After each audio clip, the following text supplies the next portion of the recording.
living here in Jersey, fighting villains from afar.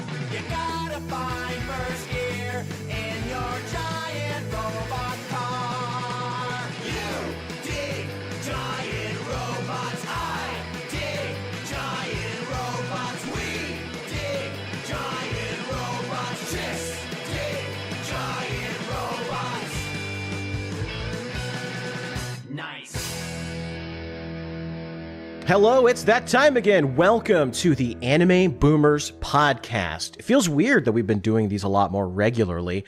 It feels kind of strange. It feels like we should be waiting like 2 or 3 months, maybe 6 months between episodes. But no, we're back once again. I think this is the first time in a long time that we've actually done 2 in a month. How about that? How about that? You know, with Cody kind of prodding me and saying, hey, you know, you want to do a podcast episode? You want to do a podcast episode? It's kind of worked out. Speaking of Cody, he's back I gotta again. Keep him regular. I gotta be his prune juice and keep him regular. That's right. Gotta keep the creative juices flowing. We've also got Spooky. You cut out just a little bit there. That was perfect. Cut out. Just like, well, I just want to say we should cancel Anime Boomers. They have obviously put in the woke agenda because they have a token black in this episode, and I don't like it. I'm going to make several YouTube videos talking about how we should cancel them. It's a fucking you-know-what psyop, and yeah. Oh, has Anime Boomers been DEI'd? Oh no! That's right. We got our favorite ESG American with us. We got our favorite ESG American here with us, Necro13. How's it going, Necro? Hi, I'm Necro13, and I am a Sweet Baby Inc. employee. I'm here to make sure that our women have the side shaves, and we got the Killmonger look on all of our gentlemen. That's what they call it for some reason. What's that one chick? What's that chick? The chick that does Savathun's voice, Donna whatever, that was on Mad TV way back in the day. She's got to be in here somewhere too. Yeah, well, that's why we ended up with Nimbus. You know, because they helped work on that. Yeah. Didn't now I don't know if they listed Sweet Baby in the credits there, but it kind of feels like Bungie was one of the first companies to really get in on the ground floor at this. Because I remember distinctly that Osiris and Saint 14, there were characters from the lore of the original game. Saint 14 was like a disciple of Osiris. Osiris was like a father figure to him. So when Osiris went missing, Saint 14 was like, oh, I have to go rescue my master. And then they turned it into, oh, actually, they are same-sex lovers now. Mm-hmm. Yep, that's it. Yeah, it's I don't know what Bungie's trying to say there, but I'll just leave it at that. I'll leave it at that. We probably will have some Destiny 2 talk here because Necro is once again a fellow addict of that series, despite the fact that the company actively hates its user base and wants us to suffer. Somehow we can't get away. Much like my ancestors before, I am chained to Destiny 2. Am I going to get canceled for that one? Probably. Who knows? Probably. I'm always getting canceled. We've been canceled like every other week at this point. Like hardly a day goes by without some tard just being like, Gator's he's a piece of shit and I hate him and all this other stuff. And let's make up some other stuff. Sounds like a you problem. I mean, it is kind of a me problem, but you look at like V-tweeters. Like really, this is a problem, especially with V-tweeters. I mean, people who just lie about being VTubers, yeah. Bros lie on the internet all the time and just want to be virtue signaling little pussies about it. See, Gator is guilty of the high crimes of either, depending on who you are, either once having been friends with Ethan Ralph or having betrayed Ethan Ralph. Either way, he is guilty. I can't win. I can't win. Can't do it. I mean, that's the problem when you have an internet history that's like 10 years old at this point, is that there's so much lore and there's so many people. 10 years. Yeah. Fuck. Well, Gamergate has been 10 years, hasn't it been? It has, yes. It's the 10-year anniversary in August. But when you have so much... Die. Well, if it makes you feel any better, Kingdom Hearts was released 22 years ago today. That's nothing. really, like, it still like blows my mind how little like 2016 or how old 2016 was 8 years ago. Holy shit! Because it felt like life just kind of progressed to like 2018 and then just kind of fucking stopped. It was like the pandemic just fucking ruined everything, or like took away 3 or 4 years of our lives. Yeah, I still feel like it's like 2018. Like I feel like time has not progressed at all. If anything, things have gotten just infinitely worse. I mean, planes are falling out of the sky, boats are crashing into bridges. Oh, that's nothing new. That's been a thing. Well, I mean, yeah, it did kind of happen in 2001. Oh, am I going to get canceled for that? A 9/11 joke? That was purposeful, though. No, we got boat jokes now because Baltimore. Is that too soon? Too? Is it too soon to make fun of? As the resident native Marylander, God help me. No, it's not. Fuck Baltimore. Okay. Fuck you, Baltimore. Unironically, that city is hell. The only people there is only two people that would hate you for making that joke. Either anybody related to anybody who's on those cars still on the bridge, or native Baltimoreans huffing copium. No, this city is beautiful. It's got so much history. Nah, it's. I mean, there's a reason why the bridges broke, right? Because they didn't fucking keep up with them, right? Or they didn't. They had infrastructure. No, the infrastructure of that bridge was actually fine. It wasn't like it would have fallen apart either way. The way it was hit. No, it's because you had a bunch of incompetents driving a broken down ship. Yeah. It wasn't even it's like. It's not like we could directly... Oh, the cargo ship. Oh, yeah. I'm not that familiar with all what happened. I just saw a glance at it. Basically, it was a Sri Lankan cargo ship, so it wasn't like an American ship. It was like from like foreign country, and it had been a ship that had all these problems that they just kept not dealing with, and then they had a Titanic moment where the bridge was coming and they couldn't steer around it. Because their ship was a rickety piece of shit. It was literally like cutting on and off as the power failed multiple times. And so they were going like full speed ahead towards this bridge and they couldn't do anything about it. Yeah. And I think it's weird seeing people think there's a conspiracy now. Like, look, I get there's a lot of fishy shit in the world, but not everything I was like 100% sure it was an accident. And then it became like 95% when the government said it was an accident. So I still think it was an accident, but the government saying it was makes me a little more suspicious than I was before. It's like you know what was like the most poignant and prescient thing I've ever seen in a manga? And it ties into what I'm just saying here. The fucking idea of evil from Berserk. Because yes, motherfuckers do need a cause, purpose, and reason for their suffering. You cannot tell some motherfuckers that shit is just an accident. They need there to be a plan. Even if the plan is just to suffer. Just as long as their suffering was a plan, they feel better. It's fucking psychotic. I think you've literally just described everything that's happening today and has happened for the last like 30 years. It's like, it's okay that people are suffering as long as they think that they're suffering for a reason, for a cause. Yeah. Yeah, that is like, goddamn.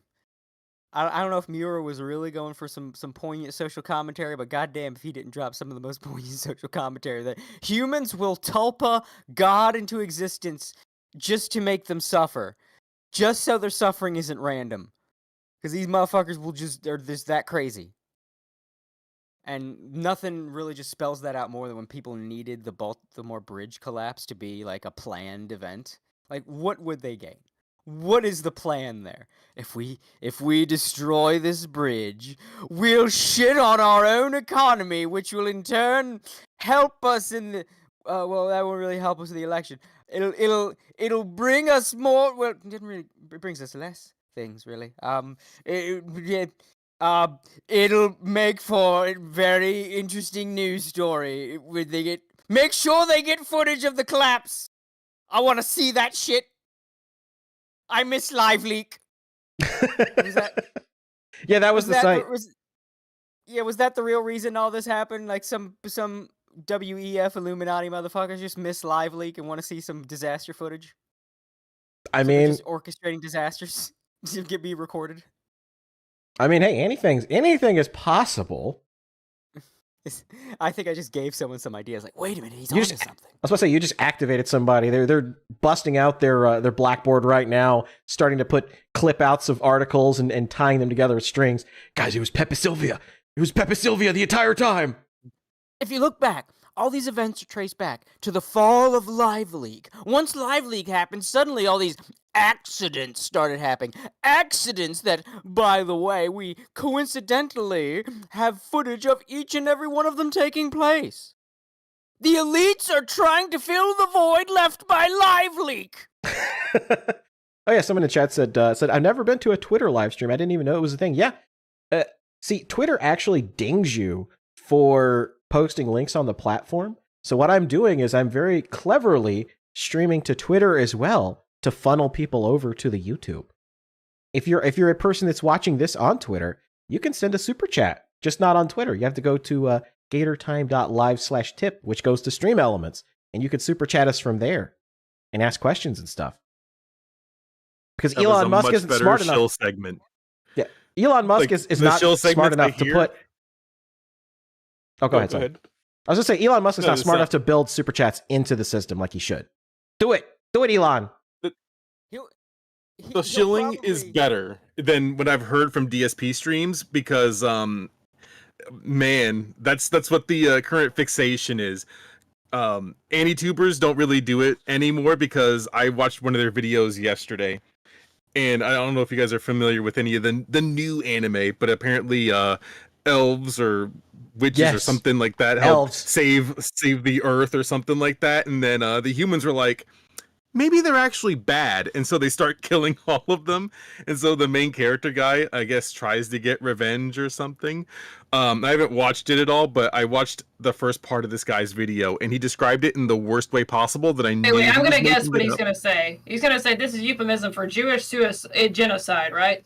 I don't think I got that far. Not yet, because I blanked out because I started having convulsions because there were too many like haha funny memes flashing in my face. Oh, The the key- ADHD fucking editing where they do Every every fucking single point one. they make, they put a fucking meme up there, and it makes me want to neck myself. the whenever they Mr. do Beast that. jump cuts and zoomer edits. God, I hate that stuff.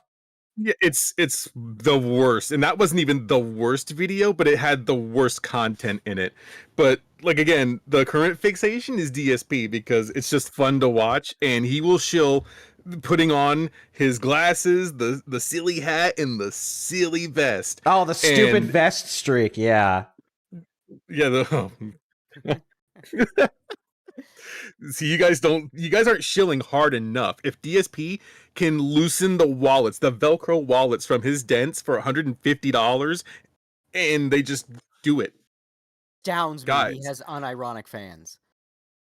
Like, Yeah, it don't worry. blows me away. Jade in the wheelchair, Derek the pedophile, confirmed by the way. His YouTube channel's filled with nothing but questionables. I'll tell you. Jesus off-stream. Christ. It's a whole thing. It's just the weird TV show to watch. And it's way better than any AnyTuber content that I could ever hope to watch ever. Well, I mean, we're going to talk about, all these companies just crashing and burning like a Boeing jet. And even DSP somehow manages to be a bigger train wreck than all of them combined. Did you mean plane crash? A bigger plane crash? Ack. Someone brought this. I remember because people keep saying DSP outlives this person, and then I remember seeing someone else saying like, well, he doesn't count because he's miserable, whatever. Like he doesn't want to be here. I was like, yeah, that's kind of DSP is like it's like almost like a weird tragic figure. He's like the the wandering Jew or whatever that old story is. Like the guy is like cursed to live forever and wander the earth, but he doesn't want to live forever. Like the cursed immortal type story. Like that's DSP. He's our wandering Jew. In more ways than one. Oh, we're gonna get canceled again. Speaking of money hungry individuals, you brought me here to talk about VTuber corpos Yes. with yachts. With yachts that are and negligible. Do you guys think? Sorry, I know this is a little bit delayed. I'm also eating pea corn. You think like if there's ever a nuclear explosion, it'll be two things that live, like cockroaches and DSP. DSP will be Yes. streaming to all the cockroaches that remain on Earth. Yeah, he'll Yeah. become the cockroach king. Well, yeah. I mean, Jade and Derek You will guys still see, be there. I deserve all the little dust piles you guys eat and collect. I deserve all of that. Those are my currency. He's the next main character of Fallout. Guys, I really need your help with bottle caps right now. I need it to pay for my settlement that needs help. Please. Guys, there's a settlement settlement need right against now. I these need all your systems. bottle caps. Oh, just a radio signal, radio wave. Hey guys, if you're hearing this, I need the bottle caps. I need this to survive. More than you guys. Yeah, it's.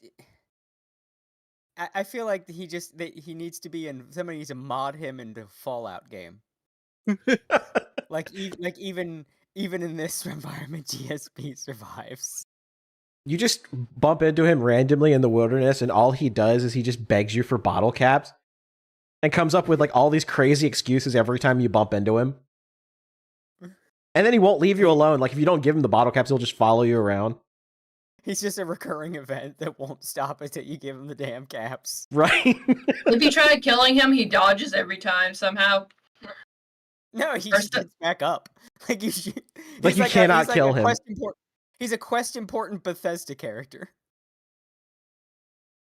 Like he'll get knocked out and then he'll just start climbing back. The hell was that for? I didn't even do anything.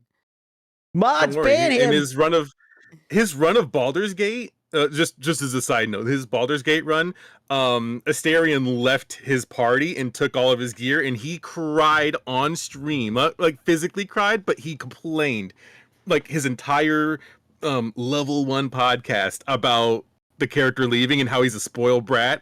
And it just really harkens back to John Rambo, his former best friend who used to do co-ops with. So history repeats itself even in video games. I didn't know Asterion could leave. See, Phil made all the bad choices. He made all the good choices, and Asterion wants to be bad. And he's a spoiled brat who didn't get his way. It's fun. You should. But I mean, like, fuck. I didn't play. I played. I didn't finish Baldur's Gate 3. I still have to. But I got pretty far, and like I've generally been a good boy, and Asterion's still there. Yep, don't worry. Phil's getting gay married on Friday night stream, so you can see. I saw that. Man, do you remember like a billion years ago when Mr. Madaker did the stream with the Phil? He was in his Ghostbusters costume, and it was like at the gay dance party or whatever. Like, like the memes are coming true. Jim was right. Phil's getting gay married. I'm a little miffed at Baldur's Gate. I'm a little heated, as the kids say. Apparently there was I was avoiding the romance stuff like the plague for a while because I thought that was lame, and it felt kind of was it like magical realmy, if you know the term. And then Karlak hit a motherfucker with another motherfucker. It's like, okay, my guy can have her. That's the best shit I've ever seen. He was like, wait a minute. It's like you just had her pick up a dead goblin and whoop it with another dead goblin. Like, well, that's just fan-fucking-tastic. But then it like glitched out and with the whole relationship subplot with her. I was like, well, I can't get my guy because my guy can't get with Karlak. That's lame. Okay. And then not only did that happen, right after that, it already dejected me. I hit a part of the game that was super fucking annoying. I beat it. I was like, that was just an unfun experience. The part between Acts 2 and 3 where you got to go into like the fucking realm and you get mobbed by dudes and they're super strong, and then you got to go in the portal and then you got to fucking jump around and a bunch more super strong dudes, and then you got to stop these dudes from freeing another dude. And like that was an experience I did not quite enjoy. It was a pain in the ass. I'll And get to then, Baldur's Gate 3 eventually.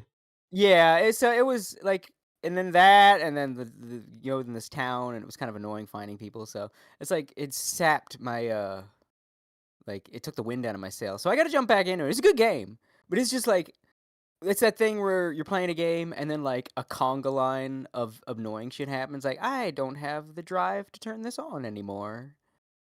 That get up and go feeling like, oh, I want to play the game. It's like, I'll play it later, and then It's I'll like the play it part in later. every game where you're like playing a particular character and then it like switches perspectives and you're like, oh no. Yeah. Oh no, And here it's we like- go. And it's like, if you don't finish that part, you probably won't turn the game on again for a while. Because you won't have the gumption to play it. I was like, well, I could play these other games. Like, I could play Baldur's Gate 3 and go searching through the city again after, like, a bunch of shit didn't happen or did happen or whatever that I didn't like. Or I could just play King of Fighters for the millionth time and get some immediate dopamine when I rage and storm a motherfucker. But we have Fatal Fury coming out. I know! Oh, yes! My dick is hard! I am so fucking psyched for that, and it looks so good.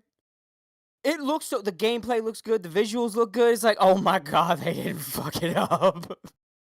They didn't fuck it up. SNK is like the one video game company that not only loves their fans, but they want you to grow up healthy and happy. Yes. Yes, that's why I've said before, my mouth is firmly planted on SNK's cock. I will admit it straight up. But you know what? I picked a good company to do it. Because SNK has never let me down. Even when they kind of fuck up, game-wise, they don't fuck up. Like, that's the trade-off. SNK makes the best games. Period. SNK rarely makes bad games. And when they do, they're still better than a lot of other people's games. But they balance it out by making really bad business decisions. Right, that's true. You know, Yeah. that's kind of that's actually the perfect segue because as you may know, I am somewhat of a PNG tuber. I'm not a full-fledged VTuber. That's silly. But I've witnessed a lot of companies that I found out from last year at Offkai start to kind of do the same thing where they're taking this weird downward path, and VNU is one of them, right? Yes. What's going on with VNU? Like, I'm this is like the one I'm kind of out of the loop with. So what is this? Someone explain this to me and use that as an excuse to explain it to the audience. So VNU is a South Korean based company. So they're just hanging out there, having a fun time. They, from what I can tell, they've existed for what seems like maybe a year and a half, so barely 2 years. For the most part, they've been pretty normal, from what I could tell, until most recently, when they were kind of radio silent, and I'll explain it in a little bit. But VNU had about 5 talents, and then they started coming out with another generation, and then they came out with another generation. So I think we're at like Gen 5 now, which is a lot, if I'm being real. For a small company, they ain't been around that long. Right, and like that's why like Faze Connect, which I'm a bit biased. Same. But Faze Connect, they only have like 3 gens of EN, and then they have 1 JP, and that's if you don't include NASA and Michiru. And then of course the Invaders, which they're kind of just there. Yeah. But they also are still included in everything as though they were no different. Right. But there's not that they're like many technically their own generation that will always can expand or contract as necessary. They're basically HoloLive Gen 0, because Gen 0 was that way. Yeah. Yeah, exactly. So when VNU start coming out with all these gens, it gives you more time to see all these different talents, and then you can kind of just choose which one. So the one that stuck out the most, I guess, in regards to the topic of today, was Seraphi Amano, who I tried to go and see their panel at Offkai, but she wasn't there because she was moving. So, to be fair, she was just kind of there. But I tuned into her streams afterwards. Very high energy, almost unfiltered to a degree, as corpos can be. It's really good entertainer. So she started posting again on her Alien Mixture account, like her past life, which I guess is what we're okay with doing now. And she set up streams. People saw her streaming on Twitch and said, "Hey, what happened?" And she kind of gave like a little quick yeah, I left Corpo. They were being pee pee poo poo, and I decided to leave pee pee poo poo company. And then there was still no word on VNU's side of things. And so I think it took like a couple of weeks for them to finally put out a graduation notice, which is what's on the screen, right? And then I think after Alien Mixture had like the contract stuff that she had sent to VNU and explained, or she had sent to Legal Mindset, that's when they went over it on a stream. So on that stream, they had went down the entire list of things of what had transpired between Seraphy and VNU. And someone had summed it up pretty well, because I looked at the Discord that they kind of post all this stuff in. But it was after her birthday stream that she had, which I was there for. She streamed for like days for doing that. After that, she said that her mental health had declined and she was just overwhelmed, and she hated that she had to stop that birthday stream subathon early. So she had took a week off, which is what normal VTubers would do. So managers wanted to talk to her, and they had two problems with her streams. One of them was promoting hate speech, and the other one was eating disorders, which she disagrees was, there was anything wrong with it. They mentioned VODs did well, and she had received praise for them. They said that there were other things behind the scenes, which I think Seraphy had also brought up, as far as how talents were kind of feeling like they weren't getting marketed, for lack of a better word, which is what they put in, did not receive help to grow. There was no guidance. And she had mentioned that others had this problem too. And I can probably put it in my memory somewhere that this happened, like who the talents are, but we're on the internet. So they had weekly meetings, which were never about the analytics, which is what your manager's supposed to help you with. Right. Because YouTube and Twitch, at least just on the YouTube end, it's an ever-changing landscape where you have to kind of be on the up and up, especially if you know SEO, things like that. So management didn't want to go over it with her, and she got irritated with it. She wanted to leave early. And management then said, well, you owe us this much money if you want to leave early. And it was over $100,000. Yeah, it was $450,000 in US dollars. Yep. And so she wanted a receipt, a categorical receipt for everything that they were trying to get from her. And they wanted her to pay for direct labor cost and for etc., which the etc. part, which wasn't ever fleshed out, was around $22,000. So the lawyer that Seraphy had hired said, just lose all contact with them. They need to come here to the United States if they want to press charges. Right. And so after all was said and done, they had kind of just, swept it under the rug and said, okay, fine, whatever. She had raised $4,000 during that subathon and never got any of it. And she wasn't paid in December and January. She technically graduated on February 28th. We didn't get that notice until sometime in March, earlier this month. And didn't they tweet from her account too? Like Niji Sanji always does? I don't believe so, because I don't think I saw any tweets from her, because I have notifications on for a lot of them. I don't think that there was any tweets from her. Okay, so there was account. there was no puppeteering. Gotcha. No. So now we move to the part where she goes to the Legal Mindset stream. Well, since all of this is now out in the open, days later, VNU comes back again with another one of those pictures that looks like a graduation announcement. And this one, they're being extremely petty, like the aforementioned Niji Sanji. And that's where we are today.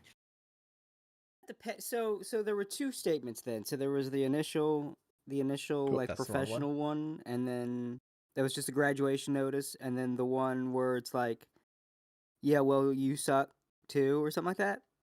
Yeah, so in their very like normal graduation thing, they kind of I use this word a little bit too loosely, but they kind of manipulated people into kind of trying to side with them instead of her, because they're like, Seraphi's decisions saddened us deeply. I'm like, okay, that's great. And it kind of expanded on the part of like, we tried to do everything we could to help her and she just didn't want to. And then they kind of just went off into their regular spiel of, contact us if you want to know stuff. Their second thing that they posted is, here's our side of things, actually. They did the Niji Sanji thing, where like the 3 pages worth of shit they did with Selen. This is what they basically did, except it didn't take 3 pages. But it was the same sort of thing where it's like, oh, it was all her fault. We did nothing wrong. Yeah, the DSP response. I did nothing wrong. I have a finance background. He said that on stream yesterday. If you watch it, there's a... Yeah, it's golden. But yeah, that's what this whole form letter thing was, like, she'd asked us to give her an estimate and like all this other stuff with a full breakdown and like all this other stuff, and they like, bro, shut up. Yeah, bro, please. This was absolutely crazy because they tried to like sweep this whole thing under the rug, and she finally had to say something about it. And I thought, honestly, after the Legal Mindset stream, I thought it was going to be over, that they were just going to, they were just going to be like, okay, well, cut our losses, let's move on. And then they released this bizarre statement where they just like straight up lied about some stuff. Yeah, and that's what the weird thing about it is, that they went through all of this, I don't know, all of this stuff to say like, it will, in response to her request, we brought up all this stuff about the financial burden. And it's like, bro, like, and it was a 3-year contract, which I didn't know initially. And I think when everyone found out, they were like, imagine you're stuck at your job for 3 years, and if you leave anytime before that, you have to pay a termination fee from your own pocket, and they're not going to pay you. Yeah, that wouldn't fly in the United States at all. Not even a little bit. And this is something I don't think the VNU understood, was that U.S. labor laws require that if you leave a company, like, it's just the company's loss. Like, they can't charge you on your way out the door. Well, and unless you it's like such a... I guess unless you like for instance, if she like, had like a bunch of company equipment or something, they might be able to do that. But everything else is just like a loss. Yeah, and again, to be fair, like and one of the things that Seraphy had said was like, don't go and harass the company, don't harass the talents, because I think the talents are fine. They're essentially at work. So, more power to them. I like a lot of them. I think that they're all just really great. Trust. But when you look at some of the corporate side of things, it's like they just lose their minds. The polar opposite of this is Prism Project. Have you ever heard of Prism Project at all? Yeah. Yes. Yeah, that's Sony's little thing that they're doing on the side. They were doing it. Yeah, it's gonna end at the end of this month, sadly. But they said, well, it's up to the talents if they want to continue streaming, but we're gonna give them their own respective IPs that they can do whatever they want with. Seems fair. Like, I think they... it's sad that the company didn't work out, but it looks like it's at least, I guess, working out in some way for the talents. They're getting to keep all their stuff and continue as normal. Yeah, that's the saddest thing. part is that they have to be indie, and being indie is harder for them because they were corpo before, so they don't have, like, they can get all of these things, but they don't have a assigned manager. They don't have access to, funds if they need it. Like, if something breaks, then they have to, fund it themselves or get someone else to fund it or whatever the case is. But that's just regular indie things. And funnily enough, Doki Bird went over this in one of her latest streams, where VTubers could literally ask her questions about like what the difference is between corpo and indie, like what you should expect, that kind of stuff. And again, Prism Project is probably one of the better examples of this is how you do graduation announcements, not like the V and U, or even in the other case of V Reverie, which we talked about for like a split second before the stream, the V Reverie lost almost every one of their talents except for 2, and one of them's on hiatus. They actually announced a graduation early instead of just waiting until, the stream had happened. Just regular corpo things. These people probably hit the schedule tweet a little bit too hard. Well, as you do. But it was crazy to me seeing like the V Reverie stuff, because I believe that came out in like February, like towards the end of February. So I know that some talents had left, or at least one of them had left beforehand. I think near the beginning, either the beginning of the year or at the end. It was 2 of them, Cherry, Lupina, and Erica. They had both graduated, I think, either at the end of last year in December or at the beginning of this year in January. After that, more talent started to graduate, and according to some of the prior talents, like tweets from their alt accounts, it had something to do with trust, and the same issue that we're having with VNU and the Seraphy situation. Like, not necessarily the monetary part, but just the managerial part. So it's once again another company that, like, they weren't doing right by their talents in terms of like being responsive, like talking them through stuff, like explaining analytics and SEO and all that stuff to them. It was kind of like the managers were hard to reach, I'm guessing. That and like just essentially just not working with them in that regard. Gotcha. See, V Reverie is Singapore based, so a lot of these corpos aren't here in America; they're in other countries. And a lot of their VTubers are in the West and speak English. So I wonder if it was like a translation problem, maybe. Like they didn't have enough managers that were multilingual. Are like Asian ideologies of how to run management just like cold and cognitively distant than like what the Western ideology values? Is that it? Is that what I'm getting at, essentially? More or less, because when you look at HoloLive, like everything that they do is very professional, but also they let people have creativity over their IP, so like merch can get made even in the fan games, like what was it, Hollow Break, and what's the other one, Hollow Cure. Those games are able to flourish. Yeah, and you just give them out for free. People love them, and HoloLive will probably fund it if they want to. Faze Connect will do the same thing. At Offkai last year, they had a like a takeover thing where they had all of these different mixed drinks that were supposed to be like representative of the different talents, and they help host all of that. I saw that. God, I wish I could have gone to Offkai. Yeah, Offkai's great. If you do get the chance to go, I would say it's a very special event where the introverts show up in the real life. They don't talk to anyone on day 1, and then day 2 they warm up a little bit, and on day 3 they're like all about it, but it's too late because now you have to go home. I heard like whenever people want to meet Japanese idols or whatever, you're not allowed to touch the idols because of history of people being fucking weirdos to these idols, like, potentially trying to kill them, rub semen on their hands and handshake them, try to like just be fucking weirdos, and that's why you're not allowed to actually touch or really talk to the what's it called? The idols. Not the idols. I'm trying to think of another word for it. Essentially, you're not allowed to talk to the merchandise. Essentially, you're not allowed to interact with these people one-to-one. But I guess it's different if it's a VTuber. And you just talk in front of the TV screen, right? Yeah, it is different in that regard, and that's also like I know this is like a weird side thing, but it's still in the same realm. Offkai had meet and greets that you had to pay for.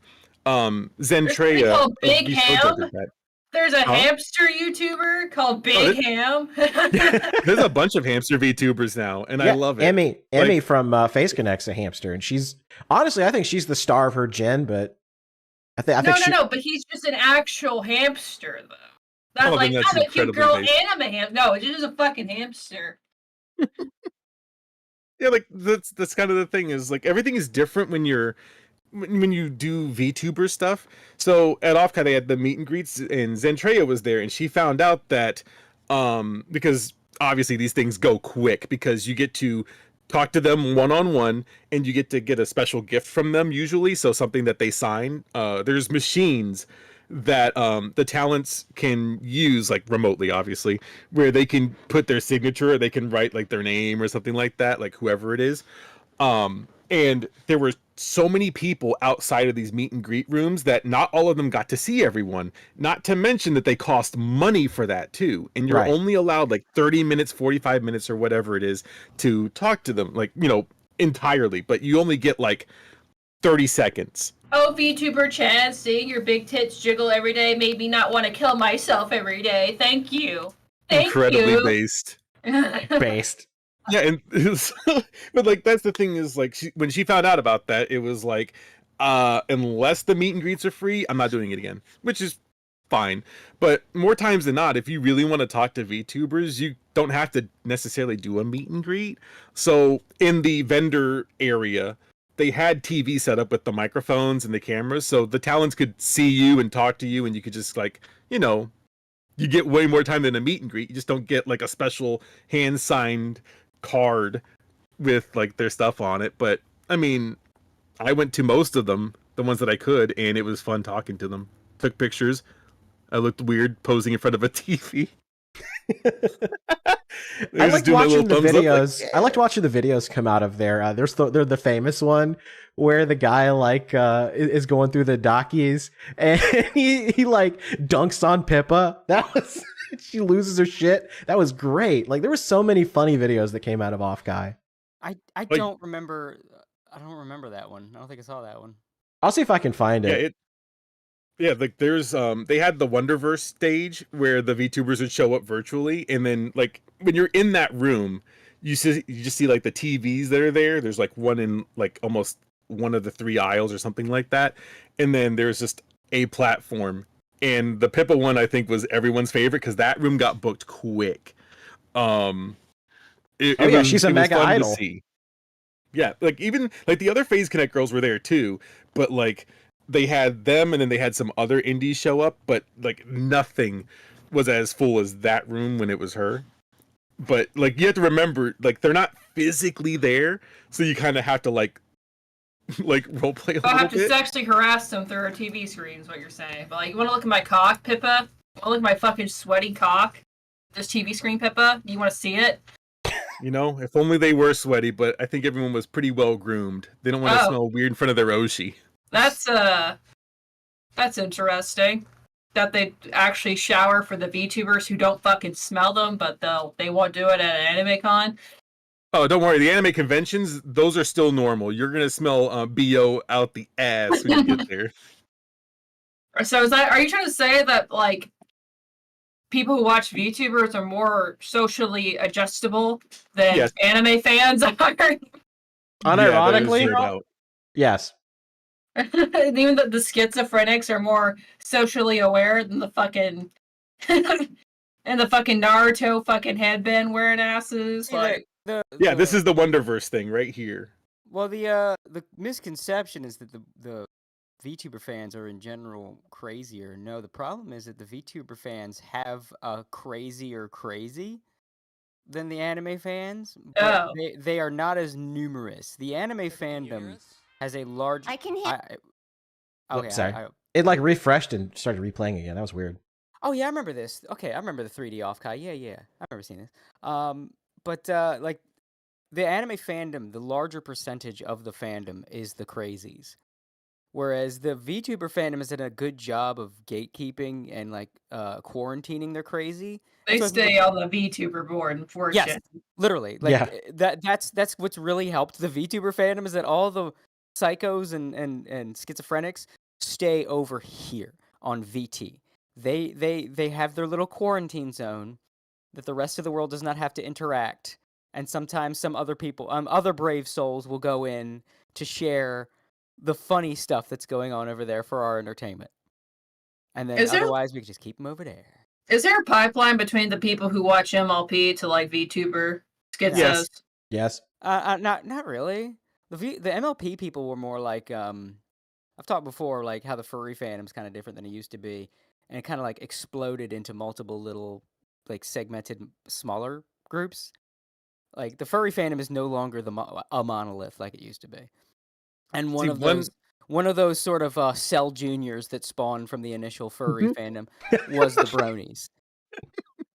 I like So, how you like, put that- that because it's Yeah, true. that's what it was. Yeah. So they were basically a little Cell Junior from the furries. Whereas like the VTuber thing, that's connected more to like the weebs, and it's connected more to like streaming culture. It's like kind of very new thing. It's kind of got its own. It's like its own beast.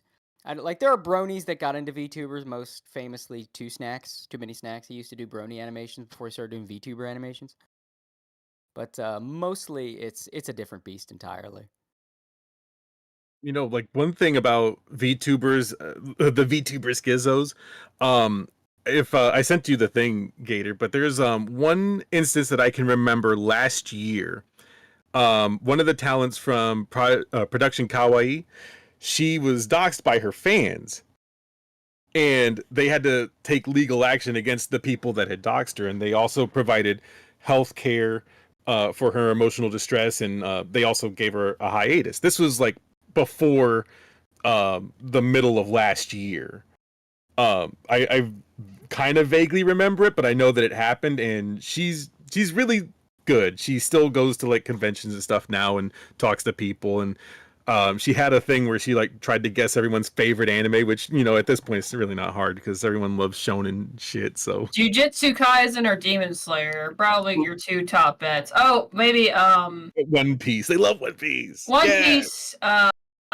What's the other one called? Chainsaw Man. Probably a good one to guess. DBZ's an oldie, but probably not a whole lot of people's super like current favorite. If you ask if they like DBZ, they'll probably say, "Hell yeah, dude." Yeah. Like, Clearly, you've never spoken to Latin America man, they're as a having whole. they're still in a yeah. they're still a There's nation a reason suffering. for that. Latin what, America, Because I don't speak Spanish. Latin America is my spirit animal because their two favorite things are Dragon Ball and King of Fighters, and at that point, I just know I could go south of the border and just fit right in. Like you are my people. But Let's talk about our favorite arc of Dragon Ball Super over a game of KOF 2002. While eating tacos and burrito. Yeah. Well, I love burritos. The one burrito place I used to go to, it closed, and now I'm very upset. Spaghetti. But yeah, like this is the production Kawaii thing where they go out of their way to help their talents. They haven't really had any other major issues, and they could probably say, well, it wasn't really fans, it was just random people. But who were we to say? We're just observers on the outside looking in. But it's again stark contrast to something like a Niji Sanji or a V and U. I don't know how they can get much worse. But then again, someone's gonna say, "Hold my beer," and then we're gonna have like a full-on. Wait, actually, there is one that's worse than these, and it was the I think you might know the one I'm talking about. Oh, you're talking about Wactor. The Wactor. Yes, that was I had that on the list too. That was crazy. Yeah, that's probably the pinnacle of how bad you can be at being a corpo. As bad as Niji Sanji is, I don't think you can really compare him to Wactor. Think so? Wactor. I mean, nobody's sleeping with anyone that we know of in Niji Sanji. Niji Sanji's not blackmailing people to keep them streaming by like, we'll screw over your nursing job. It's more important that you stream than you work as a nurse. Like, yeah, Niji Sanji's bad, but it ain't that bad. Man, they did dox her though. They doxed one of their talents. They for the people not know. Yeah, they did more than that, but that's great. They put her whole name out there, bro. I could not believe that when it came out. I was like, me and a bunch of other people had been like, because we sent the Niji Sanji and the Doki Bird stuff to Legal Mindset, and then like the Wactor stuff popped off like not long after that, and it's like, oh my god, like it's been like a string of these VTuber companies completely fucking up and just destroying themselves. Like I just couldn't believe it. I still can't believe it. It keeps happening. You know, like, and again, I don't know if it's just a side effect of people wanting to make their own VTuber corpo and then they have zero experience, or maybe they have, you know, a bunch of people, like in the case of Niji Sanji, and they just don't care. They have a lack of, I don't know, awareness of some kind. Because even like the one that we talked about before this, Akio Air hired a minor in their corpo, and the people were like, nope, sorry, not doing that. And they just beast out. And not only did they hire a minor, but they also like violated like several labor laws because like I think Legal Mindset like broke it down that there would be literally based on the laws of where she lived and where the company is, that she'd only be able to legally work maybe like for an hour a day. And they had her working like a regular VTuber. They didn't tell the other talents that she was a minor either. And when they found out, I was like, oh my fucking God, why, you know, why did you keep this from us? Number one. Number two, wasn't the guy that was in charge of it being like a little weird too? Yep, I think so. Yeah, so it's like It took them a year creepy. to almost a year to publish this, like, hey, we're not going to be a company anymore. Yeah, they actually rebranded their name, I believe, too. Yeah, here it is. Here's the article from VTuber News Drop. Wachter rebrands anew as 910 Inc. That's right. They changed their name because the name Wachter became like poisonous. Well, yeah, because they're known for hiring a minor and not telling people.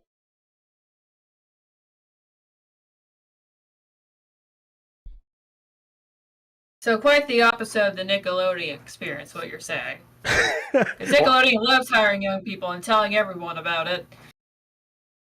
Nickelodeon's a whole nother can of worms.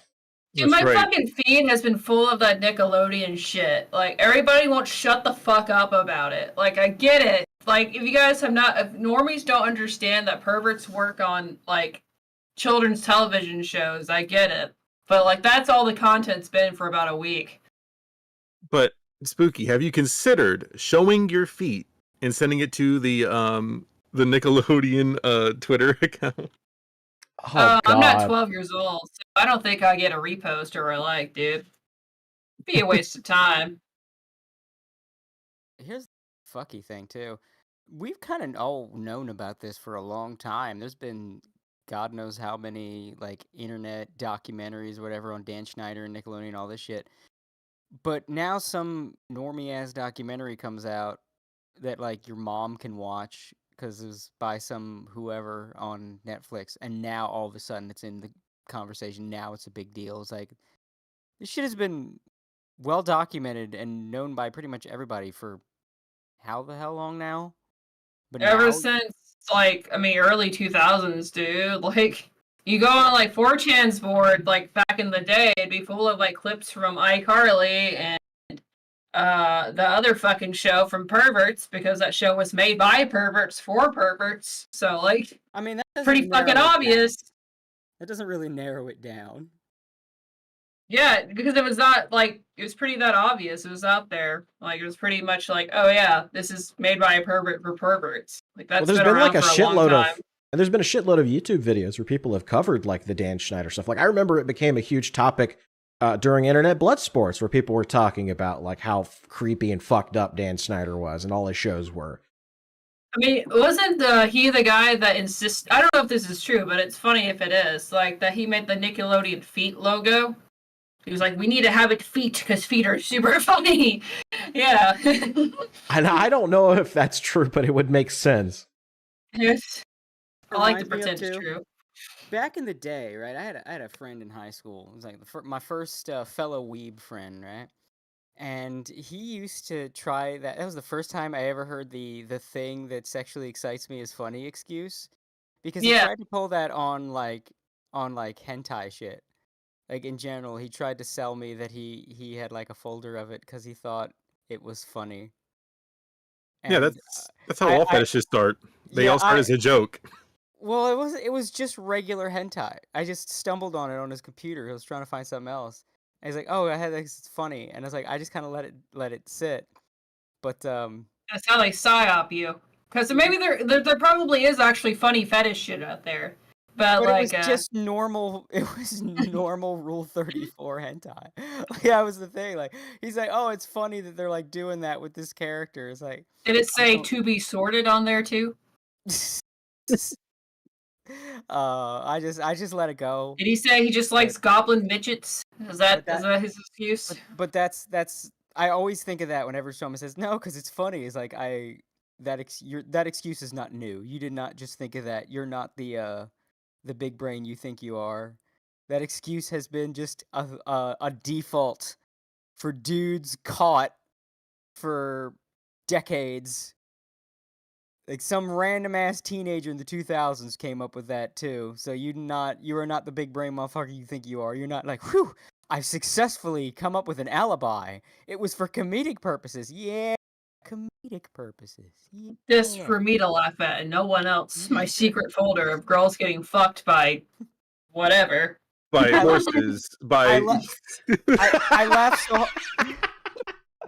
I laughed so hard my dick was in tears. I was using my tears to jerk off with, actually, but that was secondary, you know. Yeah, someone in the chat pointed out that Filthy Frank made a song about Dan Snyder. So Yeah, like, it's been an open secret. It's been an open secret for a long time that he was a creep and a pervert. Yeah, I mean, I read Jeanette McCurdy's book about it too, and the way she described him, he was very angry all the time. She called him fat without actually calling him fat. Like she would describe him as like gluttonous in the way that he would constantly be shoving food in his mouth. And then like you know, saying really, really nice things to people when they wanted something from, or he wanted something from them, and then tearing them down, making them feel like terrible whenever they were fucking things up for him, quote unquote. Like he would cuss at these kids, be really, really hostile. And have you ever just like looked at Dan Schneider in the early 2000s? He's like a 30-something-year-old man trying to look like a 15-year-old kid. Like he's wearing like a ton of makeup and has like the swoopy hair and everything. I was gonna say he had like the emo hairdo. Yeah, he was trying to look like his Nickelodeon stars, like, but he looks like he's wearing a fucking like fat people face mask because he's wearing makeup everywhere too. It's an interesting phenomenon. A lot of pedos will actively like engage in some kind of age regression themselves, or some kind It's of. because they're man-children.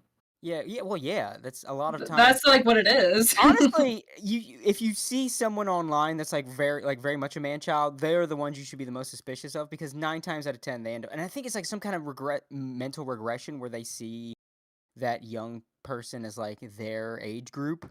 Yeah, they don't actually register like, oh, I'm like I can't like interact with teenagers anymore because I'm like an adult. Like, you know, you ever like been like at high school and there's always that one guy who's like 20 because he's still like friends with high schoolers, and he's like, why the fuck is this 20-year-old friends with high schoolers?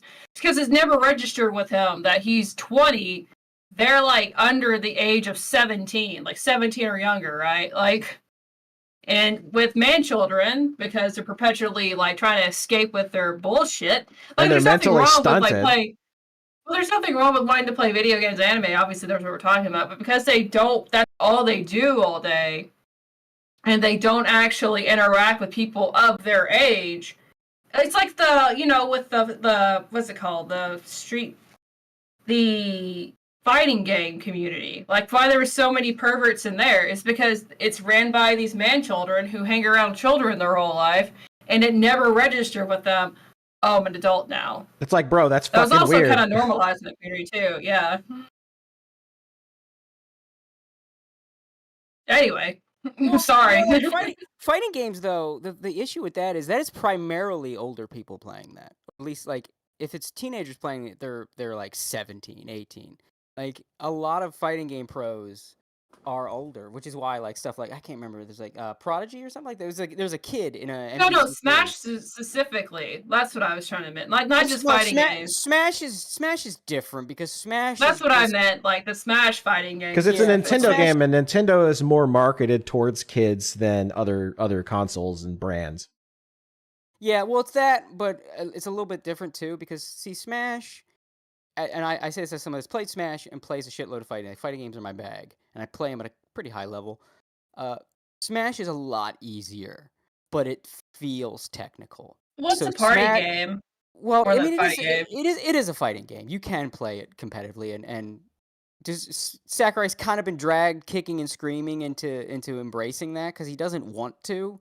I've never seen, by the way, a series director so at odds with their own audience because so many people want to play a competitive type of Smash. Even casual people want to like feel like, yeah, I'm playing for all the marbles. People love that shit. But see, Smash is easier to play, but it feels technical and it's very much its own thing. So you have this community that basically is LARPing like the old, I say old school FGC, because the modern FGC has is his own fucking bucket of problems. But Yeah, an old school is in that bucket, and he's a pretty Yeah. large. We'll talk Yeah. about it. Yeah, but like an old school FGC, like Kill yourself now. like I can be my own, like I can be like Daigo but I can be it in a game that he won't play. Because Daigo's not going to play Smash. Infiltration's not going to play Smash. Xiaohai is not going to play Smash. So they can have their own fighting game where they can be seen as at the level of a Xiaohai, Daigo, or Infiltration, or whoever, or a Justin Wong, without having to actually fight them. So it's basically a bunch of mediocre people LARPing as legends. And mediocre people tend to be pieces of shit when you take them out of mediocrity and put them like up high. Like it's just such a regular thing where you take someone that's just a like not impressive person and put them at the same caliber that we put impressive people. Like it always goes to their head and they start acting like jackasses in one way or another. And one of those ways they can act like jackasses is degenerate ass behavior. It's just a common phenomenon. Do not elevate the mediocre. They will always do terrible things. And that's more of what Smash... Like, yeah, the Manchildren thing is there, but if you see a lot of Smashers, a lot of them aren't that Mewtwo King type of, like, rocking autist that you would think they are. Or, like, Manchildren with lisps or whatever. They definitely don't obey themselves, though. Yeah, but a lot of them are just egotists. A lot of them are narcissists. One of the best examples is Leffen. This guy, like, I'm going to be the villain. I'm going to talk shit and just be an antisocial asshole. And then he goes into other fighting games and just gets his ass whooped. The only other fighting game he was able to migrate to is Dragon Ball FighterZ because that game is a fucking mess. And you can, if you know how to exploit it, you'll get far because it's a poorly designed. I hate that it is because I was hyped for it. Because it looks so good. Yeah, it's a poorly designed mess, though. Like, there are no defensive options in that game.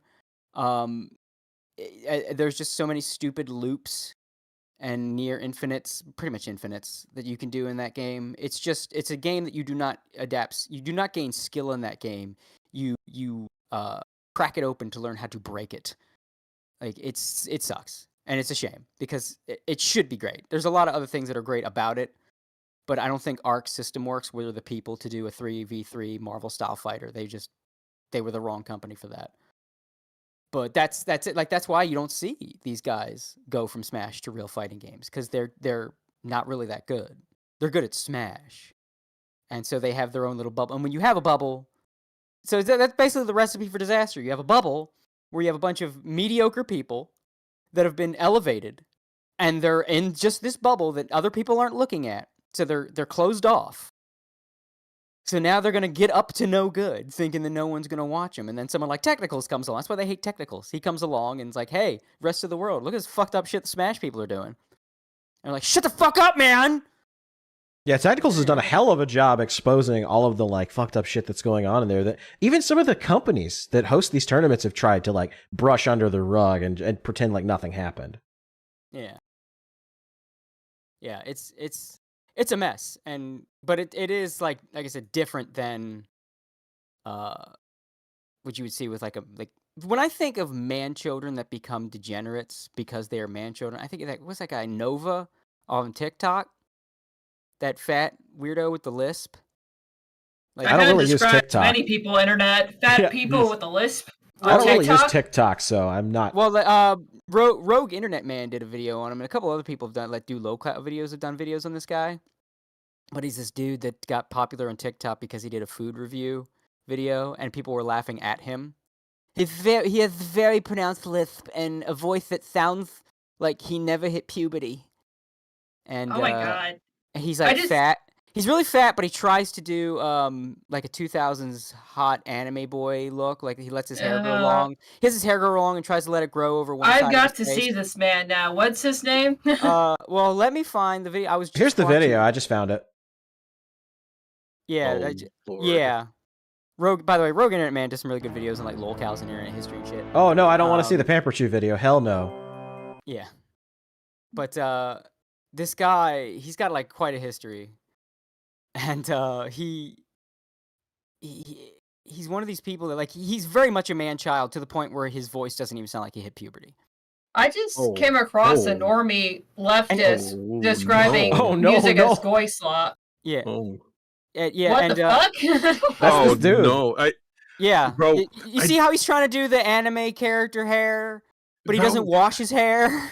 I just found a fucking image, and it's from Discord. I really want a messy diaper today, sad face. Oh yeah, he's into diaper stuff too. Oh Jesus Christ. God. There's a video of him, like Rogue plays a clip of him in some recorded Discord call with someone where he's laying in like, I don't know if it's his bed, like a makeshift crib. So this is the kind of guy that hits on 12-year-olds, but like, you could be my Discord kitten. Yeah, this is him. Like when you think like man-children that prey on yeah, that's his workout. Oh my God, what the? He's working out. Look, whew, he's blowing up a sweat. When you say like man-children that prey on children because like they're mentally stunted themselves, yeah. You think of Chris Chan. This guy is the new Chris Chan. I mean, if when he's playing a clip, see if you can like find a clip where he actually plays the thing with the audio and just listen to this guy's voice. Yeah, let's see if we can find the Discord part here.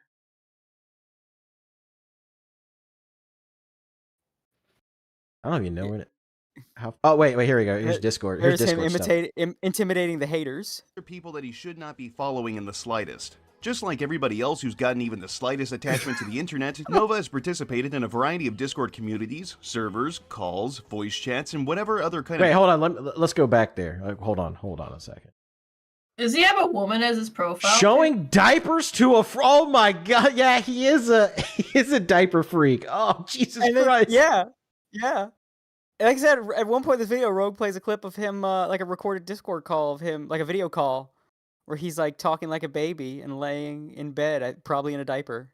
Participated in a variety of Discord communities, servers, calls, voice chats, and whatever other kind of technical terms for socializing that can be applied. Well, to I wear platform. diapers in a non-kink He's received a lot of way. unkind comments regarding chats he's had with people online, especially the ones where he and some other fanatical fetishists discussed wearing diapers and subsequently dirtying them. Many chat logs have surfaced where he expressed a desire to fill up his diaper with bodily I think waste, this is it. and how he feels so much more comfortable with the bottom garment caressing his gargantuan dumpy.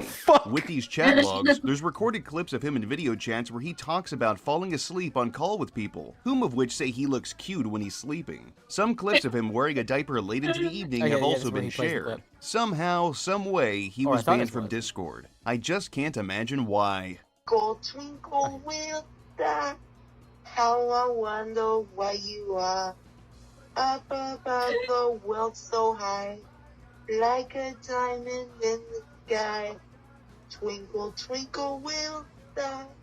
How I wonder what you are. You did so great. What? What? I love your singing voice.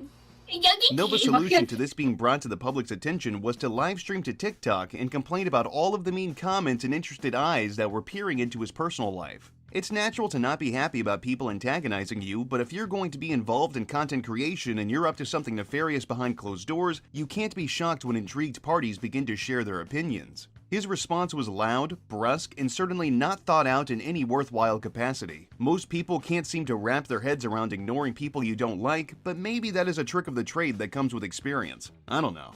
According to his response, everything brought against him was made in Photoshop. I'm hoping Even he the shows, clips like, of one him of in Discord these video calls were videos with the falsified. audio, After 'cause this, he he chose a made the bunch. claim that people needed to So you get can off hear their this fat dude's asses and voice get when he's jobs, talking. because I guess anybody who has too much free time spends it solely on harassing strangers on the internet instead of getting paid. Definitely the likeliest of scenarios. To place a cherry on top of his own shit sundae, Nova declared that he'd get his lawyers involved if necessary. Not only TikTok, does by the this way. bad boy Lawyers. have one attorney, but multiple TikTok, by the way, is full of guys like this.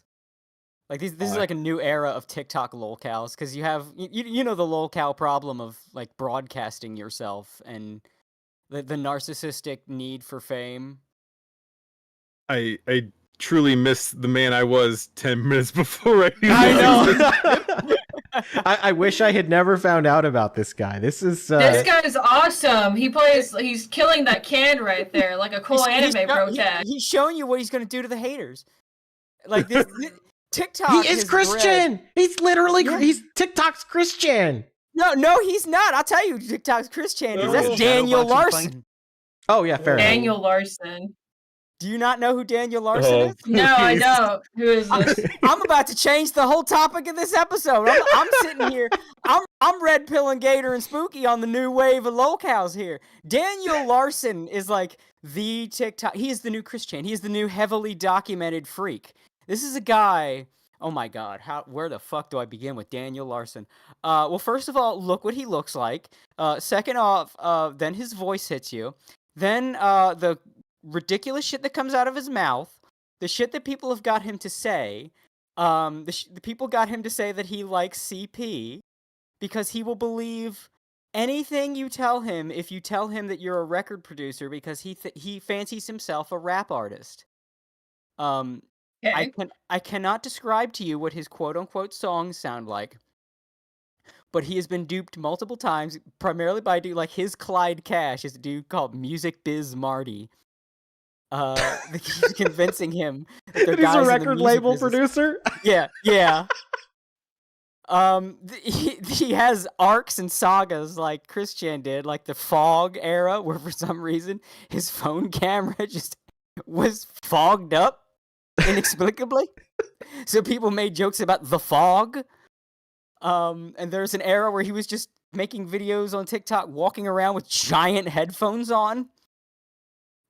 He's revolting to the point where he rarely bathes and had scabies that Oh were my God. that were visible on his huge nose. So there's close-ups of his face because he's holding the phone up to his face, where you see his huge nose that is covered in visible cheese-like grime. Ew. That's I was getting ready to take awful. a drink. You're lucky. He has caretakers that he keeps starting fights with. He's got mental problems. oh my God! It's this guy. This psycho. Holy shit! Hold on, let me bring a picture of this guy. I've seen pictures of this dude. What the fuck? See, I only know of Cyrax and Cobra. Oh yeah, Rex and Cobra, He's on that What? level. Oh Okay. my God. This dude is the Nick new Christian. Recada's not looking too good, guys. We should really give him a call. Bro, This dude guy looks, was no, you know what he looks like? He looks like if this were like a '90s cartoon, he would be a rat-themed villain. Yeah, Like he would a rat command, guy. yeah, he would command an army of rats and try to like pollute the oceans. Like this, he's the new Christian. He's even got his own like people chronicling him, like the Quickie.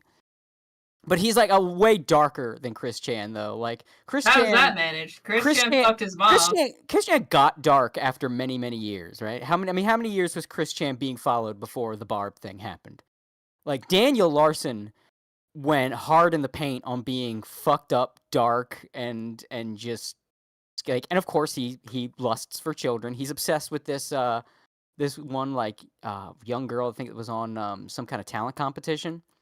To the point where this girl's family had to intervene and tell him to go away. Jesus Yeah, Christ! Yeah, he went in on going that far real quick, and now I think he's homeless or bouncing between shelters or something like that. He's horrifying. I think he's Oh, but not only when he had scabies, you know what he did when he had scabies? He went to Disney World. Are you kidding me? Yeah. I almost just threw up a little bit. Yeah, and you know how contagious scabies are. Ridiculously. So, yeah, he is quite literally a biological weapon. He's going around spreading contagious diseases that he has from his own horrific hygiene. A serial child harasser and a containment zone. Yes. Yes, he is a biohazard, an actual factual biohazard. And also a pedophile at the same time. What an anomaly. There is nothing he can do to be worse as a person outside of committing an actual crime, like murder or rape or something. Like that is the only hurdle he has left. He has accomplished everything else one can to be an awful specimen of humanity. And that he is like he you know what he is? If Chris Chan, like, you know, like of the popular music of their day, Chris Chan was like 80s hair metal, right? It had that edge to it, but it's still kind of a little bit silliness there, you know, a little funness. Fucking Daniel Larson is like when the 2000s roll around and all metal got dark and like violent and like about mental and emotional problems. Like everything's heavier out of the gate. We're not having fun anymore. That's the difference between Chris Chan and Daniel Larson, because otherwise Daniel Larson is today's Chris Chan. Straight up. Yeah, the more I look, it's like it gets darker and dark. It's like he started off dark and it just gets worse from there. Chris Chan, at least it was like funny, haha, and then it got a little. Yeah, there's a few videos on Daniel Larson if anybody wants to kind of get caught up on that. Rogue did one, Turkey Tom did one, and there's a couple others on Daniel Larson.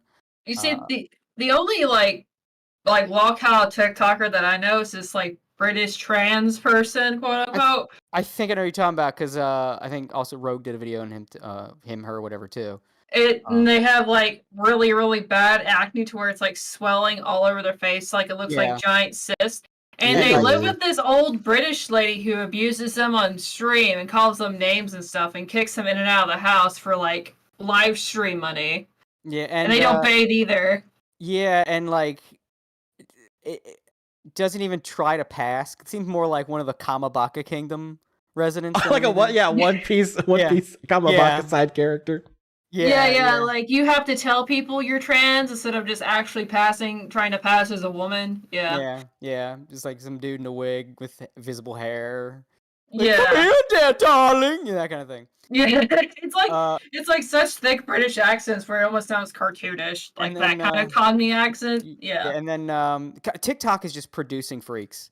Like, this is another reason why. I mean, that's how it started from the beginning, where like people like dressing up as characters, like lip syncing, right? Like, well, here's if anybody watching this has kids and you need to realize why you should not let your kids on this fucking thing. Like, just watch some of these TikTok freak videos, because these people are like getting churned out on the daily, and so many of them are child predators.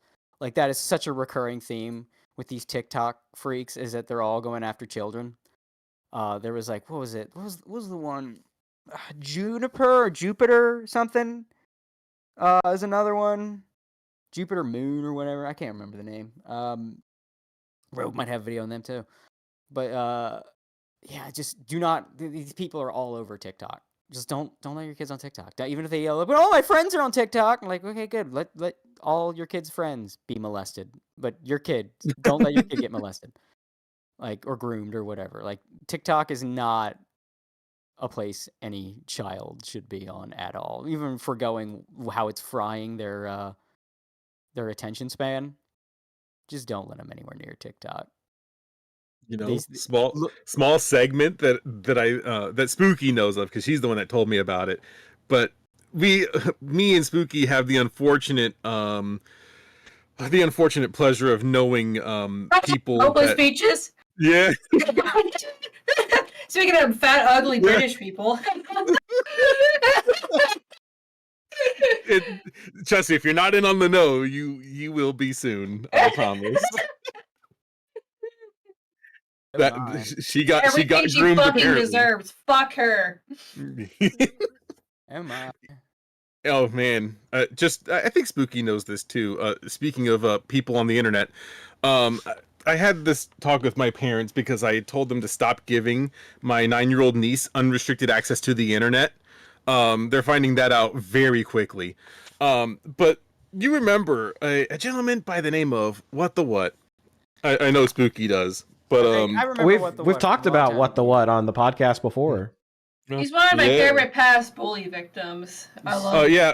Oh, remember Spooky? I ruined we his bullied life. him off the internet. Yeah, that's what conjoined, I think. But you did most of it. Because you were I remember him. He made some video that was actually good about Crunchyroll several years ago, and then just started spilling his spaghetti online and just getting emotional about really dumb things.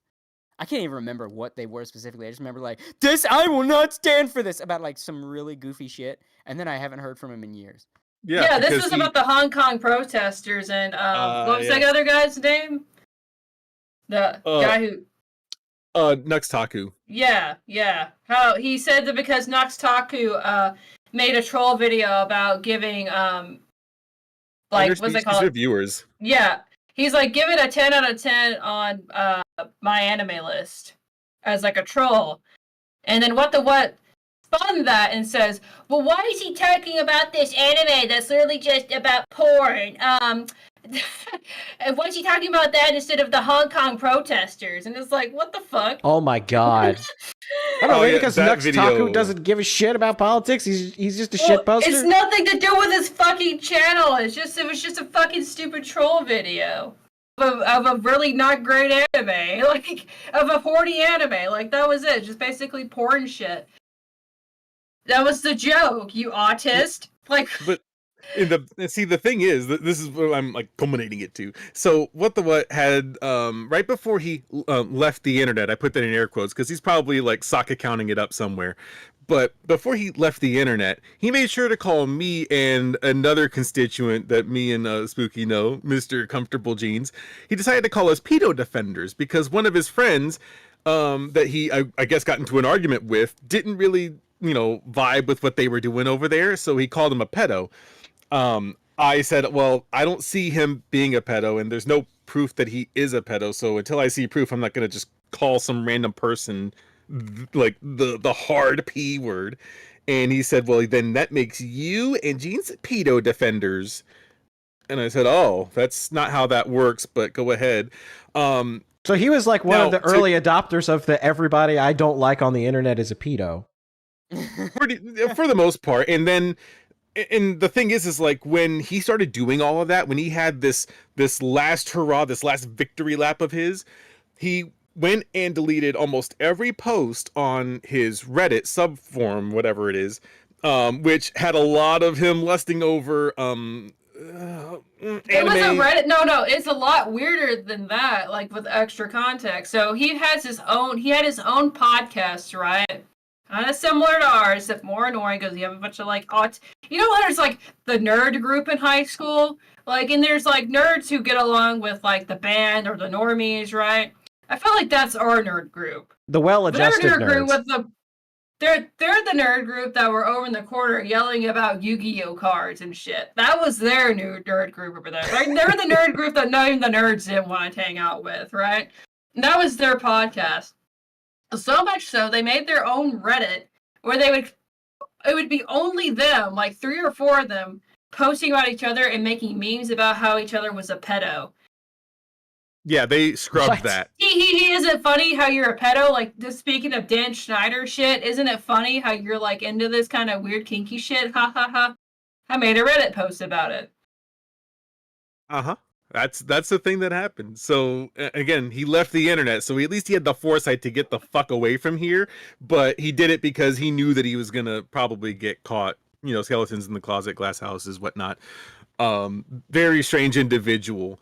So I think that we need to stop giving weird people I don't know promotion like there's no way that we can stop it. Like I'm not saying like we as a community of people, As a collective. nothing like nothing stupid like that. It's just like we need to make sure that we make fun of these people and bully them early and often. What was it? Speaking of VTubers, we still got VTuber stuff. One of the guys that apparently they labeled as transphobic. I really don't know because my limited view. I see that word and my eyes just glaze over and I just move on to something else. I'm just like, Everybody like, at this point. Yeah, it's like, whatever. But like a guy named Poppy the Lich King apparently was being transphobic. Like I don't know, again, the ins and outs. I really don't fucking know. I kind of don't care either. But he apparently came back recently, but people are just not very happy with him. Again, I assume he was probably doing other stuff, but not as bad as like Torakura is another male VTuber. Male VTubers are such a weird subclass of people because if they don't get fame almost immediately, they blame it on not being women, and then they end up sliding into the DMs of like hundreds of female VTubers. That's what Torakura went through. I saw this. Someone talking about this on the Virtual Asylum. Yeah. Yeah. So Torakura had like Twitter, like how you can make like a list of people that you follow or want to follow or whatever it is, or the way that people used to use it is neo-Nazi list, and then they would put you in it. Oh yeah, I was like, look at all these people I need to follow. Yeah, it said except this one was like Tora's harem, and it was like hundreds of these. Yeah, it was hundreds of VTubers, and he even like posted like sound clips and stuff to them too. Like, in almost every conversation from every screenshot that they posted, it would be a very innocuous conversation, and he would just go, oh, "Man, I'm so horny." What the fuck? Yeah, it's what the fuck. It's such a weird. And then, like, after he got like caught, he tried to be like, guys, I fully accept responsibility. If anyone wants my model or any of the assets that all these great artists had, it's that guy. Still really horny. It's that guy. Oh my god! I just saw. I saw that the other day that some dude was like trying to sell his model, and everybody was like, "Yeah, but he was a fucking weirdo." And DMs, who wants it? Yeah, like, and then like the artist had to like come out with their own tweets, like, I didn't authorize that, so don't buy it, please. Like, I don't know. It's really not hard to not be weird on the internet. Well, it really isn't hard. The male VTuber problem. I talked about. I think I talked about Legal Mindset stream or this one. I can't remember where I talked about. I think it may have been on Legal Mindset. Yeah, or it's like the problem. The guys that get into this, a lot of them, they can't do the thing that a lot of the girls can do, where they can be the funny side character. Too many of the guys that get into have Kirito syndrome. They want to be the main guy. Exactly. And a lot of that also comes with weirdo narcissists, and a lot of that also comes with just weirdo harem fucks, like the weirdo like that watch something like Sword Art Online because they want, like, Kirito is their avatar, like they want to be the cool guy that has. At least like, choose a cooler guy to want to be. Yeah, Jesus Christ, Kirito's fucking lame, dude. Well, no, it's because they like because they're lame. Yeah, well, kinda. Because if they had a cooler guy, right, they couldn't insert, because to be a cooler character, that character would have to have like their own personality and identity, and they need this blank slate tabula rasa motherfucker to inhabit, like being John Malkovich. They gotta sneak into the tiny little door and ride him. I can only view myself either as a woman or in a really effeminate weirdo. Those are the people. Those are the fucking people ruining anime. Fuck those people. Fuck them. They gotta be blank. That's the problem. The character has to be blank so that they can fill in the blanks with themselves. So like so then they try to be that isekai protagonist in the VTuber sphere.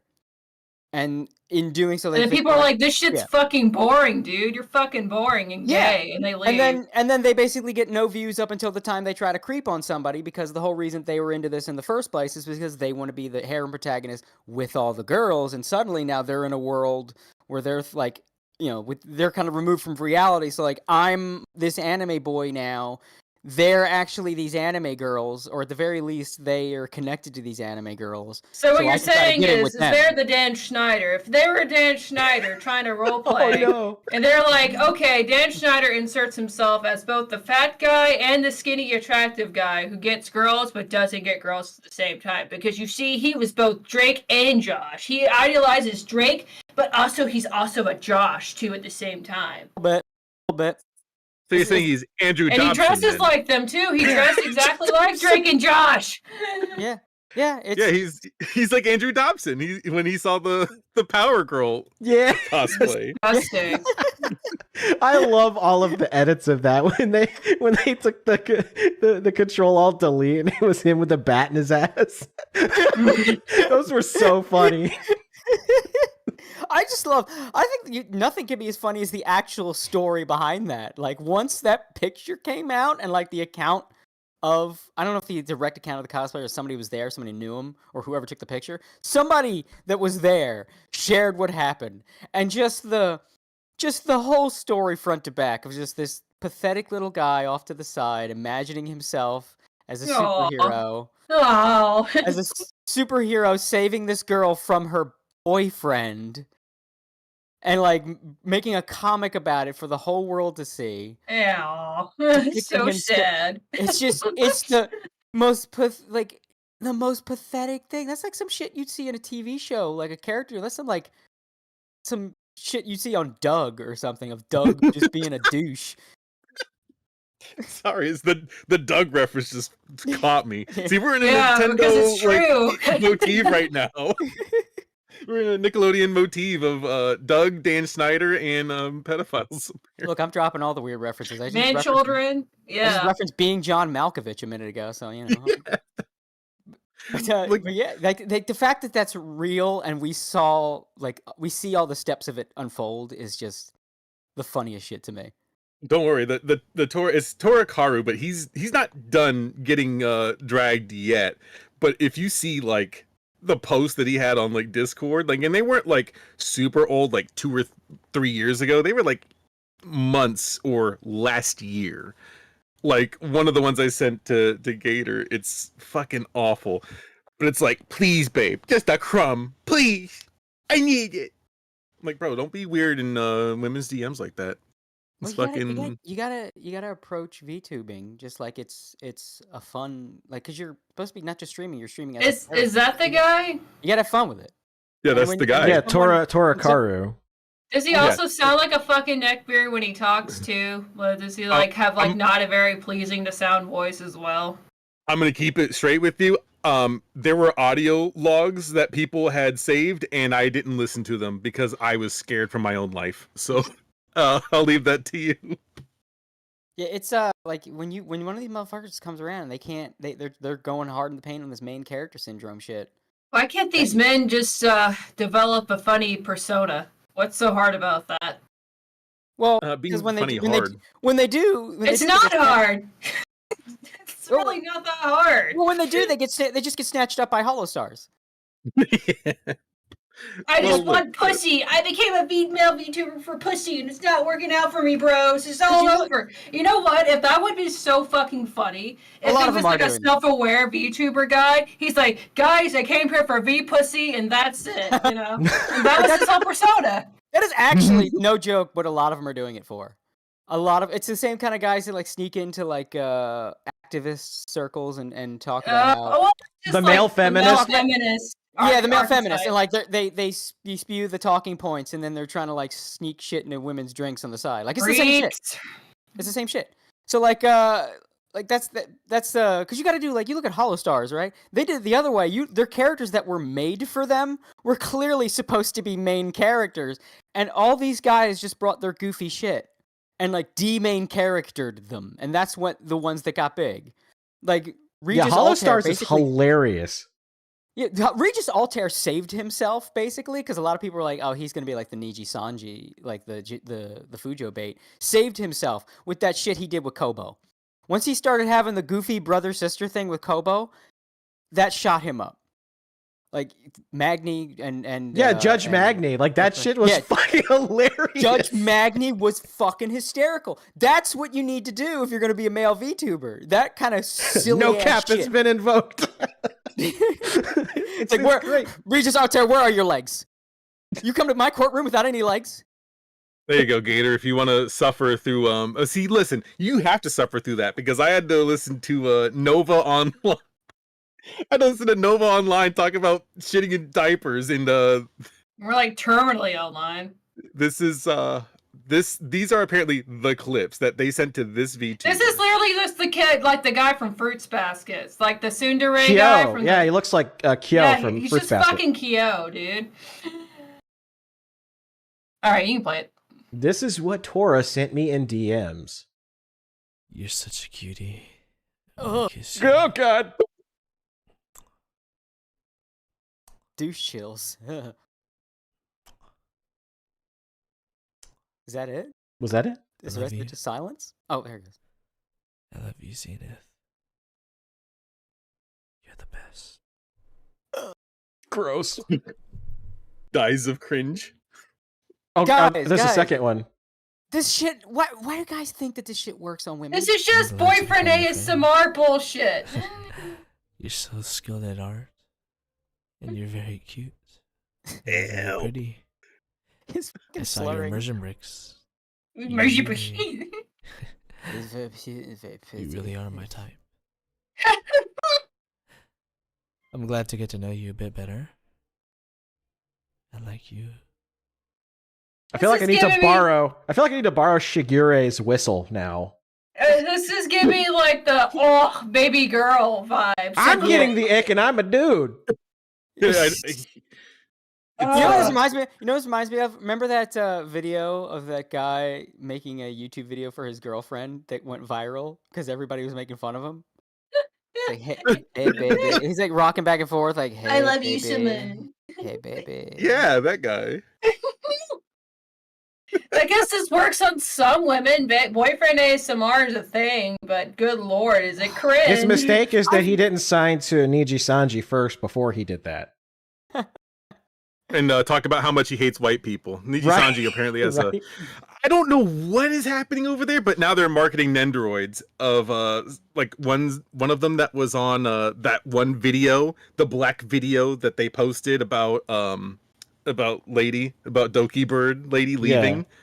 Yeah, like apparently one of them got a Nendoroid, and there's a huge divisiveness in the comment replies from the people on Twitter and then the people on Instagram. I Is it- don't know. Yeah, Instagrams are where all those like cat ladies are at that the You Sanji know. markets do. Oh, Like, that- I see. Ike every got every one. girl, yeah, every girl I've ever known would like be repulsed by that. I can't think of any woman that like on this earth that would be like, ooh, hey I there, guess- like, get I mean- moist with a guy going, hey baby. Hey baby girl. Yeah, oh, no, you're like so if you just cute." if Yeah, you're the Valorant terminally- players. if you're a terminally online coomer and you only get exposed to female coomers by looking at ASMR shit, like that's what you think women like because you're a fucking coomer. And Uh-huh, if you you're see so female cute. coomers, that's what they jerk their fucking bean to. They jerk their bean to ASMR and what was it?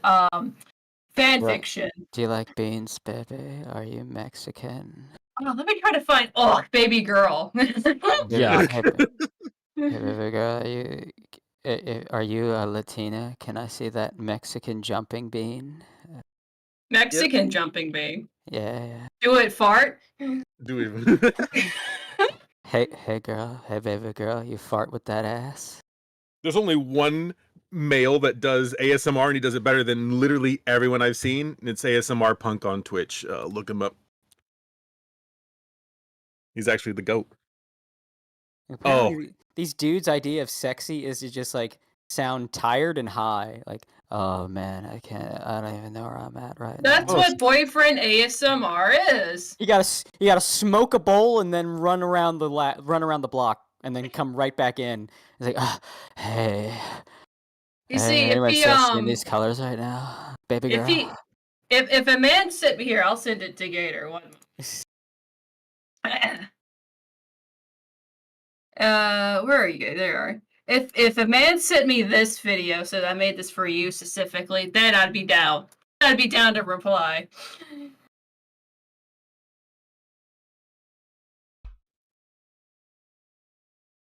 Boyfriend his car and fucking died. Wait, let me pull it up. Crash his car and fucking Oh died. yeah. Oh, I have it muted. Hold on. Let me unmute it. It was a really nice dinner we had. I love spending time with you. You're the only one for me, and I hope you stay with me forever. I love you, and I hope nothing bad ever happens to me or you. We're gonna get married. Oh no. Oh no!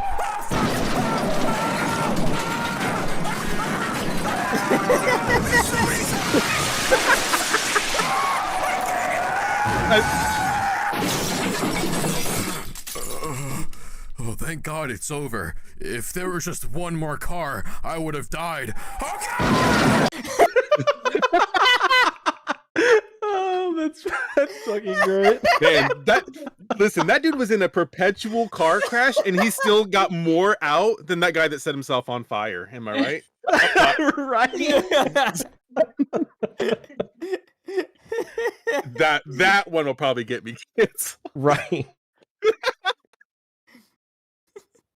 Don't make fun of idiots immolating themselves. How dare you? Literally He and got at least figuratively. 3 of them out. Yeah, he got 3 of them out before it just devolved into screaming. So Tora Karu did make a final post. It didn't go quite like he wanted it to, because he was like, oh, well, I'm going to leave it up here for like a couple of days or whatever. And it was gone like within hours. So VTubers posting responses or replies like this is like, oh, this is my final message. I'm going to keep all this stuff up here. And I'm like, bro, no one cares. Literally, no one cares. See, he's not even like trying to like defend himself either, really. He's just like, I'm just not going to be on social media anymore. And he really is that kind of like talk about the guy that ingratiates himself with the male feminist type, because a lot of the women that he was creeping on were those kind of V-tweeter types. Like he tried to slide right into the broken girls. Like he really was that Stone Toss comic, the predators hiding. Yeah, the meme. Yeah, you know. I'll find it. Yeah, that's him. Yeah, that's him. That's straight up what he was doing. Because the women that were creeping on were, like I said, they were V-tweeters. They were very annoying people.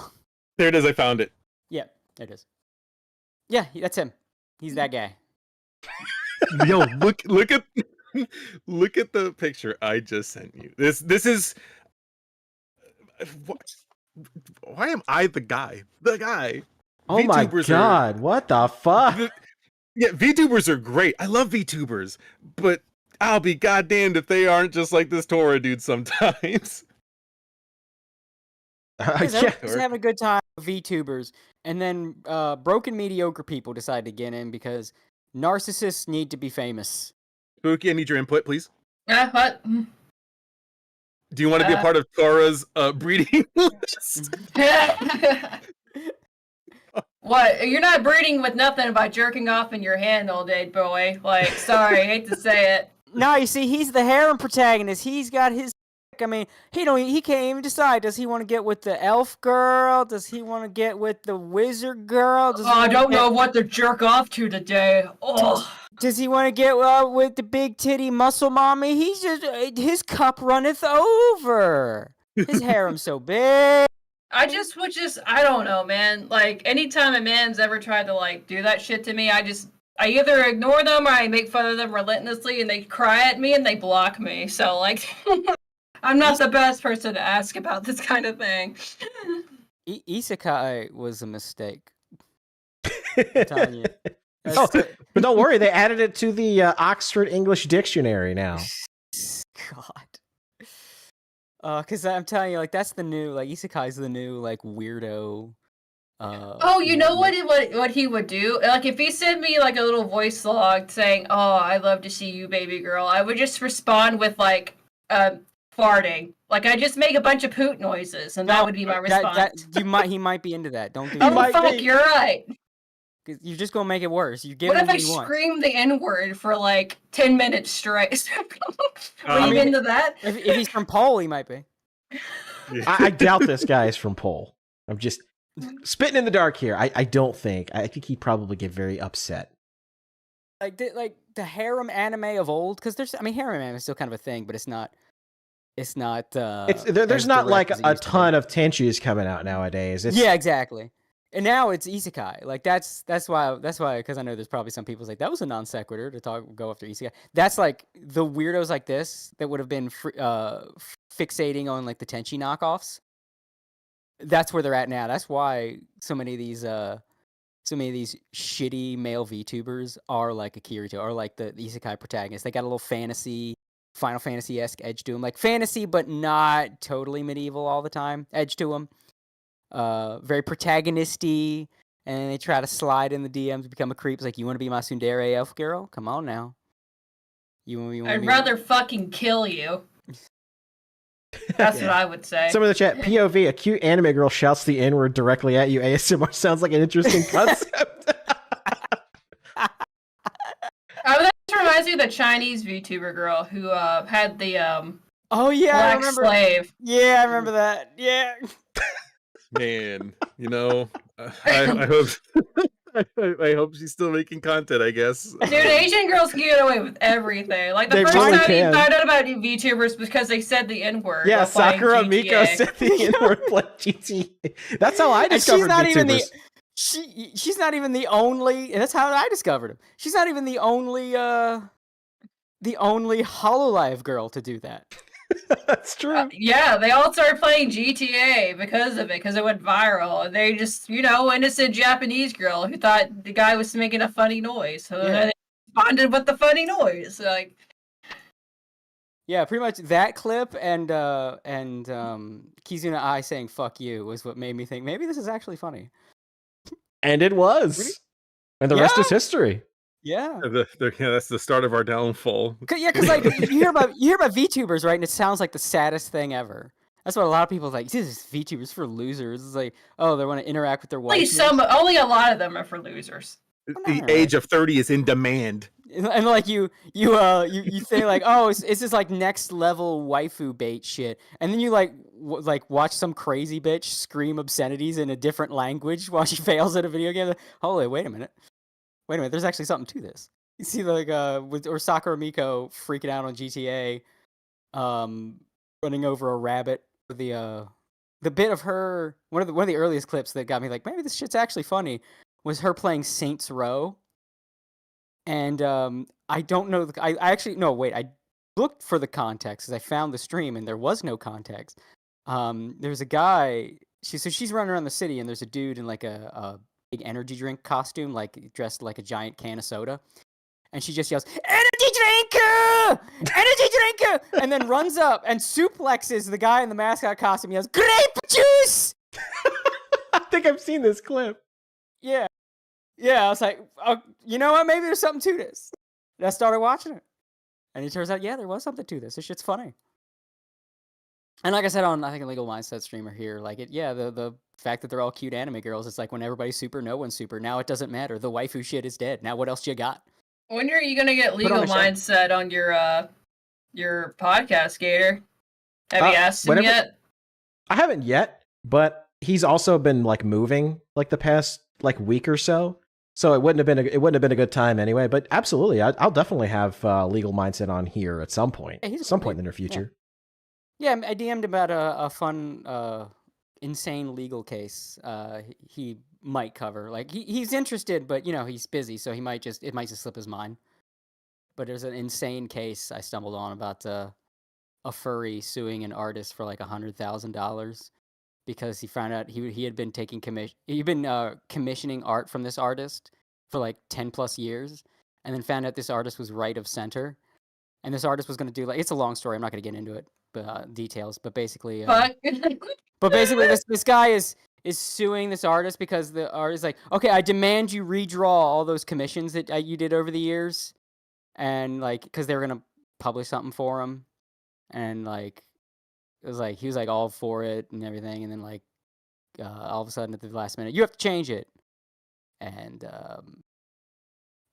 so now because this artist won't redraw 10 plus years worth of commissions within a month, he's suing him in federal court for $100,000. That's insane. Yeah, he wants him to redraw these pictures to remove his OC because he found out that like this artist is like, again, right of center, and like you're like, I'm not going to get invited to the champagne room at Anthrocon if I associated with you. He's not going to get invited to the good kitty litter room. Yeah, exactly. So like, he's like, because this artist won't redraw the pictures, he's suing him for $100,000, and he's like, he was going after his like he's going after everything about this artist's business, all over some like 10 over 10 years of commissions. That's And, insane. Yeah, so I was like, legal mindset. This is nuts. You got to check this out. And I sent him the contact info for the guy. Speaking of We'll see. legal mindset, we actually got a super chat. I'm gonna butcher this name. I'm sorry. Kairozu Desoya for $5 said, "Watching this refugee from an H.P. Lovecraft story is making me want to go to the gym. Also, congrats on your streams with legal mindset." I think he was talking about that Nova guy. Oh yeah. Yeah, I've had a lot of fun being on with Legal Mindset. The most important thing, though, was I'm glad that it gave all of these VTubers that I cherish a second chance, an opportunity to get away from a lot of this dumb stuff. And it continues to be like a force for good. Like we saw the Amano Seraphi alien mixture stuff. So it's allowed her kind of the opportunity to get her voice out there, to get the truth out there, and gave her a platform so that she could counter what that company was doing to her and trying to extort her for, really.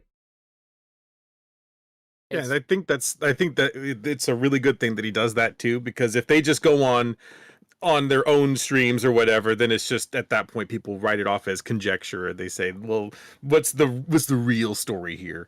But when you have the documents in front of you and it's right there, then it's just like, okay. Well, I think also having the point of view of a like accomplished lawyer, because Legal Mindset, he's like a practicing lawyer, and he's not a small time lawyer. Yeah, he's worked with some big clients. I mean, the whole Disney thing was kind of personal to him because he's worked with a lot of companies down there in Florida. Yeah, he big number lawyer, and so that adds a little bit more credibility to a lot of the when I should shown Legal Mindset the contract, Legal Mindset's interpretation of the contract and what he's reading from the contract. I think it carries more weight than no offense to him because I like him, but it carries more weight than if like depressed Nosagi looked over the contract and opined on it. Well, because no offense to him, but he's not a lawyer. He's not versed in this stuff. Yeah, well, and like they also like to people that are covering this stuff, like me or False or Noasagi. They like to kind of like catty corner people as drama VTubers, and that's kind of like a strategy to get people to tune out. It's like, oh, we don't care what they have to say because Nux Taku's a drama VTuber, False is a drama VTuber, and some people will just automatically tune out if they cover something. But when you have Nux is just a clout chaser. But when you have somebody that's professional, nothing to do with drama. When you have he's literally a professional clout chaser. Like that's just his whole thing. That's what he's done ever since. Like he tried clout chasing off of ER stuff by doing literally the same fucking face as ER. Then he did a bunch of shonen shit, and then he started doing troll videos, and then he went on to the VTuber thing, clout chase something. I mean, he's a very successful, money obsessed clout chaser. I don't think he's money obsessed. I think he's desperate to people to like him. Nux. Oh no, he's talked about how much money he's made off of YouTube. Well, no, he might have talked about it, but just seeing kind of Nux's behavior and mannerisms, he really, really gives me the vibes of someone that just like did not have friends growing up. Well, he's like a fat little guy. He's a fat guy in real life. That's why. Just really wants to be liked, like more than anything. You really saw that during the V Shoujo shit, and how he he didn't nut up when he should have. He I don't want to say coward. That's the wrong word. But he was like gave very simpering apologies and stuff. It was like because the threat that people might not like him, and then he might lose friends. Just the way he reacted to that possibility really kind of cemented that in my mind. This is a motherfucker that I guarantee you in high school he had no friends, or very few friends, and what he wants is to be loved. He needs love and affection from strangers so badly. Well, it's worked out for the best for him. He's pretty marketable, I would say, for the most part. He doesn't go too edgy. Yeah. But, not too safe. I'm not even like super condemning him or anything. It's just a neutral observation. Well, no, Nux was absolutely right about the V Shoujo stuff too. Like that was a very dangerous situation. There was somebody that was out there pretending to be V Shoujo, going around and gathering like all these docs of people that were aspiring to be in V Shoujo. Like that whole situation could have been very, very, very bad if someone hadn't stepped in and done something about it. Yeah, 100%. That's why he should never have apologized. He should never have groveled. I think groveling was the word I was looking for earlier. He shouldn't have groveled. He should just been like, "What? If you're getting mad, you're gonna go after me over this. I saved your ass." Like he should have been like, "I thought you people were my friends. Guess not. Goodbye. Fuck off." If people you're friends with turn out to be pieces of shit, you don't kowtow and grovel like, "No, be my friends again." Like, "Oh, I'm glad I found this out now when you could have done something worse to me considering the person you are. So bye. That's how he should have approached this. But he's like, "No, I'm so sorry. I shouldn't have done." He was like very he's very Milton about it. Well, he did the good thing of again doing the investigation along with Mudahar. Yeah. However, the way that he went about doing it was kind of illegal. And that's I doxed this person who was trying to dox this person, and let me tell you all about how I did. Well, it wasn't even like the doxing part of it. It was they had a friend at OnlyFans get information to him, which is like, okay, well, that's a whole different thing. And maybe how do you have a friend at OnlyFans is able to access people's private information? Well, probably talking about like the people on the back end of OnlyFans. Yeah, like not an OnlyFans girl, like someone that's no, that's what I was asking. Who the fuck is he friends with that works in the actual company itself? Where they give up information. That was, some of his methodology was stupid, 100%. Yes, but like overall, he was in the right, and V Shoujo was very much in the wrong and backstabbed him. And I think like the fact that he groveled about that kind of shows what I'm talking about. Like he cares more about like being liked and having friends and like building friend groups and connections and stuff, where it's like like a large connection friend group that he was tied to was threatened and was like all turning their backs on him. And he was like, he just turned into full Milton from Office Space saying, I'm very sorry. I'm very sorry that I took your stapler. And that he shouldn't have, that he should not have done that. That's like years old news that we're opining on. I should try to get Nux on the podcast. We can have him on with ER. I think that would be crossing of the streams there. Should we after I just on this podcast game? Yeah, I think he's a lonely bitch boy. What if ER gives Nux the N-word pass, and then we get Nux to say the N-word? What if it's just a me and ER stream and we just say the N-word the whole stream? Yeah. I should clarify because I know how the internet can be. I don't actually have a personal issue with Nux. He kind of rubs me the wrong way. I don't watch his content, but I don't think he's a bad person. I'm not attacking Nux. I just don't watch his content, and I think he's too desperate to be liked. That's it. And he smells, and he's short, and he's fat. He's a big dumb stupid, and he makes. And I'm gonna get him. I'm gonna find out where he lives. And he's a Hebrew national.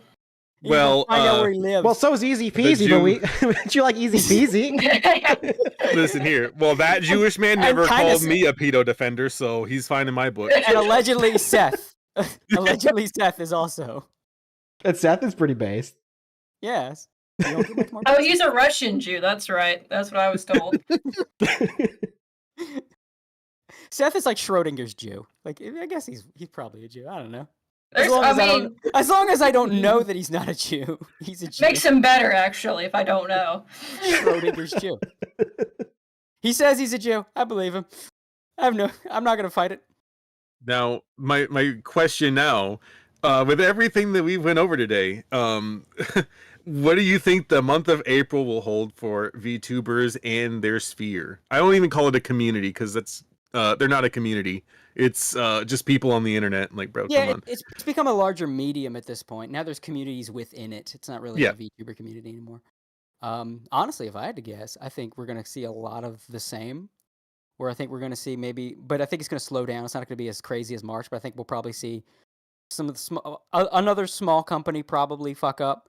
Hololive will continue to win by doing nothing, and Faze will just continue Sell more coffee. Yeah, they love Faze will sell more coffee, and just Faze will keep winning. Hololive will keep winning. Niji Sanji will flounder. I think they're Faze has the best VTubers. There's no other VTubers like in Faze Connect. for real. I think Niji Sanji's kind of done burning. I think they're just gonna smolder for a while. I feel like we're gonna have at least one like major Niji Sanji VTuber fuck up in the month of April. Well, we kind of just had one with Hex Haywire, kind of revealing he's a sociopath. But I feel like we're not gonna go the entire month of April without, you know, shit Niji Sanji VTubers say.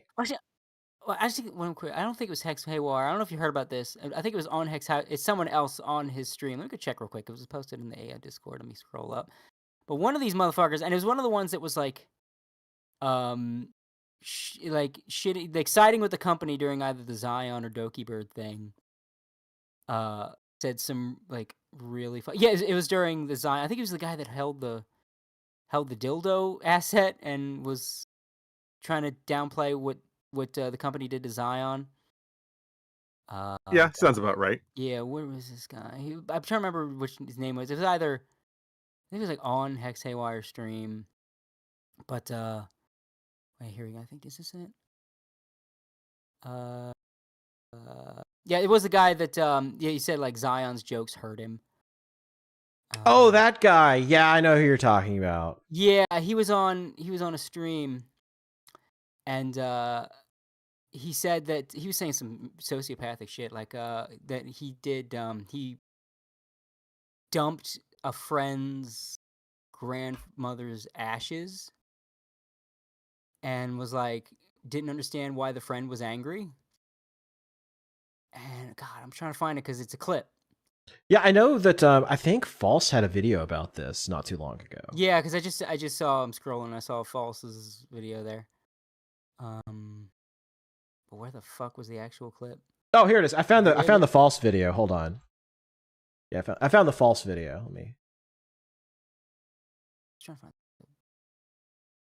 Was he joking? That is the question being asked today of Niji Sanji English's Hex Haywire. This regarding comments he made on stream alongside Niji Sanji English's Vanta Crowbringer. As in today's episode, we'll also be looking at Niji Sanji English's Rosemi Lovelock and why her 3D debut had disappeared. That is. Like, you ever like gotten a message or like a call from like somebody that you knew like years ago, and like yeah, you just you don't really talk to him anymore.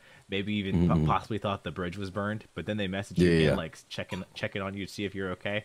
Like, like, is it bad to ignore them? No, I don't think so.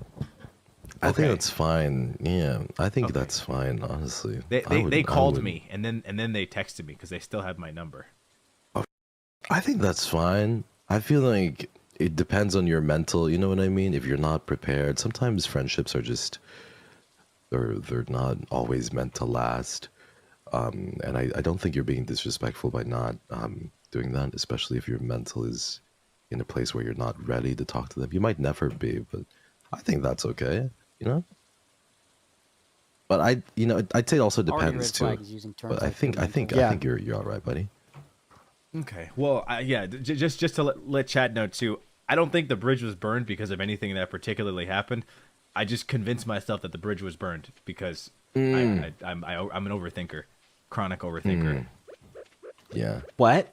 That's pretty much all it is. I'm an overthinker too. And so now, with that context, Hex would then make two statements that turned quite a few heads. Like one time, my friend's grandpa died. And I used his friend's his grandpa's ashes to like what? Plant you know, like a seed, and I kind of just messed around with it. I destroyed the little pot, and the ashes What came the in. fuck is this fucking shit? Look at the reaction. That's my face. What the fuck is wrong with this? Like, what? And you could kind of tell the way he's avoiding saying it. I think he used his friend's grandpa's ashes to grow weed. Like, the way he won't say what he planted. Yeah. Yeah, well, he's like to grow a I plant. heard like adding dead body ash can actually make it some really dank shit, bro. Like really mellows you out. Well, for real, like the way It's just a dead body string, like makes you like feel like you're a dead body when you hit this shit, bro. Like for real. the way he caught himself and like stumbled and just kind of kept it ambiguous as a seed or a plant tells me it was weed. Like he used his that's what it Yeah. sounds like to me too. he used his friend's dead grandfather's ashes to grow weed. Oof. What the fuck Man. is wrong with Nichi Sanji? Jesus Christ! What kind of fucking sociopathic shit is this? He's not even done. There's more. Oh, I didn't think it was that bad. And he was like angry at me and everything. I was like, why are you angry at me, buddy? Like, it's just your grandpa's ashes. Drink that in. So yeah, people can be mad sensitive, you know what I mean? And like wanna one see other what the time, chat like, says. like my friend's goldfish annoyed the fuck out of me, so like I wanted to see if it could swim up current the toilet. And he was like pissy about it too. Something about like that was a family How does a pet for 5 years. goldfish get on your nerves? People can be sensitive as hell, bro. There's Don't something mind about it. being cruel to animals. Being a Anyways, sign what of we something. doing today, buddy? Yes. he wants out so fucking bad, bro. He wants out so bad. The He's face you looking make for when the you're ejector. trying to bit the ejection scene. It's like, Yeah, I was thinking the same joke. He's looking for the eject button. abort stream, I abort want stream. to just read the comments right there in the corner and see what people are saying as this shit's. I think it's all I can read is what. What, bruh? Oh my god, that's chat is losing their mind. They're just like, what the fuck? Yeah, like that's too elaborate to be a joke, but And he's saying it too like I guess casually. Like there's no punchline here. There's no bit. He's just people are sensitive. Who looks at a goldfish and be like, that fucking bitch is annoying? Who gets annoyed by a goldfish? He's like, that goldfish got on my nerves really bad, so I flushed it down the toilet. Like, what the fuck? Oh, you think you're so great because you can swim? Oh, blur, blur, blur, blur, blur, blur. Is that what you were saying? The way he'd be glubbing blur? at me. The way he'd be glubbing at me made me feel bad, dude. It fucking pissed me off. You look at me with both eyes when I'm talking to you. You think you can swim wherever the hell you want to in these streets? Think again. You blooped in the wrong neighborhood. He keeps eyeing my treasure chest. I'm tired of his bullshit. Yeah. This is the guy that was like very offended by Zion's jokes. By the way, people are so sensitive. Like, I don't know why you're so upset. I just used your grandpa's ashes to grow weed. Why are you so upset at me, bro? Anyway, I was very offended by what Zion was joking about. Okay, what fucking like nutritional value does dead ashes have? That's one of my many questions. And then two, why? Why can't you just go to the fucking hardware store and get some fucking soil, dude? He's dumb, and he probably thinks, well, dead people are like fertilizer, like they fertilize the ground when they die. So like maybe just like use some old eggshells or something, like a fucking normal person. It had to be weed because he had to be like high as balls to think that putting ashes in like a little thing is gonna make weed grow faster. How about you just water the plants? Like, why so mad? People are so sensitive. Yeah, fucking social justice agenda over here, bruh. Like that's why, like, I'm thinking we'll probably get this kind of thing is what we'll get from Niji, maybe once or twice going forward. but I don't think we're gonna get another like Doki Bird. Yeah, I don't think we'll have another situation like Doki Bird or even like Sayu. I don't think there'll be another like major total collapse because the people that are outside of the clique are gone now. Like it's just like that's all that's left is the clique. Not all of them, but it was like the people that the clique didn't like. Right, the people that they didn't like are gone now. Yeah. Because So it's just a bunch of sociopaths who like. I mean, there's do this kind of shit or left. Well, there's some good people there. Yeah, there's still some good people. They just weren't involved in the drama. They were just out like from what we know, it does not seem that Rosemi, for instance, was. Yeah, it doesn't seem like Rosemi or Petra were involved in any way. They were kind of on the outside and didn't really know. Yeah, or if they you know they just looked the other way if they did. I wouldn't even say they looked the other way, but like they might not have known how hard it was going, like how deep shit was. It was probably just like, well, we know that like Illyra doesn't like Selene. That was probably the most that they were aware of, and they probably weren't aware of the shit that was like being done to Selene by the clique. Well, yeah, well, in Pamu... the Sanji situation too, in particular, this guy has to be nice to the other sociopathic guy, right? He has to be nice to him. He can't call him out on his shit as this stuff's going on live, right? He just kind of has to pretend it's not happening. Yeah, this is kind of a microcosm if you think about it for what goes on behind the scenes in Niji Sanji. You have a sociopath, and you have a motherfucker who's like, just keep your head down. Just keep swimming. Just keep swimming. Yeah. Like that goldfish, man. Yeah, just like keep the swimming. goldfish, we had to go upstream. Well, Pamu, have you also considered that you can just ask them for the play button? Stupid. Oh my god. Yeah, that guy. I just like that was the ultimate, like, we have to huff this copium really hard. Guys, the play button's not a big deal. We could just ask them. Well, it was Bro, like... you're not getting it. Well, it's like, you could ask them for a picture of it.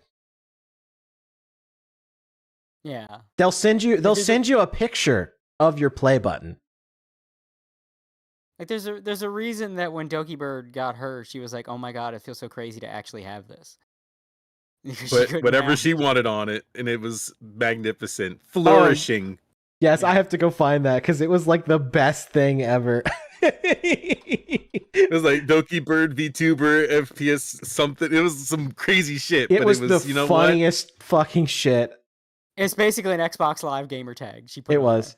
Here it is. Doki Bird, FPS, VTuber, FBTTVYT. Yeah. It's the funniest shit. Just, when you're at that point, you can finally get it. Why not just fucking go balls to the wall? I admire it. When are you gonna get False Eye guy on the pod, whatever? I can reach out to him. False Eye seems like a nice guy, but his like cartoon Troy McClure newscaster voice always like I can't help but laugh at it. Like, are you doing? Welcome right back to the news. Yeah, you really are. Are you just trying to be Keemstar? Or is that just how you talk? Because it still kind of sounded like his voice when he was on like streams and stuff. It's like, are you just cursed with Troy McClure voice? Hi, I'm False ID. How are you doing this evening? Like, is that just how he talks all the time? Is he going out for dinner? Is like, yes, I would like the chicken chow mein. Thank you very much. Unironically, I think False should just like release a funny video of him just like fictitiously going up to a drive-thru and ordering. It's like, yes, and I'd like the large fries. No. What he should do is he should release himself dirty talking. That would be hilarious. Yeah, and he's like, I would love to see your wet pussy. So much is going on in my pants right now. Let's get right to it. First of all, you've got me with a raging erection. I keep thinking about those fantastic titties right on your chest. Let's go right now to a picture of my dick erect within my pants. Just thinking of you. Why don't you show me what's in them jeans, girl? I would love to get a hold of that pussy. False DMs are open anytime. This is amazing. He's gonna look at this and be like, you know what? They're insane, but they're right. False ID sliding into your DMs ASMR. All right, hot stuff. Take this down now. I've got a lot of sexual fantasies to talk about. Let's get right to it. Get your ass on that bed right now. Come on, girl, back that ass up. Oh, I would love to hear him rapping too. Be great. False ID reading like back that rap ass lyrics. up, back that ass up. It's gonna be the new Ben Shapiro doing the lyrics to WAP. Yeah. I'm a sexual predator. Better alert the neighbors. Darth Vader whooping out my lightsaber. Yep, that. We're willing a lot of things. Girl, shake that Laffy Taffy. That Laffy Taffy. Girl, shake that Laffy Taffy. He's gonna be like, wow, I didn't know that they thought this way of me. You're 100 and we're so hunterish. That'll be our first question. So, do you have a girlfriend, and did you seduce her with that voice? Is that how you got laid? Do you have a need to breed know. list, Mr. False? Hello, all my Discord kittens. False, what are your opinions on Afro-Americans, please? Do you think that black company refers to people in a restaurant that only give you less than minimum wage? Y'all are my homies. I have many black friends. Yo, if he does that line specifically, I don't know. I'll end it all. I'll just be like, all right, that's it. It doesn't get better than this. Look, it's okay. It's okay. We will tell him. Friend Necro13, who's black, gives you the N-word pass. I'm something of a homie myself. Rest in power, Malcolm X. Speaking of Malcolm, apparently Talcum X is being a guy somewhere. Oh yeah, he's back. Yeah. Oh yeah, didn't he converted to Islam? I think is his new bit now. Yeah, that's his new grift. He's trying to pull the Sneeko thing. Yeah. What's with all these wiggers trying to like get into Islam? I don't understand. Bro, he looks like an actual white TI. He does. Oh my god, he does. Holy shit.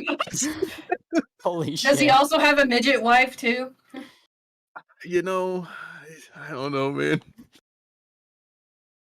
Oh, Big dude, ups. T.I. is just like the most like I don't want to say like below mid fucking artist out there. I think like there's really nothing about him. They're just like, yeah, T.I. That's the guy I want to fucking bump to the club to. Just so. Hey, listen, he has some club bangers, and they probably bang a lot in ATL. Who are we to judge? But that's the ATL though. Atlanta sucks. Well, you know, it's they gave weird. us Outcast. Come on now. Yeah, oh, like okay. when you're in California and then you hear songs that are meant for the dirty South, it does kind of not sound right. I don't know what it is. Maybe there's stuff. I guess it's because the dirty South is kind of like Atlanta's definitely rougher than the beach sunny side of California. I really want to bring back the Letterman jackets and the biggest, baggiest pants that are. They're not even like on your waist. They're not sagging. They're just almost off your ass at that point. We need to bring that back. No, we don't. That was the stupidest shit. No, I want the black dudes rocking. I want that. the black women in the clubs. I want them to have like have you ever seen the cover art of the Kings of Crunk? I need that. I need that The back. Kings of Crunk. I haven't thought of that in so long. I don't even remember what it looks like. Kings of Leon. That's quite the opposite. Let's see. Okay, what's the one? Oh hell yeah, dude. Sorry, it's the Crunk Juice one. Sorry, wrong Afro-American album. Crunk please. Juice. Yeah, Crunk Juice. Yeah, remember when they used to sell that? Crunk Juice. Oh yeah, they that shit was nasty. It was like an energy drink. Back in the early 2000s when we used to have energy drinks based off of rap songs. Crunk Juice was one of them. Pimp Juice by Nelly. Now we just have like I don't remember chips these. based off of rap. Yeah, I should remember. I remember. Yeah, now we got do. Prime energy drinks or whatever the fuck they are. Cred, Some get sugar yourself water. some cred. I Now like that it's South Park YouTubers. episode. Now it's YouTubers doing that shit. Yeah, Yeah, we when I got was sugar driving- subs. when I was- Crunk rappers were the YouTubers of their day. Yeah, we need They to were- bring those back. They were Those doing a lot of guys. corny ass marketing to kids and all their shit was brain dead as hell. And just and they were kind of following an algorithm too. Well, when I was driving to Chicago, I'll say the things I saw the most was I saw a lot of Amazon obviously. But another thing I saw a whole lot of, like, as far as trucks goes, was Prime. I saw a ton of Prime trucks everywhere. So I guess it's really, really popular now with the kids. I mean, I also saw that South Park episode where they make fun of it too. Like, get some cred. You want some cred, Craig? Did you guys watch that yet? Times. I'm so glad we're past Crunk though. That shit was terrible. That is not a nostalgia I want to go back to. They need to return to 2000. Crunk? No, we need to return to like 2007, where there was a housing crisis, and we can play Modern Warfare 2 safely in our homes. And call people slurs online, because you can't do that anymore. Aw. Unfortunate. Yeah. Well, you can. You'll get banned though. Yeah, AI will detect you talking shit about someone and telling them that their feet are smelly, and then you're banned off of Apex Legends, and they delete your EA account. Sorry, idiot. I don't know. Deleting your EA Get account banned, might be nerd. like a blessing in disguise, actually. Genuinely, once we're past a lot of the heavier political shit we're dealing with right now, we got to deal with like the idea of banning you from something you paid for. That shit's got to be like some kind of fraud. Like that's got to be some illegal shit. Like if I paid money for this, you can't just like say, "Well, you're not allowed anymore." It's not. You're not paying a subscription. I bought a product. If I bought a product, it's mine. I don't know how often that actually happens, though. It depends on like who makes it. Like EA will do that, and Blizzard will do that. Like if you're gonna ban me forever from your game, issue a fucking refund. Give me my money back. Well, Blizzard's been doing it a lot lately with Overwatch. There were people that would post like "good game, GG" in the chat, and then they'd find, "Oh yeah, you've been banned from chat for like a month." Yeah, and because they were looking for GGEZ, that was the toxic language. Like if you can't take toxic shit, get away from people. Don't play. And then they FPS removed games. it. Yeah, they replaced it with like, "Mommy, it's my bedtime. I want to stay up longer." Some bullshit. It's, I hate sensitive Zoomers, man. I hate this. them. I think we finally have reached the boomer part of the anime boomers podcast. Yeah, for real. Arguing about the they're so- oversensitive Zoomers. Well, they're Yes. so hypersensitive and over hypersexual too. They can't even like look at sex scenes in movies anymore. Like they can't differentiate like what's a sex scene, what's just pornography. Yeah, Like, it's a weird mix of prudish and hypersexual because they were exposed to sexual things so early and so often while being preached to by adults that like this is all wrong. So they just have this knee-jerk reaction to anything. You know what? They are like old religious prudes and like hardcore Muslims. Whereas like if I have to punish you for making me aroused, like you did this to me. Hellfire! Yeah, they're fucking Frollo. They're all just fucking Frollo. Like, you made me aroused, you have to be punished for this.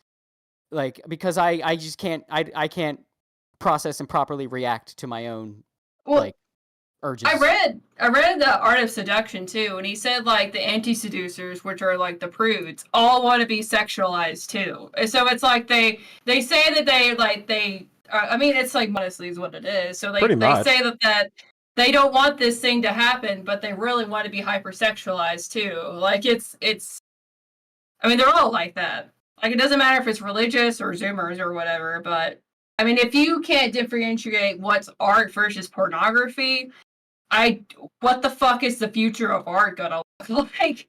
Like the problem is really, honestly, the whole reason we're putting up with this now, and the whole reason it's even got traction, this is a blowback response to how shameless the 90s and 2000s were, because sex appeal was fucking exhausting.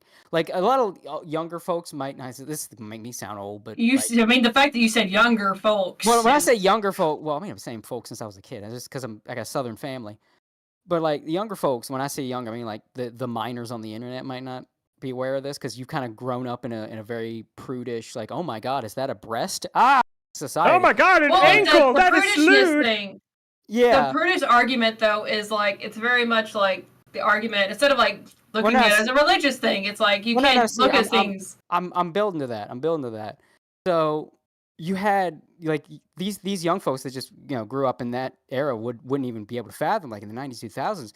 Sex appeal was everywhere. The biggest show on TV was Baywatch, and solely for the reason that it had women in bathing suits running in slow motion with their breasts bouncing. That was the man it. show. Yeah, it's the entire reason anybody watched it. It was just Adam it was Carolla so and in your Jimmy Kimmel. face. Yeah, and I remember growing up in that time and just being sick of it. Like, it's weird to think now because, like, being horny is basically punk rock now in this kind of prudish era. Just retweeting horny fan art is just like, yeah, take that, prudes. But back then, it was just like, I'm sick of it. I don't want to see another fucking breast. I'm tired of it. Everywhere I go, it's bikini girls, and people are talking about sucking dick, and I can't take it anymore. And I think society as a whole kind of had that reaction. It's like, I'm fucking sick of this, man. Every 2 seconds, you motherfuckers are horny, and I'm tired of it. And it just caused that blowback where people just got tired of horny motherfuckers running around like in fucking perpetual 24/7 goblin mode. So, because that's what the 90s and 2000s really were. And so you had this like rubber band pendulum swing the other direction of everyone becoming obnoxious prudes like they were in the 50s, where those obnoxious prudism led to people being in perpetual goblin mode. So I feel like we're going to end up in another pendulum swing where like people are thinking, yeah, I can't wait for people to be able to be openly horny. I don't think you understand. I don't think you know what horrors are about to be unleashed. Once the bonk is gone, who will police those who need to be bonked? Yeah.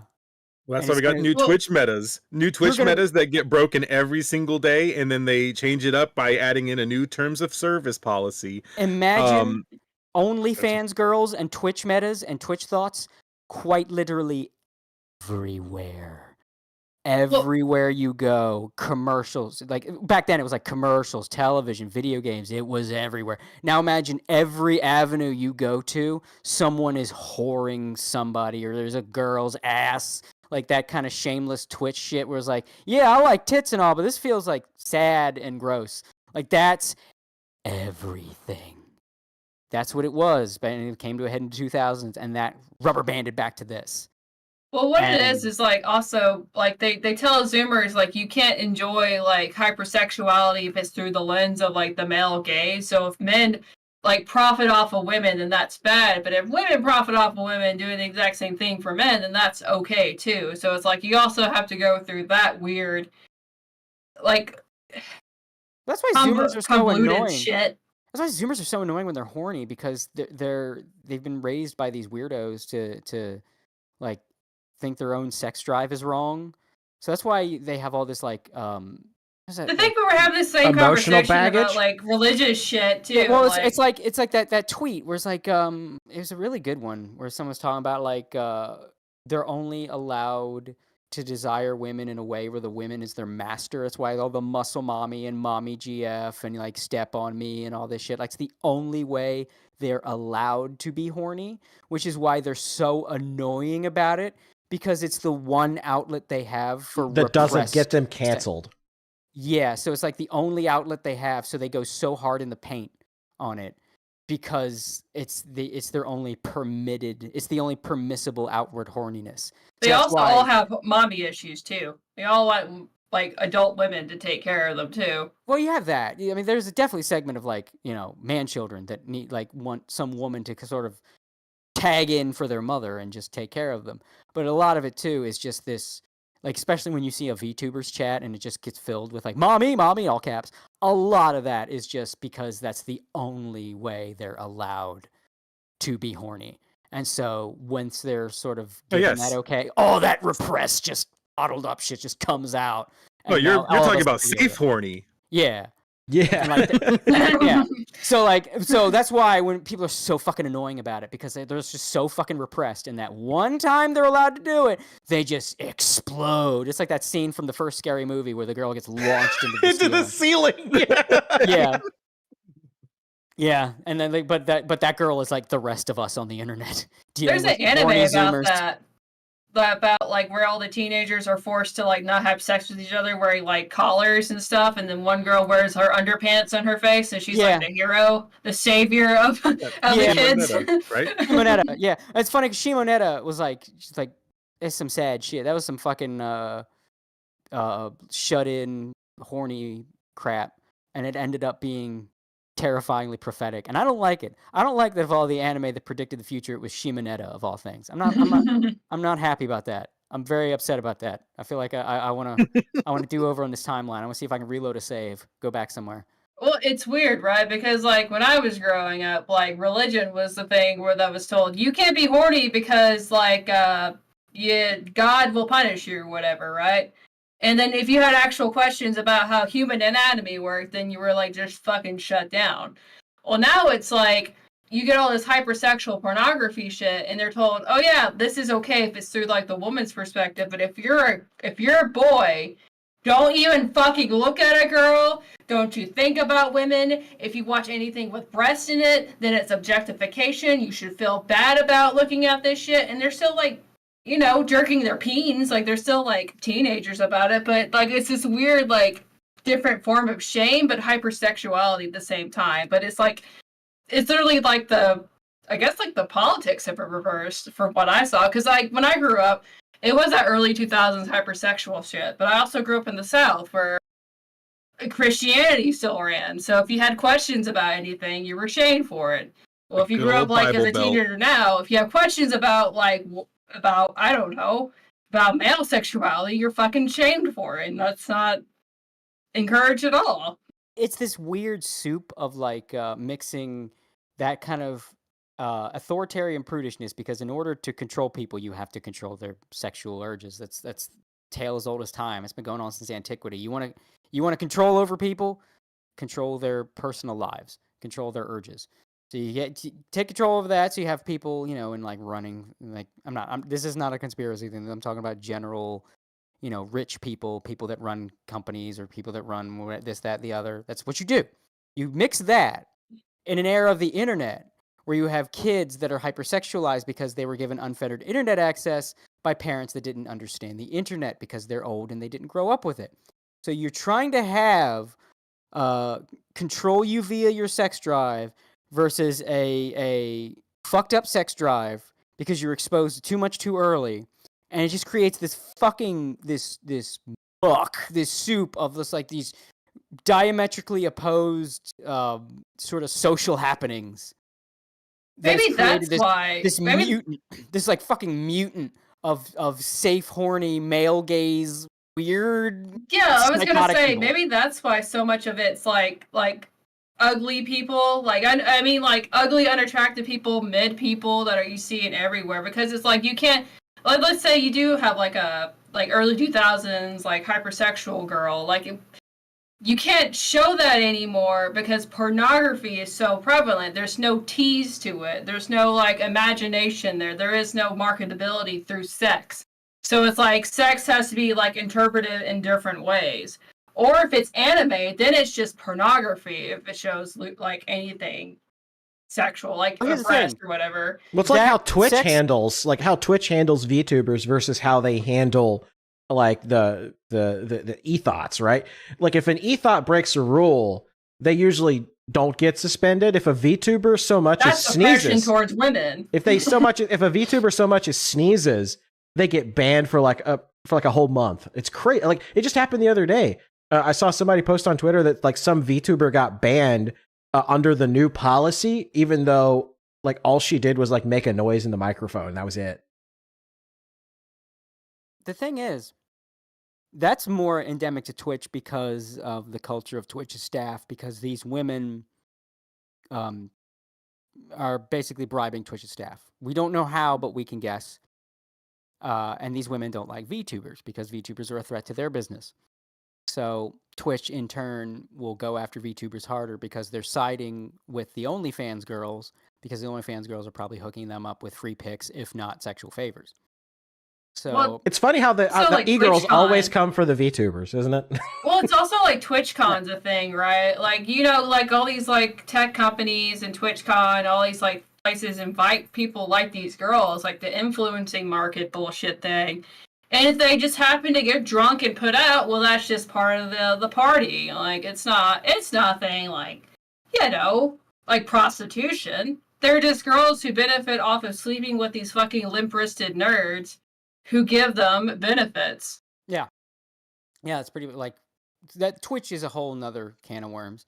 But in general, It's just that we're dealing with this, and the sex titillation thing still works, and nowhere is that evident more in art posted on Twitter. Because look at just non-pornographic anime titty art and how much my publisher has been encouraging me to draw more sexually titillating art. It's like if you want to get more people so you can sell more books.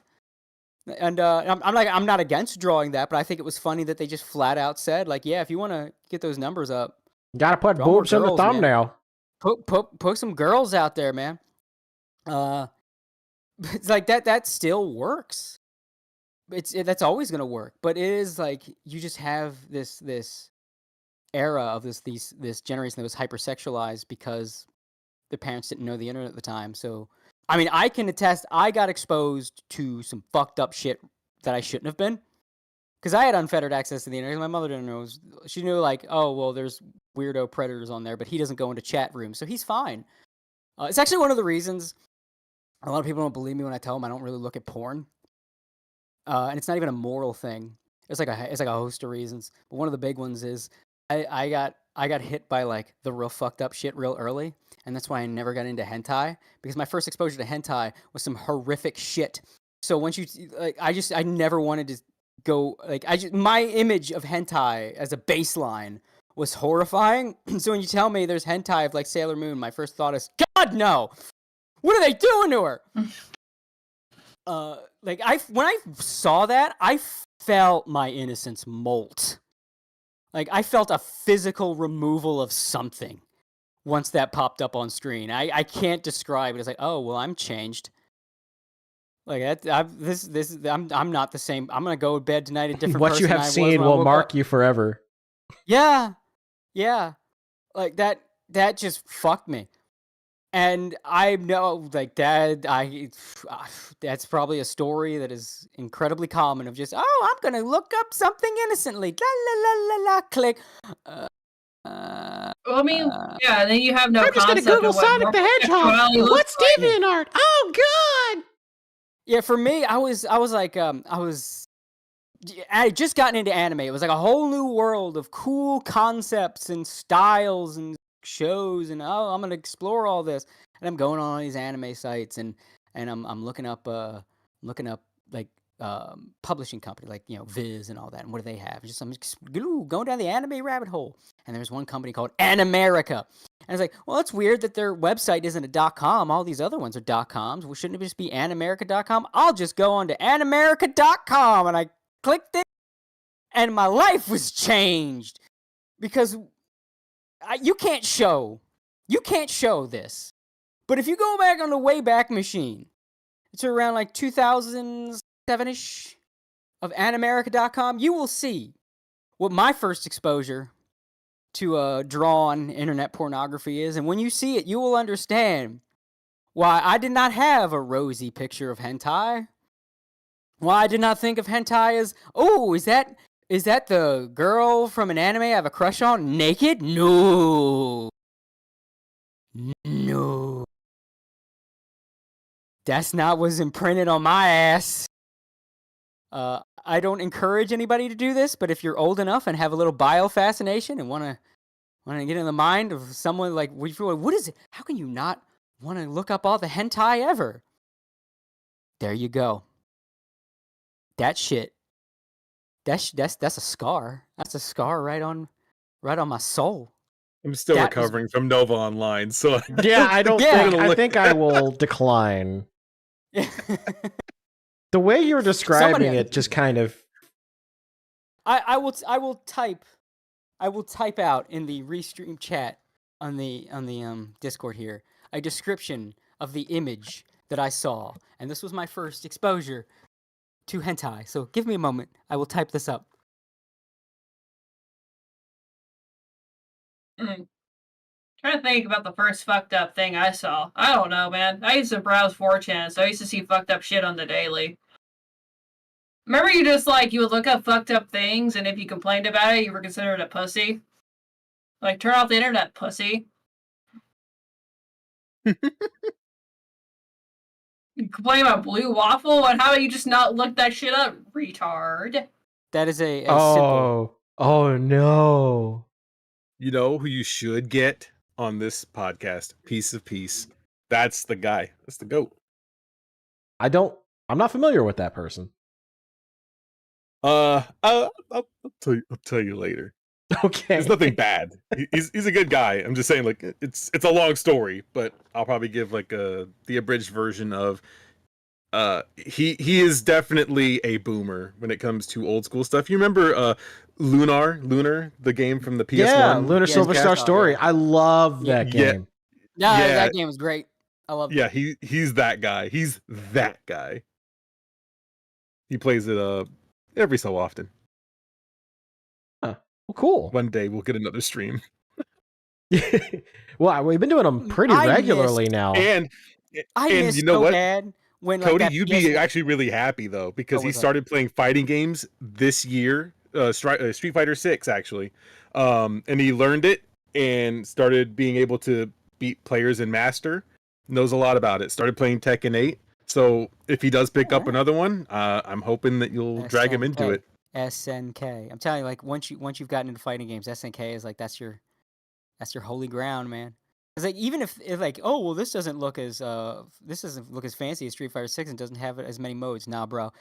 SNK is like the actual in-game, like when you're in a match, all their systems and characters are so fucking finely crafted. Like they know what the fuck they're doing. Like, Capcom's like, who can we advertise to with our stupid little season pass? And SNK is like still in their hermit cave crafting a new fighting system. Is like, no, we must balance the meter usage in this very specific way. Oh, but wait, they do not have a defensive option. Let us merge this option into another so that they may have a greater amount of defense to balance the offense. Like they're fucking old masters at crafting a fighting game. Like, SNK do not make bad fighting games at all. They just kind of fuck up sometimes with like KOF 15, amazing game. There's like nothing to do outside of online multiplayer. You get through arcade mode, get some story endings, you fight those boss challenges, and then like all you have is multiplayer. That's their problem. Like Capcom will give you a big world tour mode and whatever, and SNK is like, yeah, I thought it was about the fighting. Made the fighting. We gave you crossplay. We got crossplay and rollback netcode as the fighting. Love SNK sprites back in the day, the 90s ones that they had. God. I mean, that's probably the most boomer take I can probably have, but it's like I love the way that they made sprites for all of the characters and then the backgrounds. It just SNK felt backgrounds so were legend. alive. They were legend. That's the kind of thing. They have been kind of stumbling into 3D. It's like a whole new world for them. But I mean, based on City of the Wolves, they're getting it.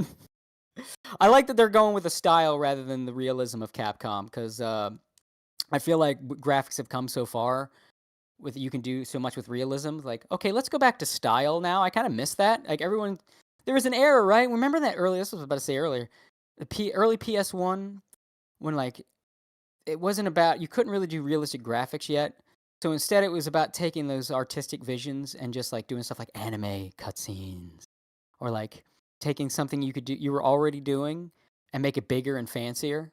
Like, oh, it's a 2D sprite game, but now you can do like 3D models for the effects and all kinds of crazy shit. Like, they weren't trying to get super. They had 3D games and everything, but they weren't trying to push that realism all the time yet, because there was still that limitation. Like the limitation encouraged people to make stylish and weird things because you could not be realistic. So you had to be stylish.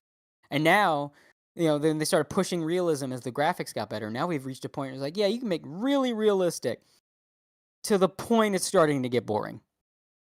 Well, that and there's like this fetish for like ugliness now. It's like the characters cannot be attractive. We have to do everything in our power to like make them, because it's like to them it's like, oh, regular people in the real world are ugly, but that's never actually been true.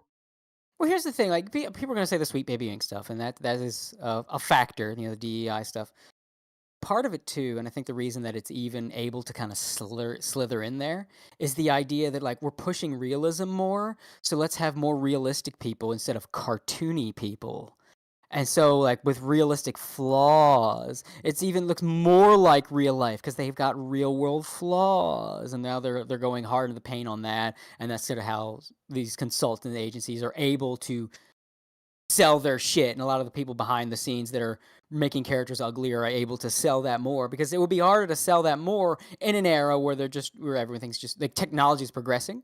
But now the technology's hit this point where like advancing, like we're now advancing in slower increments, and it's just making it more realistic. Well, if we can't make it exponentially more realistic like we could when you were going from like Mario 64 to like the PS3, well, let's make it more realistic in the presentation.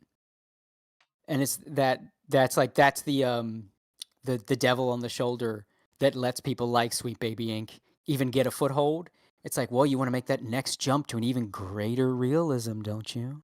Even greater realism than the realism of previous, even today. You want to be the more realistic guy than the we last got guy. media literacy people like that right now with anime. God. Yeah. Like unironically, they show up and they're like, this story is actually bad because it is not realistic. And I'm like, well, yeah, I want my goofy shit. It's using the siren song of advancement in order to make things worse. Because there was so much of an obsession with advancement throughout video games for so many years. And once we sort of reached this wall, where it's like, you can't really advance like visually and technically too much anymore, it's starting to become impractical, and like even the graphics are only incrementally getting better. It's not the giant leaps that it once was. So now that obsession with huge leaps in advancement is becoming like socio-political, just out of a need to like be the more advanced thing. So now that you can't really be the more technologically advanced, well, now I'm going to be the more socially advanced, and I'm going to be the more advanced in depiction of reality. My reality will be more reality than your reality, because everybody will look like real average people that you see in the mall instead of the people that you would see in a fantasy setting. It's more realistic, because they can't let go of that. Like a lot of these game devs, you just sit down and like just ease up, stop pushing. There's nothing to push anymore. You're done. No more, like Capcom, enough with the RE engine shit. We get it. You made a very realistic graphics engine. It was neat in Devil May Cry 5 of like seeing previously very anime characters look very real. And they weren't uglying them up, you know. They look like dudes. And that was neat. But now you're doing it too much. Like Street Fighter, none of these new characters look cool, except for Luke. Luke is all right. And JP. JP is cool. But Luke and JP, and then that's it. No one really likes these new characters. Marissa is horrific looking. Well, don't they like go on Instagram? They find Instagram models to base people off of now. Isn't that like the Japanese thing? No, it's a Korean thing. That's the Stellar Blade. Well, that's what they did for the Resident Evil games. They based it off of even the Instagram Japanese model. companies are doing it. But the thing is that like a lot of Japanese companies like Capcom and Square, they like the California branches of those companies kind of run the show now. And so what they'll do is they'll head scan like a really attractive model, and then they'll make her look like shit. Yeah. They have to tone it down because they want to make sure that the average person feels seen. But I'm watching anime characters fight each other. They're supposed to be attractive. We don't want to offend Western sensibilities. Yeah. Fat people. Yeah. There's some like conspiracies Fat people. There's some conspiracies too of like they have to make women, like you can't have big breasts because you have to appeal to the trans people, and they can't grow big breasts. And I don't know. Implants just like the rest of us. Well, look like Pokemon Go, right? Like they went and they took like all the female models and they removed like them looking vaguely female. So now they have like they just look like they took away any curves whatsoever. So they have no boobs. They are just like straight down. Planks. They have no hips. Yeah, they're planks. They're literally planks. And then they gave them man jaws.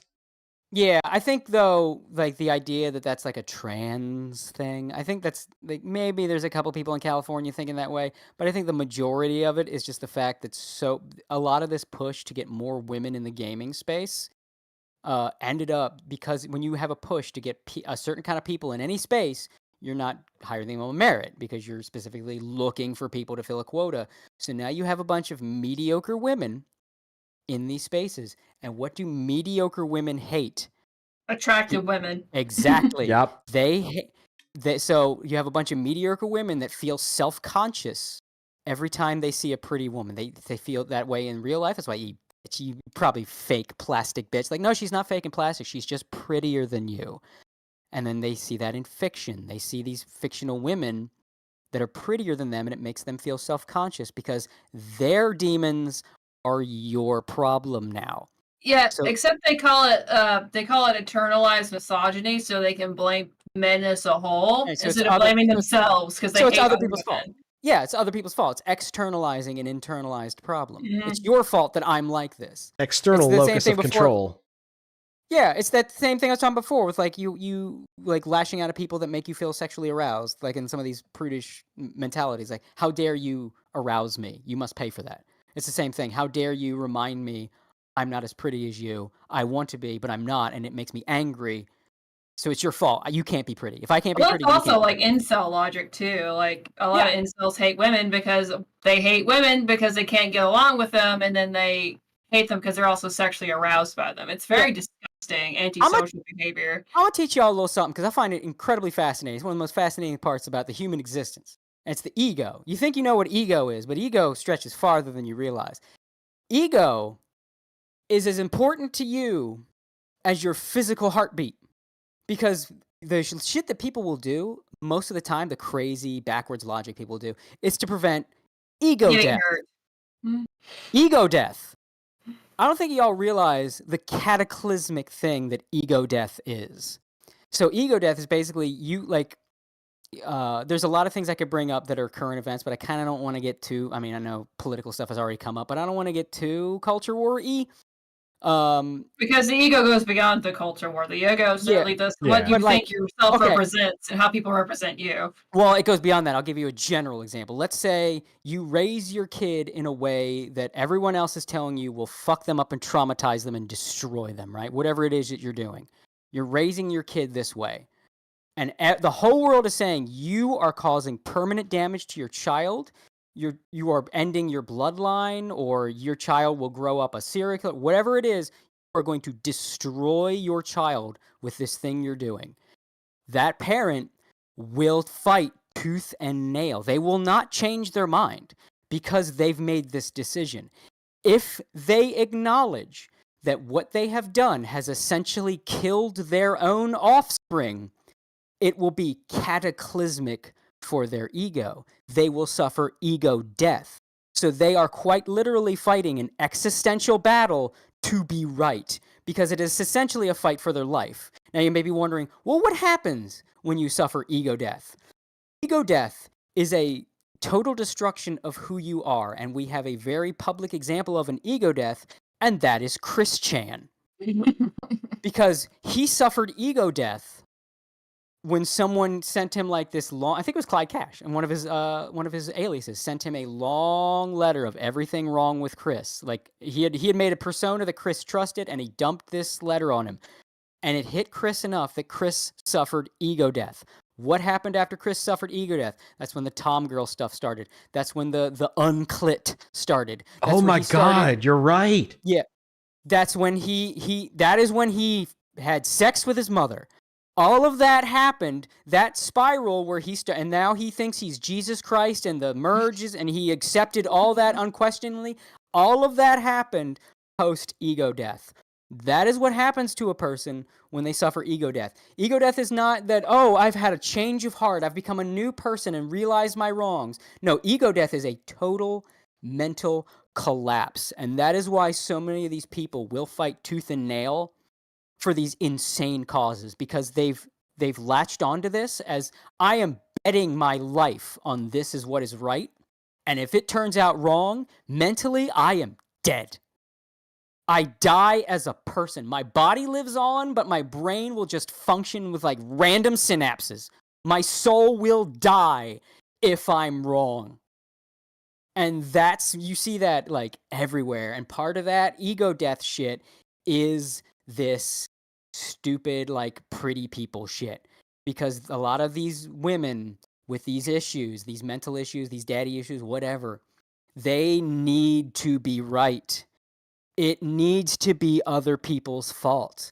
Because if it turns out that all of their misery is their fault and everything that they're going through is their fault and their choices, they will, especially when they're older and can't fix it, they will suffer total ego death. And they can't do that. It's instinctual just like it's instinctual to want to survive and fight death, it is instinctual to fight ego death. And that's why we're always going to deal with these people. So it's just a matter of not letting them get their hands on shit where they can make decisions, because they're going to make their personal problems our problem. That's why they keep making women in games uglier, because they have personal problems with pretty people and their self-image, and they're going to make it our problem. Now, we can't have pretty people. It's the same shit. Like, imagine if like there was like the opposite gender like initiative of that, but like these fat neckbeards were in charge instead of like having cool guys. Because like even when the fat neckbeards in charge, they wanted to see the cool guy be the main character. If they were just like, no, I want to see this fat guy who's in his mid-30s. He still knows his mom, but he's still really cool about it. Get tons of like 16-year-old pussy at the end of it because he fucking deserves it. And it's just. Here's the thing about male ego. It's a little different than female ego. See, female ego is you all must be like me. I must be the top. Male ego is I will pretend I'm already the top. That's why a lot of you look at like female self-insert fantasies versus male self-insert fantasies, right? A lot of female self-insert fantasies is like the hooking generic up generic girl who does nothing and gets everything. Gets the everything. One of whereas like male fantasies are the guy that already has everything and he's the coolest and best looking and everybody loves him. Whereas the female fantasies is like, oh yeah, there's all these pretty girls, but there's just something about you though. So like the male so this male self-insert fantasy would be, they wouldn't be the neckbeard. They would be inexplicably a handsome anime boy. The dual-wielding sword master that goes and fights the Demon King. Yep. That's why, like, I think even a lot of, cause my girl and I have talked about this because we're writers and we talk a lot about, like, writing and story stuff. So, like, kind of male self-insert fantasies are more fun than female because female fantasy, like, female wish fulfillment stories are conflict-free. Basically, they're conflict-free for the main character. Everyone fights for the main character. Well, that's kind of the thing. Like, men and women, it's like sort of like we are the same, but we are different with men and women. Men and women both do not want worries. Worries are bad. We share that. But the way they approach that thought process then is where we differ. Women do not want worries around them at all. Be gone worries. I don't want to see a worry. Men want to crush the worry. You could say that's like the evolutionary primordial killing. It's more the evolutionary like male-female role, right? I am the man. I must destroy the worry so that my woman does not face the worry. So it is ingrained in me as the man to destroy the worry. It is ingrained in you as the woman to not want to see the worry in front of you at all. The worry should be gone by the time that you see whatever, because I, the man, should have already destroyed it before you even came in the room. So that is reflected in our wish fulfillment fantasies, where a female wish fulfillment fantasy, like, everything is just going so great and there's no conflict, or if there's conflict, it's inconsequential and I don't have to worry about it. La la la. Whereas male wish fulfillment fantasy is, I am the strongest that ever lived. Nothing can get past me, but they're going to try. Oh, here comes the big scary demon.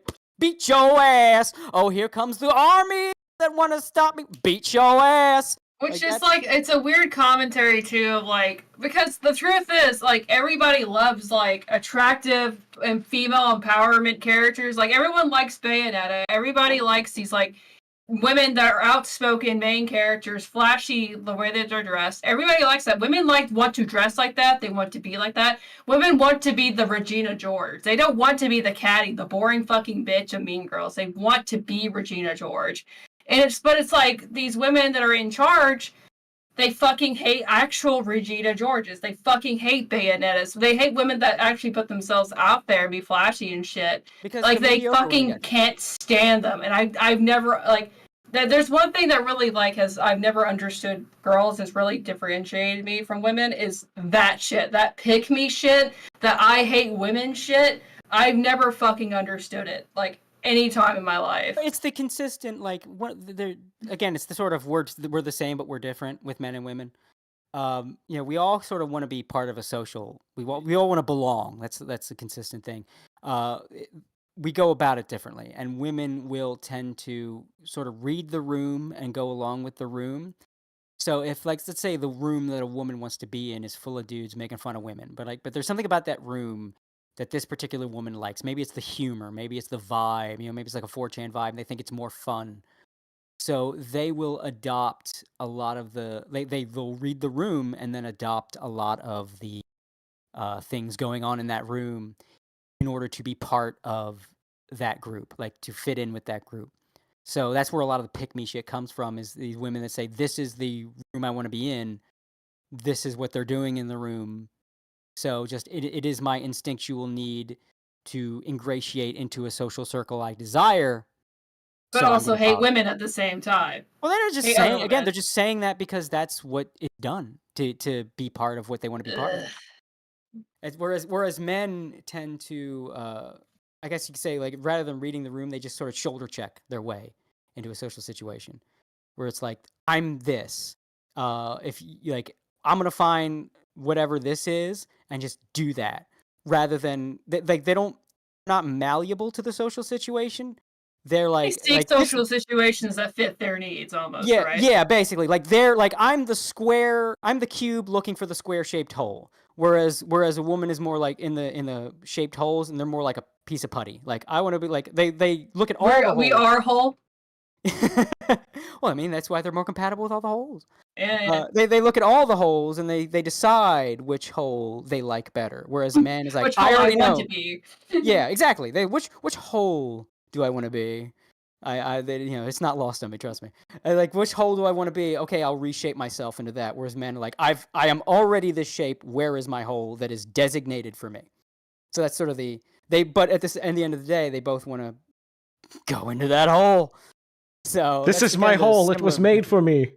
Yeah, that's a very male. That's the more male perspective. This is my hole. It was made for me. Whereas women are like, they're hole shopping. Which hole do I like? I think I like that hole. Yeah, I like that hole. I've outgrown that hole. Try a new one. Yeah, exactly. I'm trying a different hole. Yeah.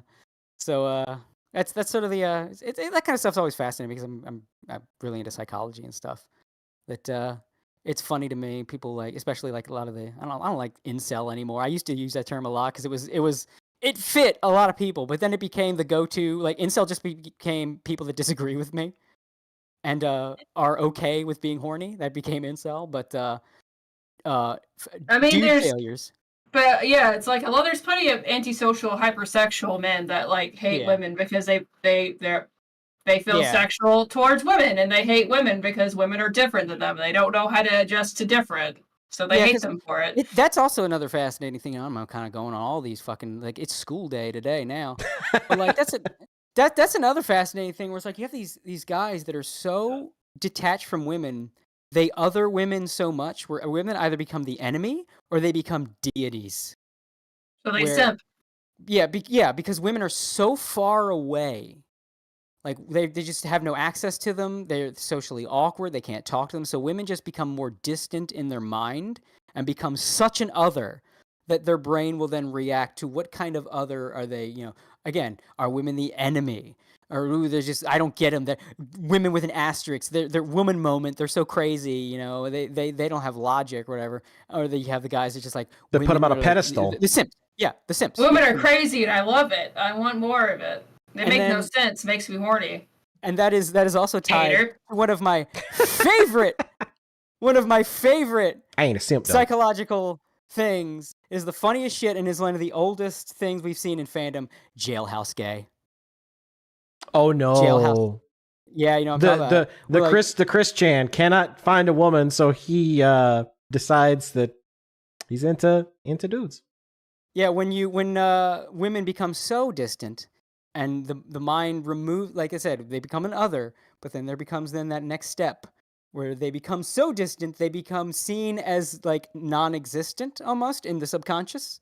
Like, obviously they exist, but they're removed as an option. Like, the idea of like, okay, you and I will never be fighter pilots. fighter pilots are real, but you and I are never going to be fighter pilots. That's just doesn't exist. It's just in the not back gonna of our brain. happen. Right. So women get registered in that same part of the brain as like you and I being a fighter pilot. It's just not going to happen. So, well, what do? The brain, the brain meat, the chemicals need companionship. There's no choice in the matter. That's how humans are. What do? Well, there's only one option left. Men.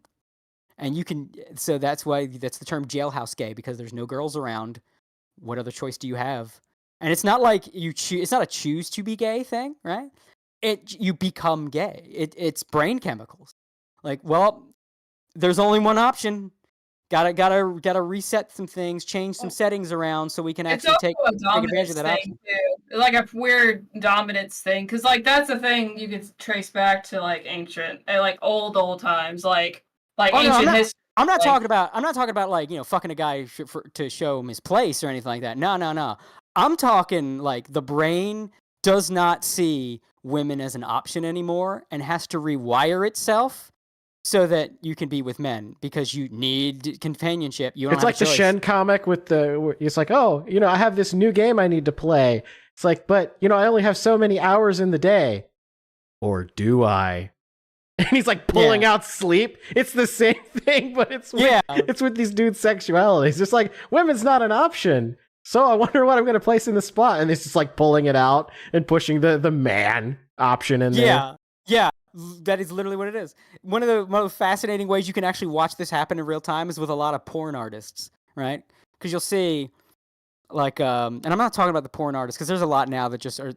It's like their career. It's like they're a porn mill. I'm talking to like before even that was a viable thing. This guy that was doing it for the love of the game of drawing porn, and you'd see like to their earliest stuff, and it'd be girls with big tits, and all of a sudden the girls they start getting more dicks. There's a little more dick girls showing up. That's a lot of dick girls. Now it's exclusively dick girls. Oh, here comes the boys. Now it's dick girls with boys. Oh, the dick girls are going away. Now it's just the boys. Like you can see, like there's so many artists that you could just watch that gradient. The slow evolution from big titted women to it's just dudes. Yeah, yes, dude. That's jailhouse gay, man. It's like this is borrow art now. It's one of the oldest things. It's one of the oldest things in nerddom. To the point that it used to be called nerd gay before it like got a more general term.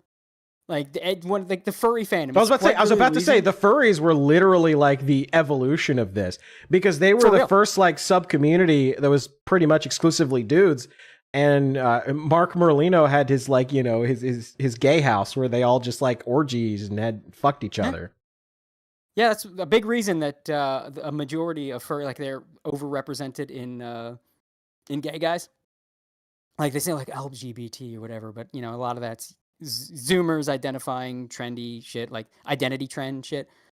But yeah, like, trenders most of the time. Yeah, but with you even remove that, they're still like heavily overrepresented in gay furries. Well, why is that? Well, they're one of the earliest and most public examples of jailhouse gay in nerd culture because they were very sexualized and there are very few women. Well, what is a guy to do? Another guy. That's what. He's gonna put on the fursuit and he's gonna get busy. Well, if you ever look at like bar art specifically, like the guys are drawn pretty femininely, if you ask me. Like they'll draw them with big chests, like almost like breast-like and very round shape. They just happen to have dicks, giant dicks too. That's less feminine. I think I can answer that because I actually know a couple gay guys, and one of them actually draws bar art. He's a friend of mine, but I can't follow him on Twitter because his Twitter he draws a lot of bar art. I can't. But he a lot of that is when you're into big dudes, and a lot of women can probably like say, yeah, of course. When you're into like big dudes, one of the appeals of big dudes is like their big dudery, like around you, like they are like a big, soft but also firm fortress to wrap around you. Yeah. So like when you see a bar guy drawing a huge chest, that's not a boob thing. That's because like I want big man pillows to rest my head upon. Like that they need to be big chests ready for resting. So big chests are just aesthetically pleasing all all the way Exactly. around. Everybody loves a big chest. A big ass, big thighs. For even if it's for different reasons, it is, again, just like I said before, men and women, we may be different, but at our core, we are the same. We may want big chests for different reasons, but at the end of the day, we like our partner to have a nice big chest. Amen. And that's how it goes. It's all this shit just fascinates the shit out of me because we are just, it's like, we're sapient creatures. We have our own free will, but at the same time, we are so dictated by so many chemicals and backdoor processes in our brains that we have no idea are going on. But like every moment of the day, there's like a little thing that's just like, you do have free will, but there's still little voices you don't know about or nudging It's like you all one the direction or another. it's like all the women now. They don't want to say that they want to have they want to have kids one day. They say I have an impregnation fetish. I'm like, bitch, you don't have an impregnation fetish. You're just a woman. It's normal. Yeah, exactly. Or like all these little things, like the kind of guy you're into, like, well, what was your dad like? And it's not like the Freud, like oh well, all men want to have sex with their mothers. No, they don't. But their type of woman is affected by their mother because their mother's the baseline. So it's like if you had a really obnoxious mother that you could not stand, she's going to affect what you don't want in a woman. All that shit's going to affect you. You can't escape it. You could try with all the little college buzzwords you want of how, no, we can actually control this, that, and it's all, this is societal. No, it's not. It's not societal. It's brain chemical. It's evolution. You can't stop it. You can't stop it. You can fight it, but it's going to win. It's like with the male-female dynamic. Yes, gender roles are a thing. They will always be a thing. There's actually a reason why we instinctively always differentiate a female thing, but not a male thing. You know why Miss Pac-Man has a bow tie, has a little bow on her head, but Pac-Man doesn't? Why did we have to separate the male and the female? Is it sexism? No, that's nature. Because women have physical tells that they're women. Men, the most we have is broader shoulders. Women have breasts and they have hips. They have physical add-ons they are given so that they can birth and nurture. These are tools that nature says, okay, we got to slap these on you because you're going to be the female. You're the one's going to have the kid. You got to feed the kid. So we're going to add on these extra female parts. That is how nature works. That's why when we like, oh, male toaster, boom, female toaster, put a little bow tie on the toaster. That's just that's our little monkey brain in the back saying, oh, I identify woman by extra parts. Because man, just basic. We have some stuff like, the upper body thing. But it's less noticeable from afar than tits and hips. So, monkey brain. Oh, is woman. Has extra woman signal on it. Is not woman, must be male. Oh, there's no extra woman signal. There's no breasts and hips on being. Being must be male. It's not sexism. It's not men are considered the default. No, we're considered plain because we don't have the signifiers. That's all that shit. That's chemicals. That's evolution. You can't. Yeah, you bitches are boring, aren't you? You can't fight it. Yeah, we are physically. We're very simple. We're designed. Yeah, the only thing that was slapped onto us to identify our sex is hidden in our pants. That's our extra part. So y'all have all these visible extra parts. So that's again, you can't. You can say, oh, that's sexism. No, that's life, evolution, baby. That's life. That's evolution. You can't fight it. You could try to fight it. You're gonna look like an idiot, and no one's gonna listen. You're gonna say, we're gonna change things and try to make the woman You the can default cut your tits off, give yourself testosterone, try to look like a male. No, I'm saying like you try like, oh, we're gonna make this gay where the default thing that looks like nothing. Oh, it's gonna be referred to as a she. We're gonna break new ground. Everyone's gonna still call it a he.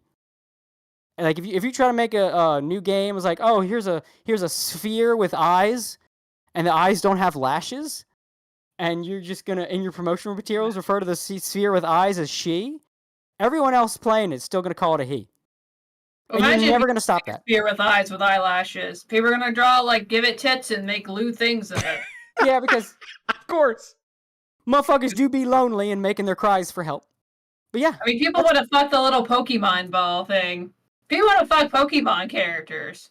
So, well, I mean, that's a whole other rabbit hole. But yeah, anybody listening now, if you ever get in that argument with the whole gender signifier thing, now you know, and you can bust that out.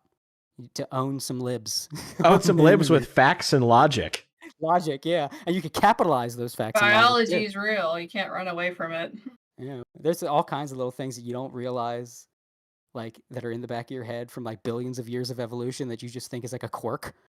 Like, it's kind of weird how we just, like, she's Miss Pac-Man when we put a little bow on her head. That's why. There you go.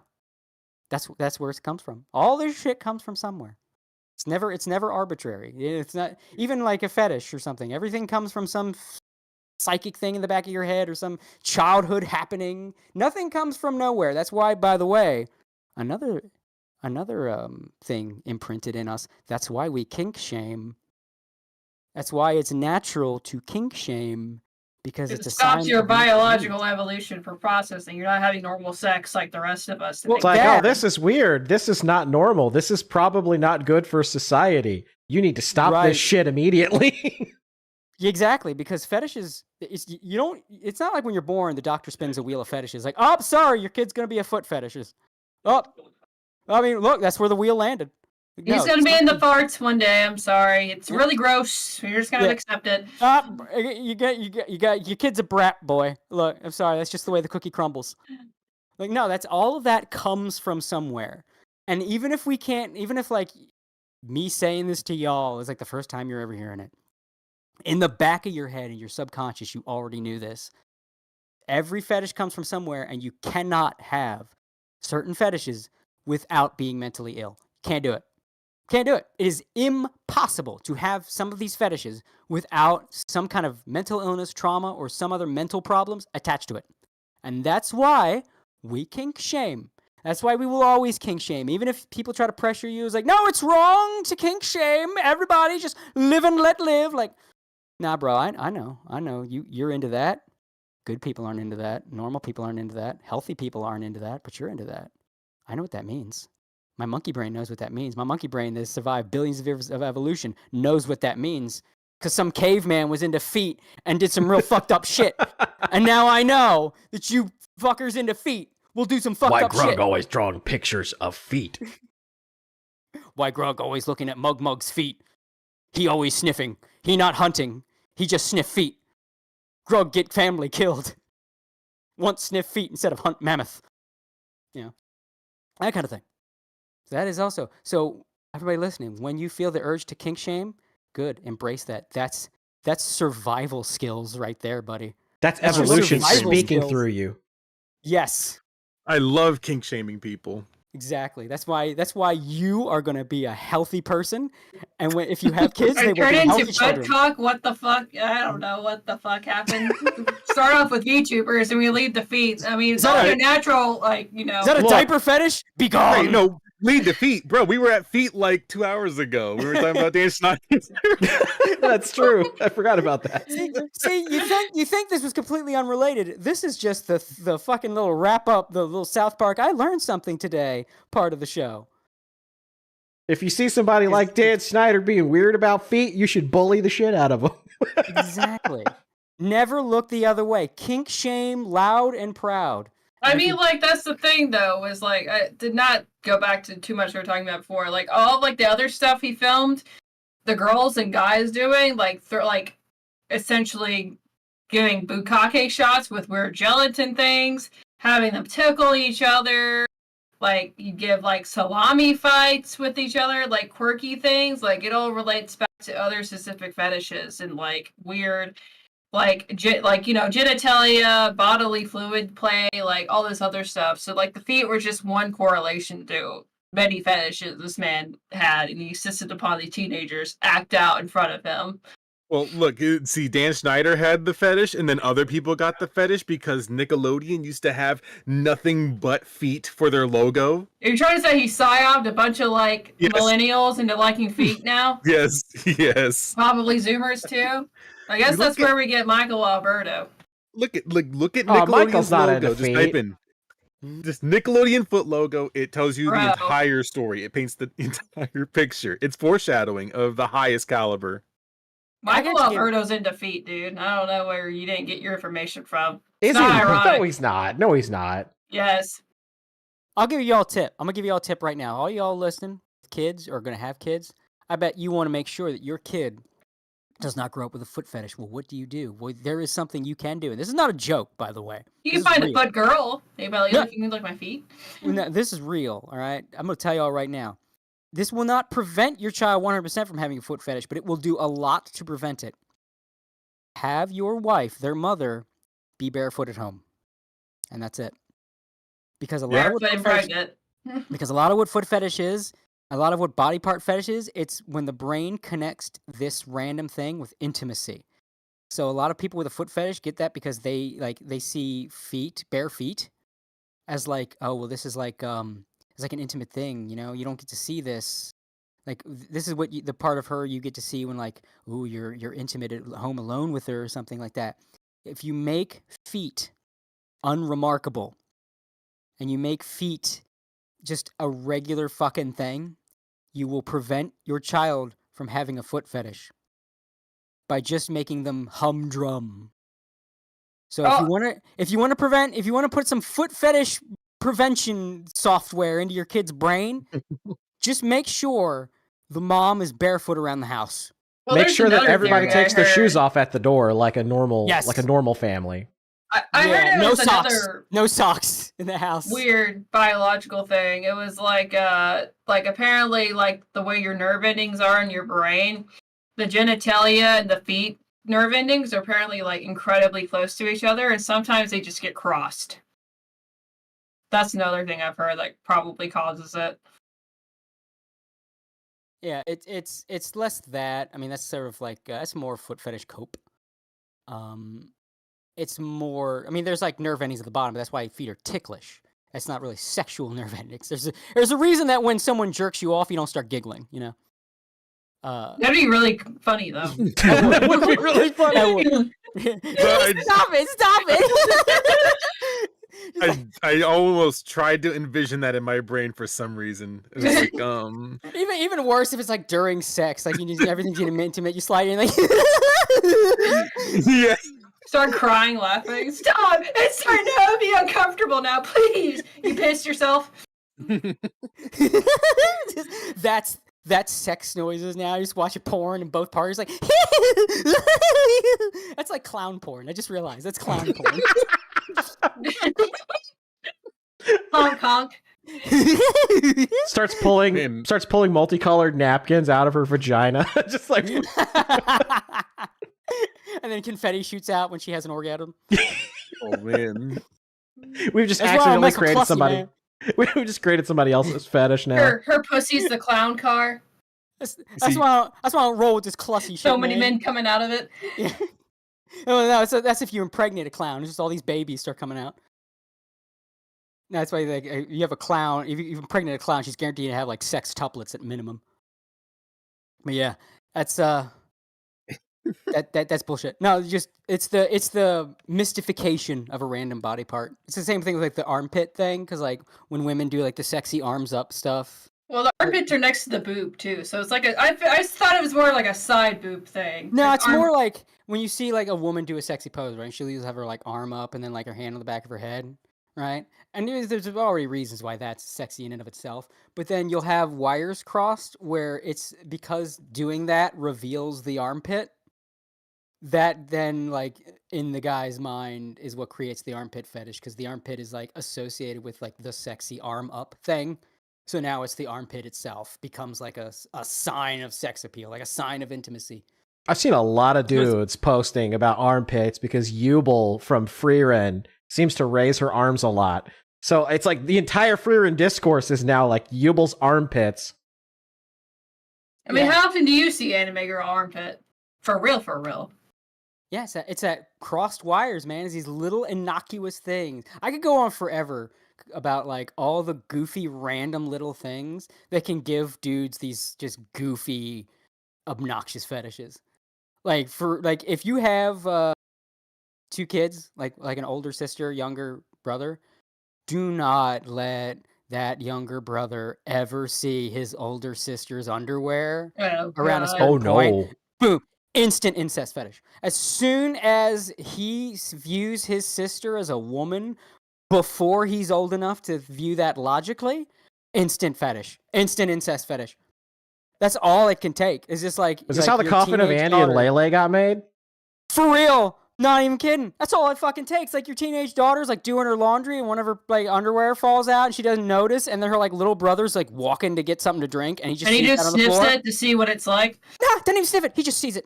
Boom. That's all it takes. Instant snap. He has an incest fetish now. His sister's underwear lying on the floor. All it takes.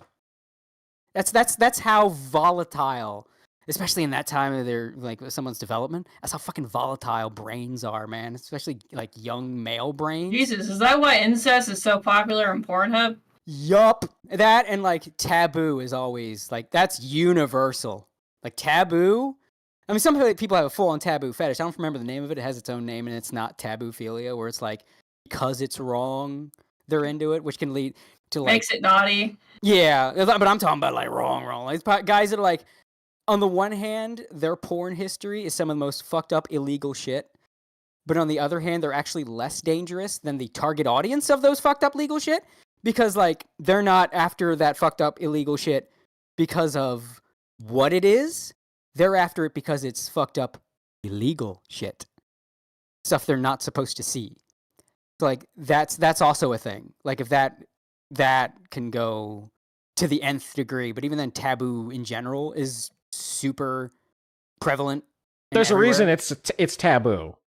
Yeah, it's naughty, you know. There's a reason like people will role play all kinds of crazy shit with like an intimate, you know, if a couple's intimate and they're doing role play, they'll do scenarios that if they happen in real life would be horrific, which is why like as long as it's not open diaper shit, like age play, super common, no one's really going to call you a pedophile because like you role played with your wife that she's like underage in some kind of scenario because she wants to role play like she's cute and small, whatever it is.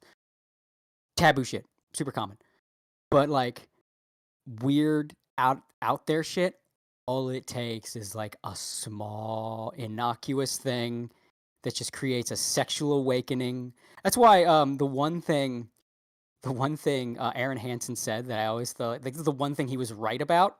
He said it is a fucking miracle that most people that grew up in the 90s didn't turn out to be furries. With the shit that was in our cartoons back then. It was all animal characters. Yeah.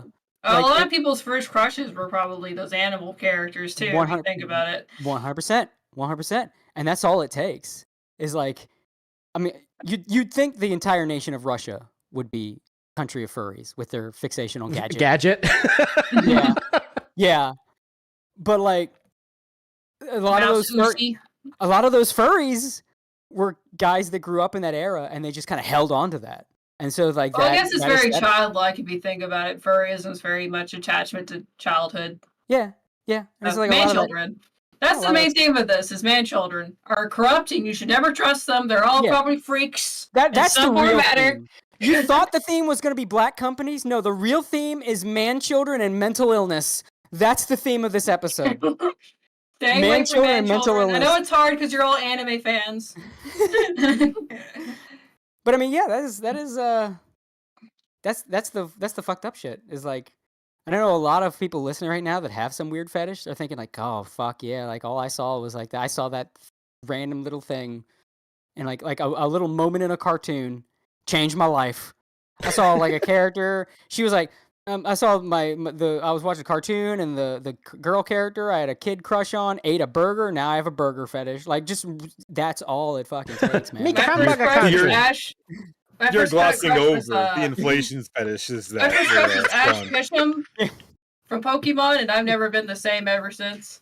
I'm pretty sure inflation fetish was started by like some niche shit back in the day. It's from Willy Wonka. Willy Wonka, the blueberry girl. Yeah, because for real, like notice it's really made fun of, and it's kind of dying. Like that's a very like older generation thing. I guess it's like furry, like older millennials, Gen Xers were like watched a bunch of it. Yeah, but yeah, that's where it came from. Yeah, Sonic the Hedgehog had an episode where Tails got inflated. You know, always comes back to Sonic.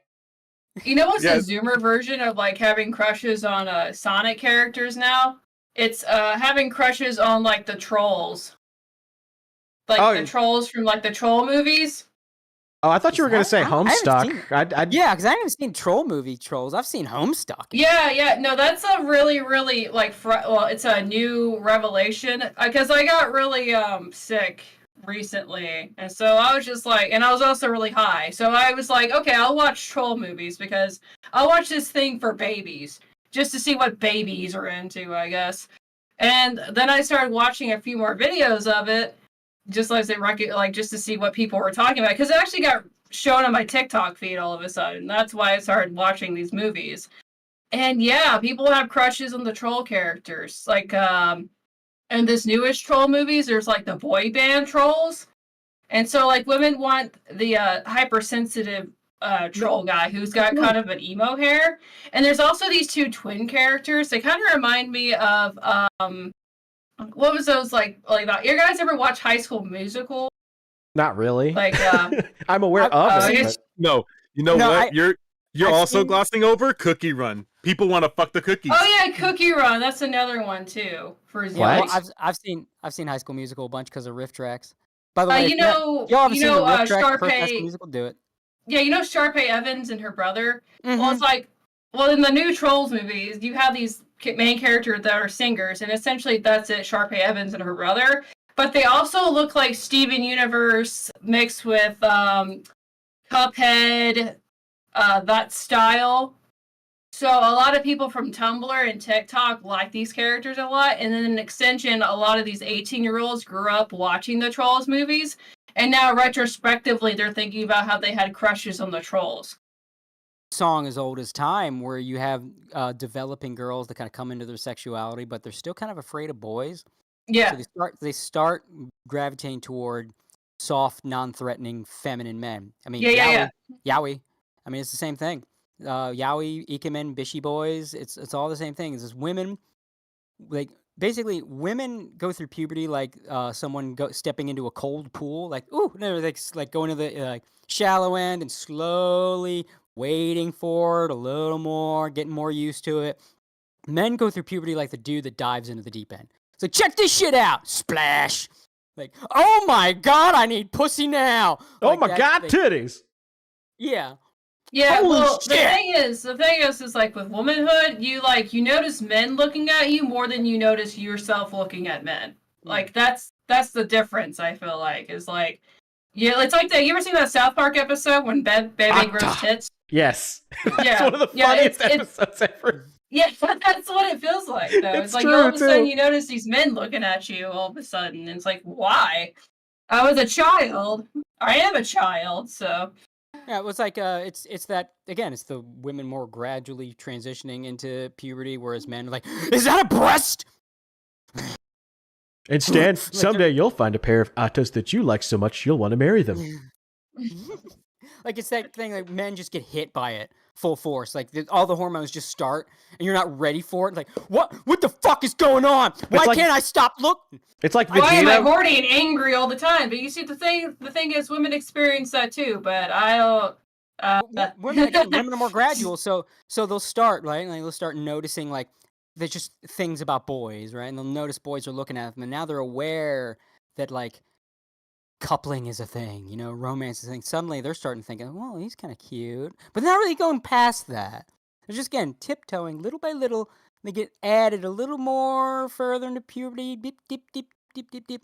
And again, whereas men just like they get blasted by so many hormones so soon that they don't have that adjustment period, so they're like apes for a while. Like they looked at the moon and they became a giant. Or they ape never and stop becoming apes. Cha cha cha. Yeah, exactly. It's mongrels.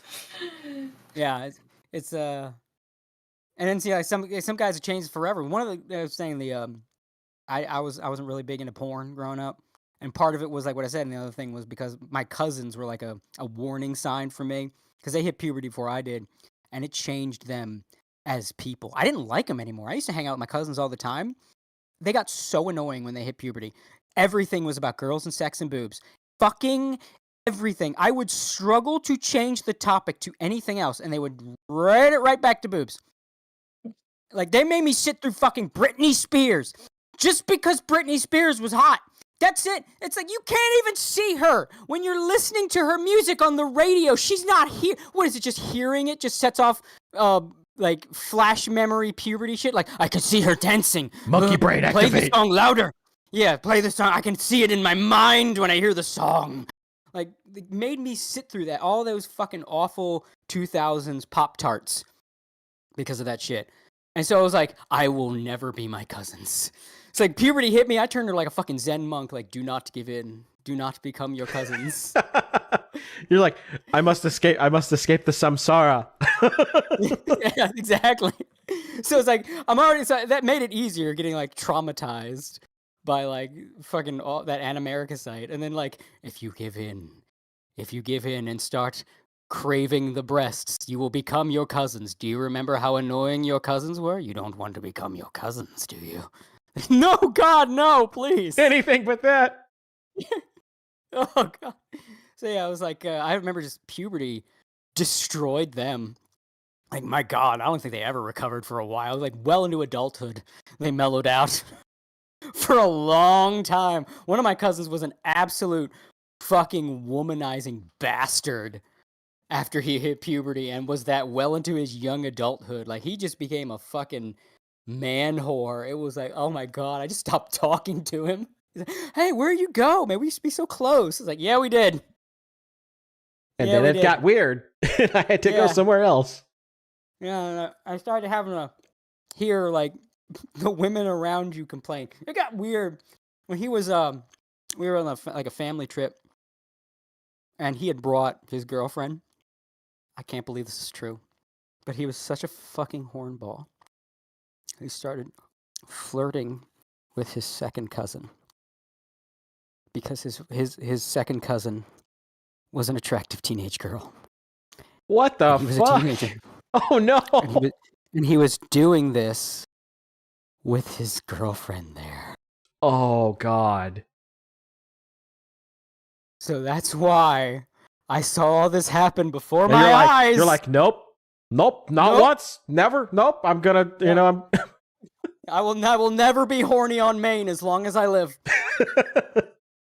You took like a fucking blood oath. You're like, I'm never gonna be horny on Maine. I will not be. Yes. I will not be these people. Exactly. I was like, I just gotta start lotus dancing like a motherfucker. It's like, no. You're like under the water. You're like under the waterfall, trying to purify your thoughts, so you'll never become that. Exactly. And you know what? It worked out because you will not find any kind of degenerate trail from my ass. It's like, oh look, he's got an account. No, I don't. I ain't an account on nothing. I ain't never gonna get Linkara'd.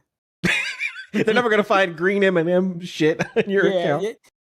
Unless it's I ain't making got fun no of Linkara specifically. Like, I ain't gotta worry about like all the like, oh well, I was a horny kid and I signed up for this and had a whole favors list. Nope. And so I think it's a good life lesson to pass on to the future children. It's like you're gonna have a lot of urges, but for the love of God, don't give in. Because if you give in, let me show you this fella named Linkara. Let me show you his digital footprint. This is what happens. I don't even have to tell. Let me tell you why you can't Google search for the green M&M anymore. Why is all this weird shit popping up about the green M&M? Who's this Linkara guy? Who's the light bringer? Let me tell you a story.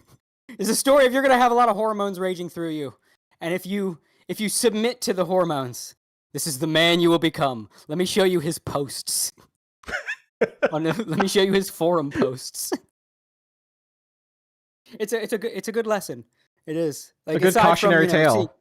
Exactly. Aside from the shit, because you could point to the shit you see on Twitter, right? But then these people will be like, "You're just being a prude. You're just being a prude." No, the better lesson for the younger folk of why you gotta deep breaths, zen your way through that shit when those hormones hit you like a train. Because if you don't, and they take over, look at this motherfucker. Look at his paper trail. He's got a paper trail. Look at the shit he did. Look at this degenerate ass shit. Look at these fanfics about teachers getting railed by their black students. I don't even want to try to pick that one apart. Look at this cat girl tax needs their kitten nest. Look at these stupid emojis he's ending every sentence with. That's what'll happen to you. That's why you get your ass under that waterfall now. I will not raise a Linkara. Well, we got some super chats to read here. Redcoat for $2 says, I'm Mr. I'm Mr. Alberto's top guy. When will he be on next? Well, it's been a while since we've had Michael Alberto on. I'd love to have him on again. We should talk about Lucky Stars, what we should do.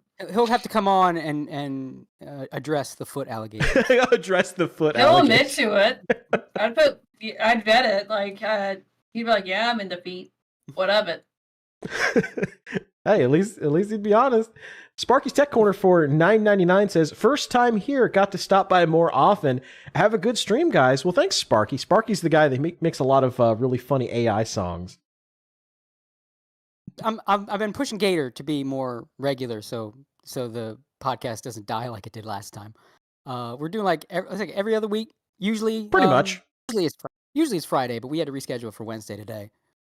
But yeah, every other week. So even if you missed the live, you tripped me out for a second. It's Thursday. It's Thursday. Oh, yeah. Thursday. Man, I'm all fucked up. I can't tell you my days are all fucked up. Well, I'm normally off on Fridays, but this week it just so happened because of Easter and all that.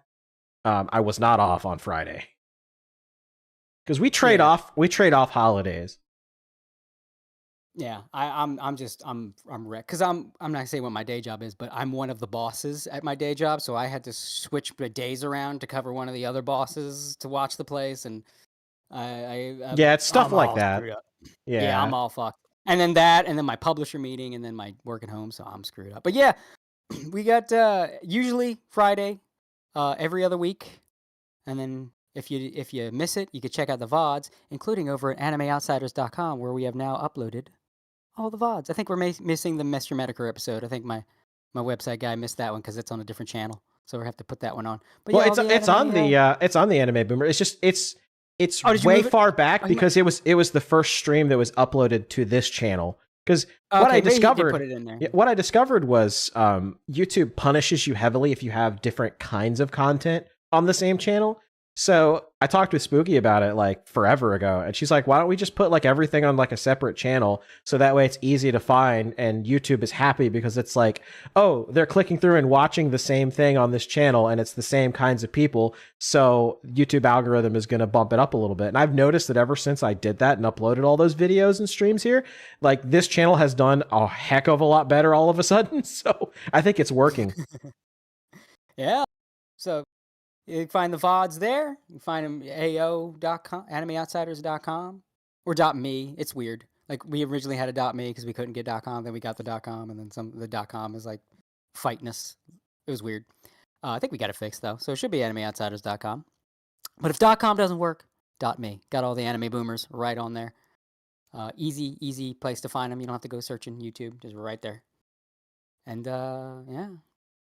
check us out. We should be doing this a lot more regularly, getting some cool topics, regular guests, and then we'll tell you about how your fetishes work. Yeah, right. we will kink shame you live on air. And I need to catch up the audio versions of the podcast. I've fallen a little behind, but those are all on Spotify and any other platforms, Apple Podcasts, not Google Podcasts anymore because Google's killing their podcast platform. I think podcasting itself is kind of dying because everybody's just doing the podcast on YouTube now. Once Joe Rogan pulled out of Spotify, it was all ogre. Podcasts will never really die. They just kind of move around to where you find them. Yeah. But have you considered that you could be on the level 1 podcast with DSP? I mean, it's level 1 every day because he never leaves level 1, which is, God, it just damages my brain how fucking dumb it is. You could do like a whole DSP episode. I'll still never get over that video that compared him and Amelia Watson doing a puzzle in I think it was like Breath of the Wild or Tears of the Kingdom, one of those new Zelda. Oh my God, I've seen that video. That was the funniest thing ever. And the problem with like everything that Phil does in every game is really, really easy. And just for like a measure, I played Psychonauts 2 when it came out, and I beat it just kind of like in one sitting, maybe 2. You can beat it in like 40 hours. It's a really quick game. He took forever. I think he was on like 5 streams to get to like the first hour of something to do. Are you serious? All he does, like, Jesus. It's probably the first thing to do is you literally just do a fucking tutorial. Well, he likes to look around and explore. He doesn't try to rush through anything, as he puts it. Stupid shit like that.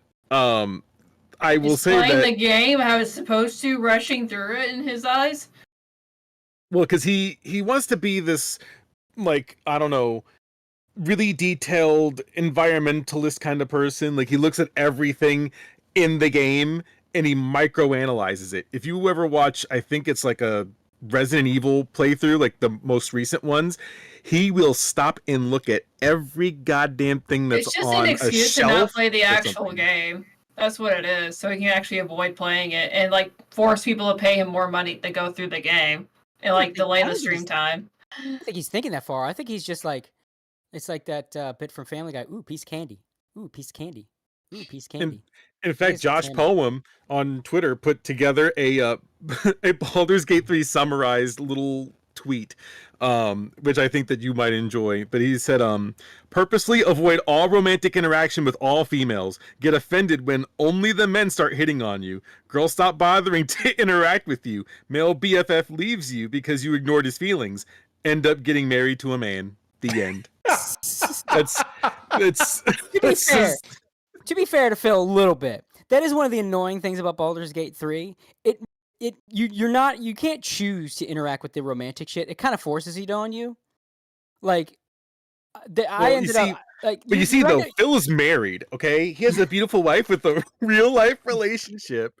He doesn't need a virtual one. I will never forgive Phil for insulting Kason. What did he say about Kason? Oh, he was playing. He was playing the Yakuza games, and he did the. You know how she's in the game as one of the chicks you can interact with.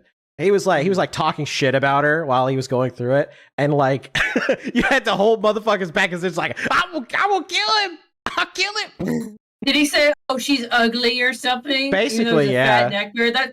That's what I thought. God, that's such a fucking neckbeard thing to do. You will be the most disgusting, piggish person, like, out there and be like, "Oh, this girl's like ugly. She's a 3 out of 10." And it's like, motherfucker, you have lost the right to insult anybody. It always felt like that was like an ego thing, like an ugly guy elevating himself by elevating. It is. What kind of women deserve him?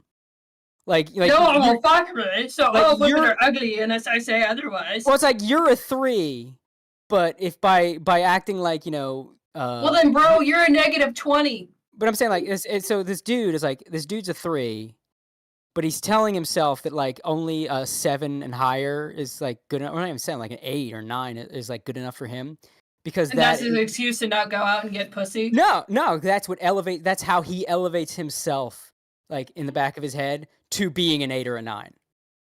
Like, that's my people. That's who I deserve. That's the only person that deserves me. Like, that's my type. That's my kind. Like, I am amongst the beautiful people when clearly you're not. But it's like, to acknowledge they're not would be what we talked about earlier with that ego death shit. So, but it'd be beneficial. Ego death is extremely beneficial for like your existence as a human. You think until you see someone that suffers ego death, it's like, oh, that's why the brain fights it so badly. Because after, again, Chris Chan. Look at Chris Chan. That's just it. There's like, you need to see what happens when you suffer ego death, Chris Chan. Well, if you're still like a social retard and you get like an ego death, at the end of the day, you're still a social retard. But even before the social retardation, he didn't think he was Jesus Christ. True. And fuck his mom, He was just really weirdly specific about girls at his school and Sonic. Yeah. I also have to wonder how much of that is just like the internet exposure, like what that does to somebody mentally, like hyper exposure. Ego death just turns your psyche into mush.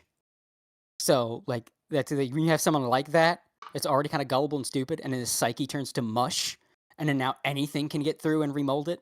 That's what I also think that like fame too, any kind of like extreme fame like that, like I don't think people's brains are meant to handle that. Yeah, people's brains are not designed to be able to handle going from like a 2,000, 3,000 subscriber YouTube channel to suddenly like over 500,000 in like a night. Like it just fucks with you. That's kind of why like all these people talk about numbers and stuff. I'm like, I just want a nice close knit community that likes the same things that I do, that interacts in the chat and occasionally sends a super chat. Like that's nice. Like I would hate to be like a 1 million subscriber YouTuber because I feel like it would just like fuck me over.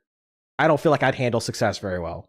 I think you need a little bit of a gradual build up. I think that's what kind of helping like Faze and then Pippa and all them. Like they started small and it's just like a nice gradual build up. It's not like success wasn't slammed onto them, and then you didn't have like it can work, but you need help. Like that's what one of the reasons that a lot of Hololive's talents have done so well.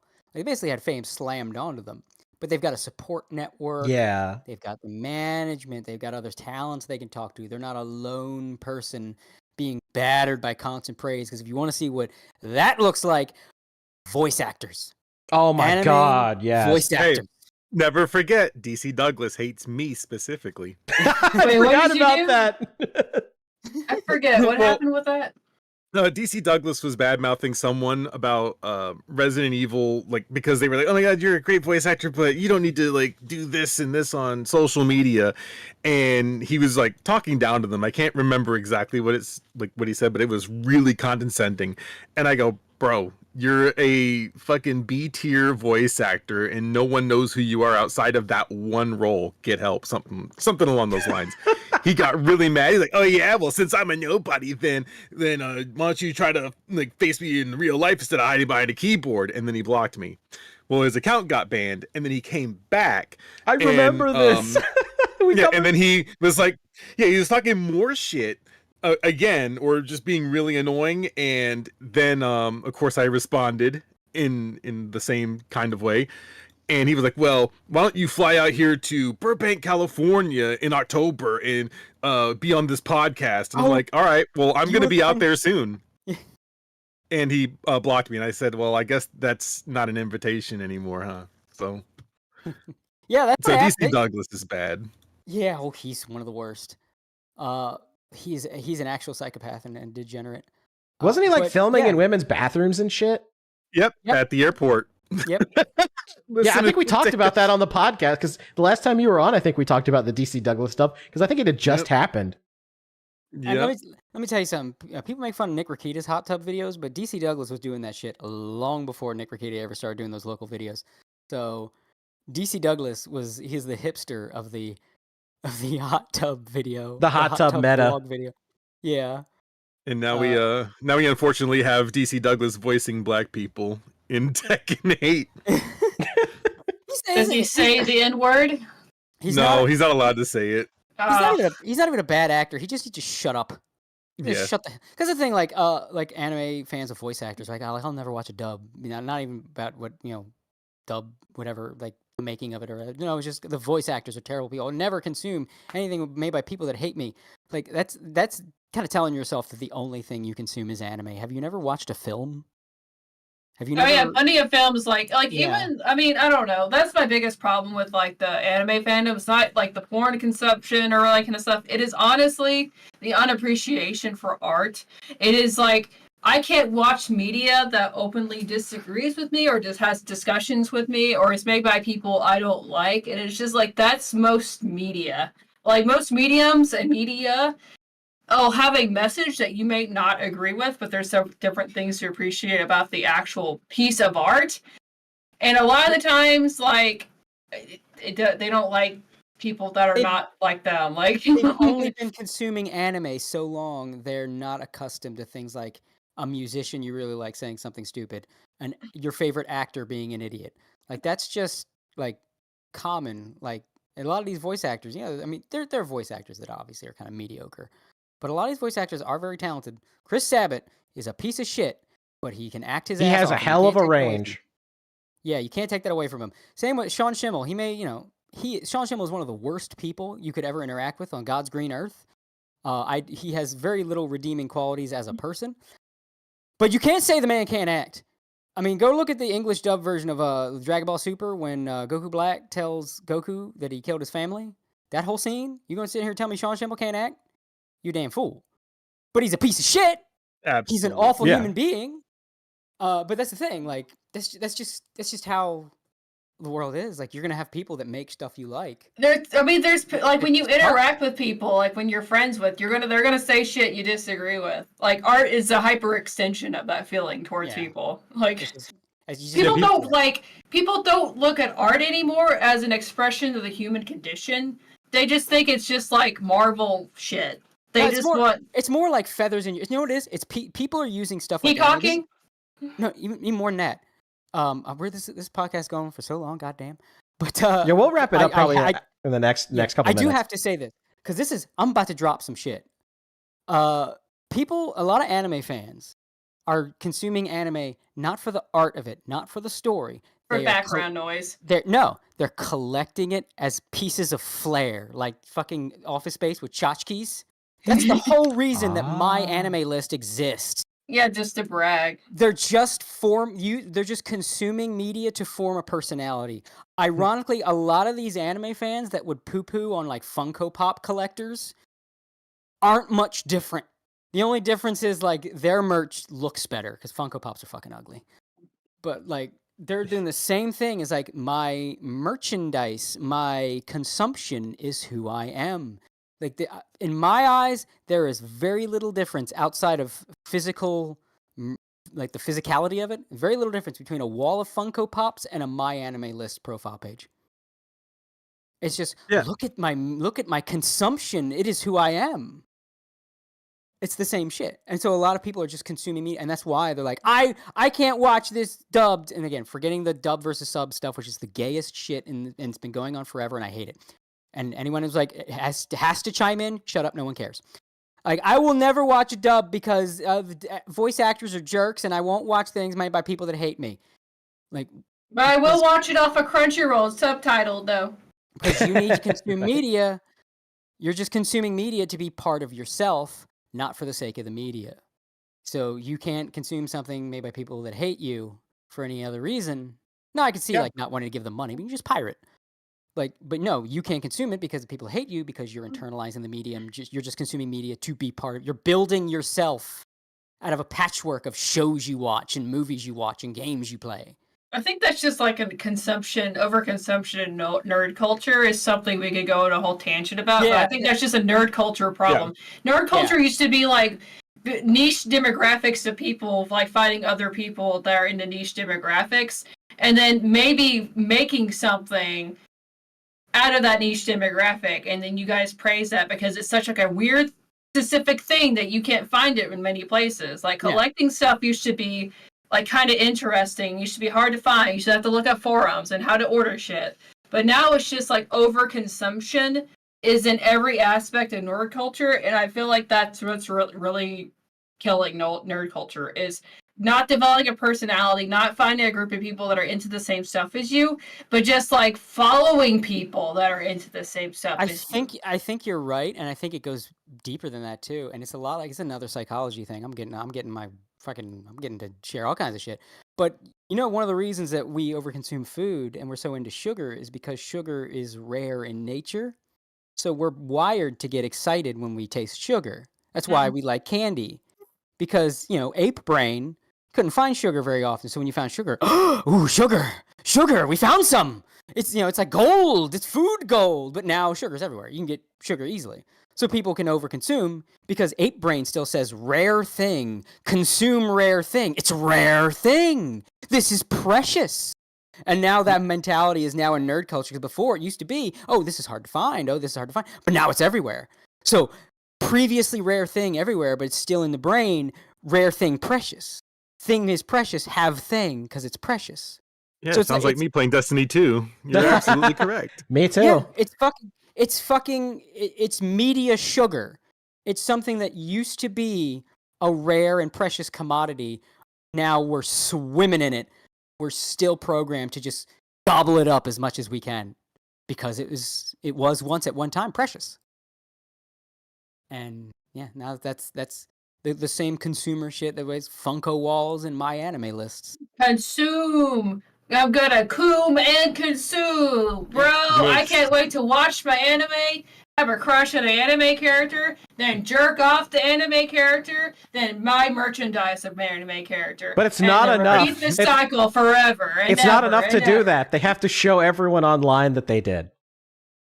They have to Because tell everyone they jerked off to this character and buy merchandise to this character. that's their personality. That's how they're trying to build an identity based on media that they consume. Remember, you should just talk to people and develop personalities after interacting with people. Yeah. Miss that.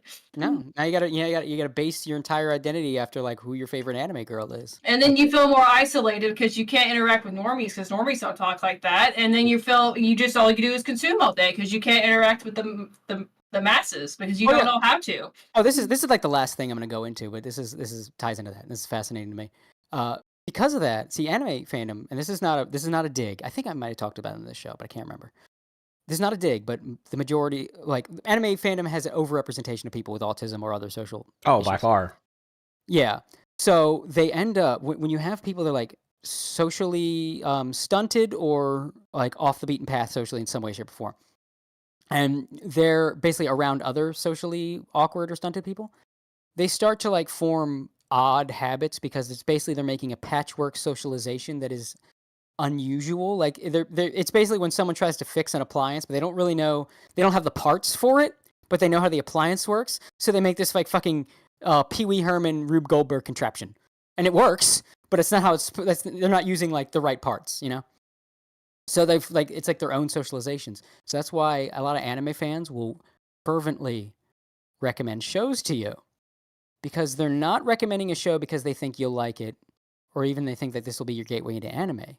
They're recommending that show because they internalize that show. They are essentially trying to give you a piece of themselves in order to bond with you. They're basically trying to, like an alien creature that's bonding rituals, like to break off a piece of their own skin and graft it onto you, and then you break off a piece, and then you break off a piece of your skin and graft it onto them, and now you're bonded. Like that's what they're doing. That's why an anime fan will recommend Normie like some fucking weird, like Miss Kobayashi's Dragon Maid. Like no, a Normie is not going to watch Dragon Maid and like it, but the anime fan likes it, and Dragon Maid's a big thing that they've internalized. So Dragon Maid is part of them, which is, by the way, why if you say it's a bad show, they'll freak out, because it's part of them now. They've absorbed it. So now when they recommend it, they're like breaking off a piece of their body to hand to you. Say, graft this onto yourself and let us bond. I wish to be friends with you. It's they're recommending you a show because they want to make friends. And like, once you realize that, you kind of get a lot of like behavior and like weird anime recommendation for people start to click. Like, oh, this is you've built yourself based on media, so you're using media to communicate. And who the hell recommends Miss Kobayashi's Dragon Maid to normies and not Steins Gate? I mean, come on. Listen, I don't recommend my favorite shows to anyone because I already see what the community at large is for Symphogear. So I will simply just not. I will keep my Blu-rays in their boxes, and I will enjoy it for the 10 millionth time. The same thing with Azumanga Daioh. The weird Zoomers have came in and started co-opting it for some weird reason, but it's always been a banger since day one. It's just because Azumanga Daioh holds up with his humor. Like it's just classic for a reason. Like, and it's not too harmful for the Zoomers to get into. It's not too offensive. It's just something nice to put on the background. Like it holds up really, really well, and that's why they discovered it. I think they also discovered Lucky Star too. You know, the weird thing about like this entire thing, I guess this is kind of like the closing thing, is it kind of loops back around to VTubers in some weird way. And Dan Schneider. Well, and Dan Snyder in a way too. Like unironically, because people do take a lot of their personality from shows or media that they've seen. Specifically in our sphere, it's just anime. So they need to have that connection. Like, even though shithead what loves Love Live, and if anyone dares disrespect Love Live, he's right there at the front lines trying to fight. He's their strongest soldier because he has Love Live is else. his friends. Like, that's his friends. His anime girls are his friends. Exactly. And so, like, when we look at the VTuber sphere, he also used to be a pony FAG too, so like makes a lot of sense. So like now and a Digibro fan, massive Digibro fan too. Oh yeah, that was a weird yeah. He had like 3 videos on Homeboy, and I was like, that's a little. He was a patron of his and talked to him too. Massive fan. That's a red flag. Oh, immediately. But I mean, now so we're... was Pedantic Romantic was also a massive fan of Digibro. Do you see a trend yet? Oh no.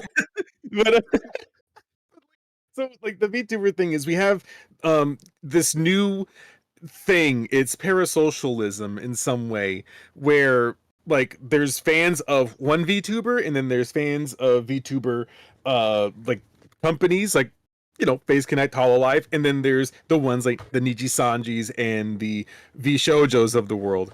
I think it's already known to the entire world at large that I do not like V Shoujo all that much. I think they need to trim the fat. People that know me know what that means.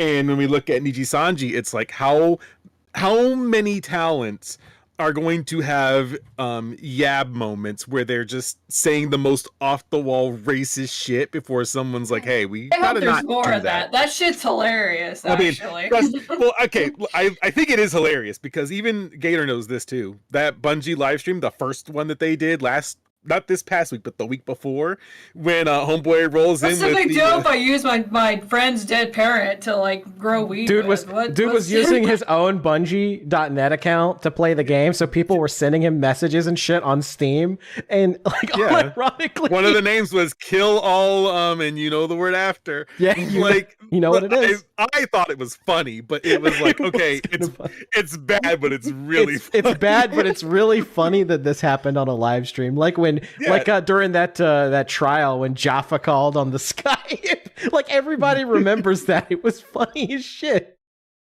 Like there's trust me, I think racism is heckin' based and funny, but it's like, come on, like VTubers, like everyone kind of uses media in some way, like VTubers, as an escape from the real life. So whenever it's time to watch VTubers, it's like, all right, now we gotta sit down and strap it on in, buddy.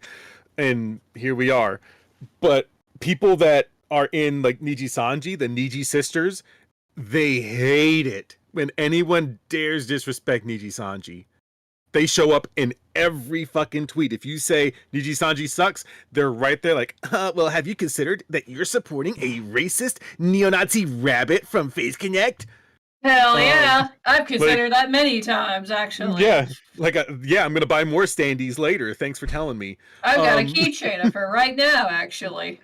Yeah, like all you're doing is advertising her to me even more. Just kidding, but like, you know, I can like all of those things, and it's not my entire personality. Like I hate Anitubers, but there's more to Necro 13 than hating Anitubers. It's oh man, I don't know. It's really hard because the new wave of them are just not as entertaining because they're just there to try to get clicks. That's all they do. They're outrage farming. I really like playing my video games, and I think that's way more interesting than yelling at the clouds for 10 millionth time to say, bro, you don't need an award for media literacy. Everyone knows this, or go outside and touch grass. It's just, I don't know. Maybe that's the boomer in me talking. But that's all I really got. That's my final statement is don't be weird on the internet and don't have a breeding list. Thanks. And don't be negligible. Negligible. I wish I could have a yacht. I would name it that. They will never live that down. No, they won't. Never. That will last for on that company for eternity. Anything wrong with Niji Sanji that ever happens, even if they say Niji Sanji cleans up their act and they become the next Hololive, anytime they fuck up, negligible. Negligible. The damage will be negligible. Also, how the hell do you come out in a black suit with a black checkerboard background when everyone's calling you a black company? I know. It was so tone deaf. It was so beautiful. Any color and you choose black, huh? That's the joke. How are you that oblivious? At least, I don't know, a big company. They're actually a yellow company, because Asian. Ayo. Oh, I did. You know, my leaving statement is I sent you a time-stamped video, Gator. I need you to play that for the class, please. Please and thank you. All right, I will. Grand Blue Fantasy. Like 2 seconds. Oh, I see. It's DSP. It's DSP. Let's pull this up. Yes. It's the perfect ending. We'll close out with this. Jab? I can't do anything after the jab. I'm too far away. So all he did was mash. And he gets combo after I don't like him playing Can't my block.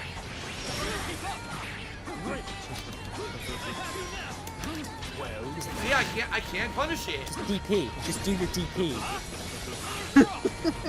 You have an invincible reversal. He is mashing buttons. He recovered after his move, mashing punch, and got a combo after I had dodged through. I couldn't punish it. There's no point in playing. There's no point. Just kill me. There's no point in playing anymore. Finish. Yeah. This is it right here. He literally just mashes the combo over and over. I have nothing I can do.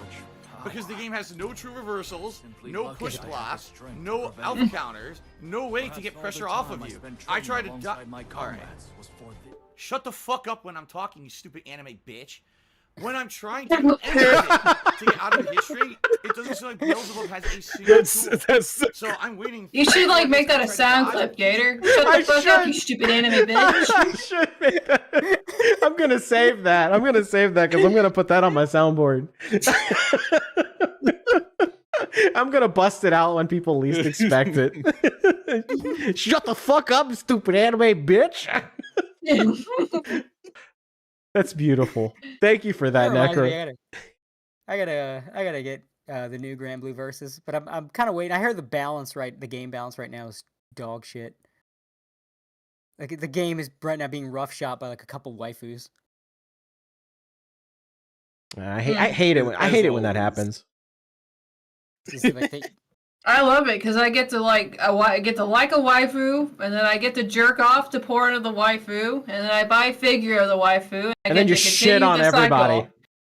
Yeah, I get to generate AI images. Yeah, generate. I don't even have to commission art now. I just like type in Boo Sama Rama naked, and a pop up. Oh, Boop-chan, be naked for me. I hate when because Arxis has a huge problem with this. They'll release a fighting game, and then like day one, there's like 2 characters. Like there's no reason to play anyone else but those 2 characters, because Arxis can't balance for shit. Because they don't. They are the fighting game equivalent of that line from Jurassic Park. You were so focused on whether you could, you didn't think of whether or not you should. Pretty much. Like, hey, let's put in BlazBlue, a character that curses you, and if he does, every button that he has fills the screen with giant bugs. Won't that be a fun mechanic? People won't optimize this to get guaranteed curses, so that it spends the entire match with these giant bugs on screen and 0 to death combos you can't do anything about. No. I should train Gator and Cody's voice for a duet. Ooh, what should I don't know. What's something really fucking gay you can make them sing? My AI singing voice, because I have a young, overly young voice. It's kind of annoying.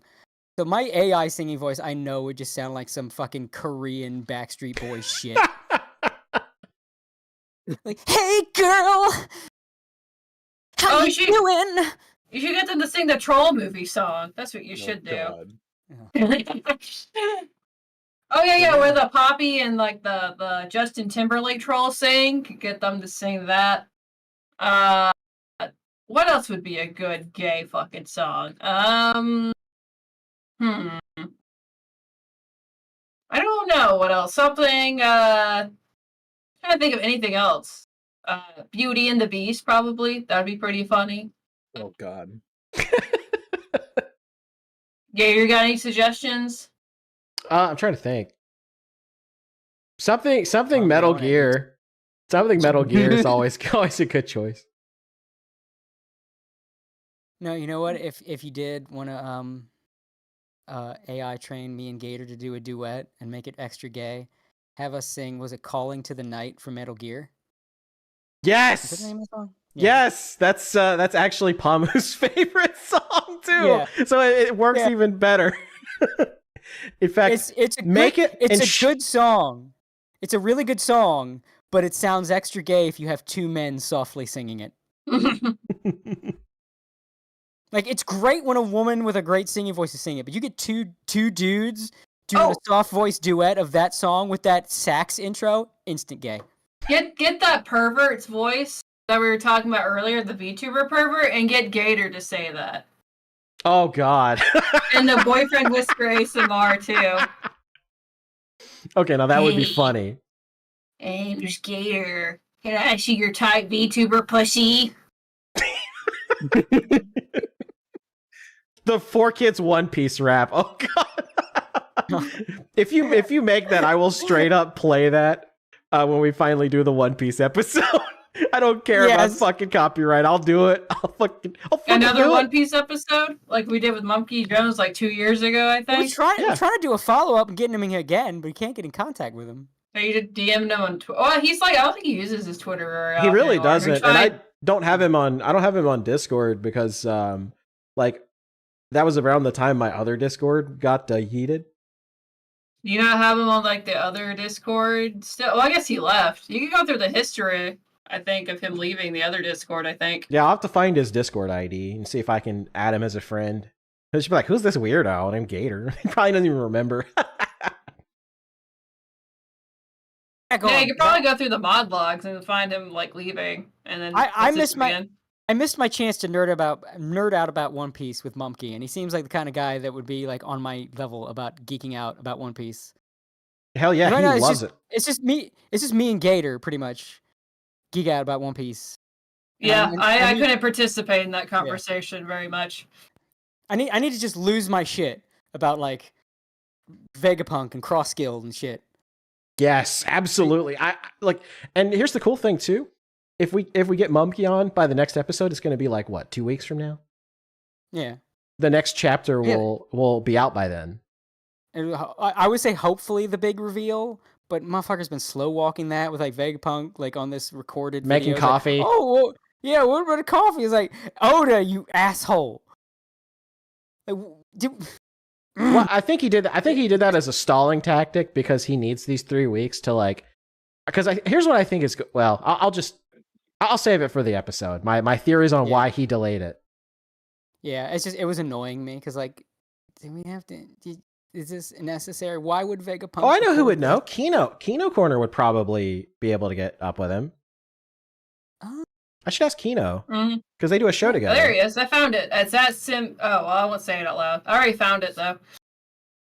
Yeah. Now we can hopefully get a hold of him for the next episode, and we're just folks. If you thought we were dropping spaghetti now, oh my God, the One Piece episode is just gonna be 4 or 5 hours of just a bunch of dudes nerding the fuck out. So much spaghetti, you'll think it's about One Piece. So much spaghetti, you'll think it's Komachi Panko. That's my Yoshi. She's the fucking goat. The goat. The fucking Italian stallion. Faze Connect is like the spicy HoloLive, really. It is. It really is. That's why they're great. It's like if you think about the games, right? HoloLive, they're like they're like the one that everybody knows about that's mainstream, but it's really good still. Like they're the Elden Ring, right? Everybody plays Elden Ring, but Elden Ring's great. That's HoloLive. Nijisanji's the game that like, yeah, a lot of people like it, but it's got some stuff attached to it too. It's like the big AAA game. It's got some ESG stank on it, but a lot of normies are still playing it. Like that's Nijisanji. Faze Connect is like that big indie title that that's like growing fast. It's not Elden Ring levels. I don't know if I'd say like their Pal World. Pal World got pretty big. Maybe like the kind of Pal that would be like the big hit indie game that's exploding everywhere. Like the Shovel Knight, you know, like everybody's hearing about how good this indie game is. It's not the big AAA game, but it's the one like everybody's talking about. You gotta play this. You gotta play this. Have you heard of this? Well, I've heard of it. Well, you check his shit out. You know, that kind of thing. That's Faze Connect. Man, I remember the early days of when Gen 2 came out. It was just like 100 people here and there, barely, and now every stream is consistently like 1,000. And hell yeah, they deserve it too. Faze Connect puts on a good show. Their talents are great. Their management's great now. I mean, we know that they had their growing pains, but I mean they're doing good. Moomy saved the company. The one thing that if you do go to Offkai, this is my actual final point. If you ever go to Offkai or get the chance to talk to a VTuber at any anime convention, Make sure you tell them how proud of them you are. I literally Big like, facts. dude. I literally am like super proud of that little rabbit. Because I remember when we it's actually on this show actually when we got Jim to give her the shout out. Like I wanted to see Pipkin Pippa push to the moon, and she's gone beyond. And like every time I see like her numbers go up, I'm like, yeah, I was there. Hell You yeah. go, you little rabbit. You fly on. Yep. You become a mega idol. Hell yeah. Yeah, people see her being unhinged on her streams, but she's actually really, really intelligent. Like, whenever someone in Faze Connect has an issue, or if they're struggling with content or some aspect of something, she's always just a click away, and then she'll answer it for them. She's got a generally good head on her shoulders, sometimes marred by the fact she is quite Minhera. Like she'll have a good perspective on this, and then she'll have like a goofy perspective on this. But when she has a goofy perspective, you kind of see like, okay, well that's the mental illness talking. Mental ill autistic women, baby. Yeah. Yep. But I mean, I'm finally seen. Yeah, Feel bro. seen. For real, no cap. I could go on and on, but we've gone on and on. It's like getting late Yep. now, and I desperately gotta eat. Yeah, me too. I had to order food because I couldn't cook anything. It just arrived. But I'm actually going to send people over to Amanogano Shiuna. She's actually talking about goop. I'm not kidding. Yeah, the vagina candle. That's another cool thing about the Faze Connect girls. A lot of them do like these crazy deep dives, which is like something you don't see a lot of Did VTubers Pippa start do. that trend? I don't even know. I think Sheena and Leah are more on that. Because Sheena would do deep dives and like, hey, remember these crazy old Burger King commercials? And then Leah would do, hey, cannibalism? Yeah. I can't believe Seth Zentach is a Leah con. Can you believe it? I believe it. It's Seth. Yeah. It's like, yeah, it's like if it wasn't Pippa, you'd think Pippa, but now you think like, yeah, Leah does seem more. It's like, no, Leah's like a that. little like because like Pippa's crazy, but Leah's unhinged. I think that leans Yeah. a little more towards Seth's type. Yeah. Yeah, 100%. And like Faze Connect is like the internet culture company too. Like even though like they don't outside of Pippa, who's like part of that culture, they don't pander to it. But they just really appeal to the internet culture vibe. Like it's not as mainstream as Hololive, but it's like if you know, you know. If you're in the Right. know, you know Faze Connect. Like, Faze Connect is like the hipper bar, like yeah, that mainstream bar is cool. They got some good wings, but you go Faze Connect, they got the drinks that they don't serve at the mainstream bar, They got that their spice. talent. They got that secret sauce, that special spice that Yeah, exactly. Autism. Yeah, they got that. Yes. Oh no, Hololive be do having that autism. They do. Just look up Mume's I was thoughts about to say on live action Mume. anime. I was about to say Yeah. like Mume. Yeah, Mume, or just Mume in general. Yeah, and it's not knocking her. She's like, I love Mume. She's quite great. the opposite. Quite the opposite. It's that she is that lovable autism. Like, yes, I know you have autism, and it gives you charm. Like, as opposed to like the other kind of autism where it's like Anti-charisma. Yeah, Right. it's weird. It's like autism comes in two flavors: anti-charisma or accidental charisma. Yeah, like So you Doki and Stumbling Doki and upon your Mume. way to charisma. Yeah, Doki and Mume are like that accidental charisma where it's just like everything they say is just like boom, natural 20, boom, natural 20. You want to root for them. Yeah, exactly, 100%. 100%. Like that Mume clip of like haven't seen it right now. Everyone watching that's still here that haven't checked out because it's gone so long. Go look up Mume's rant if you haven't seen it on live action anime. You want to see autism activated like a fucking Super Saiyan Blue, just like you just see her hair shoot up. Ultra autism activates. Hair turns silver. Don just kicks in.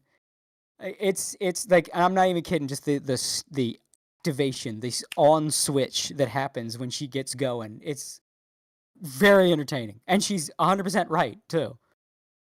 So that just makes it even better. All right. Well, I think this is a fun 4 hours. I enjoyed it as always. It was a lot of fun. You got to add me on Bungie.net so we can play some Destiny 2 and do some streams and stuff. Yeah, I need to So we can- knuckle down and play that. so we all can the suffer new shit together. is time gated. It's fine. It's fine. It's fine. We'll be fine. I'm not buying the final shape. It'll be fine. I say that now. You and me both. I haven't bought it yet. That's why I'm glad I simp for SNK. They don't let me down. There you go. I feel like as an SNK fan, seeing you guys talk about like your franchises, I feel like the rich kid that's never known problems speaking to a kid that came from the hood. That's basically It's like, oh, correct. Yeah, I'm Listen, sitting here like, my God, it's so- franchises. My it's franchises so- don't need to be remade. I know where the gaming industry is. They can stay dead, and I will just play the classics. Yeah, I'm sitting here like talking to you guys. You guys are talking about like, my friend got shot, and, he was in the wrong place at the wrong time. It's like, yeah, I know. I remember during my birthday, my butler didn't cook my filet mignon just the way I like it. I had to, it was my birthday. That's the one day he's supposed to cook it just the way I like it. On my birthday. Can you believe that? And you're just sitting there looking at me. We're just staring like, with shit. utter contempt. It's like, adding some extra ease to that shit. yeah, for real. All right. Well, I think that's a good place to put a pin in it. We're going to send everybody over to Sheena, where she's going to tell you about the wonders of goop and why Gwyneth Paltrow's company is a scam. If you like this episode, you can find write-ups and more on animeoutsiders.com, where Cody has almost all the episodes up. We'll have to get the Medicare one up there as quickly as we can. You can also find us on Spotify. It's just Anime Boomers Podcast on Spotify. Always GATORTIME.live and AnimeBoomers.live. All right. Any final words before we head out? Go read Cloud Scratcher at www.cloudscratcher.com. Don't worry. I swear it's not a furry comic. No one's having sex. It's just a 90s cartoon thing. And check out my art Twitter, Bayerworks, Bayer Works on Twitter. I just posted a pretty kick-ass piece of art today. And that's where I post my drawings, my comics, all that shit. Go check that shit out. All right. And Necro13 is just Necro13 on Twitter. It's Necro_XIII on Twitter and YouTube. It's many. Is your original many things. still banned? No. All my accounts are back. Thankfully. Okay. I just don't use them as much as I use the one with the 3 L's because I took 3 L's that day. You did though. You also had 3 accounts, didn't you? Almost. Yep.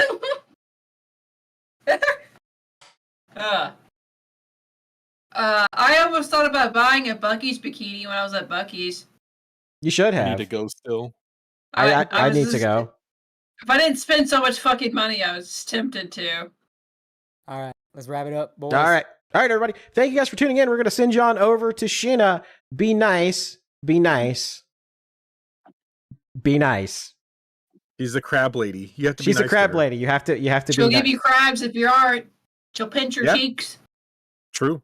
Sheena's good. Sheena's good people. She's very nice. She's a mellow lady. So read the room. Be mellow. Be mellow. Be nice. And be respectful. All right. Thank you guys for tuning in. We will see you guys next time, hopefully for the One Piece episode with Mumkey. All right. Catch you later.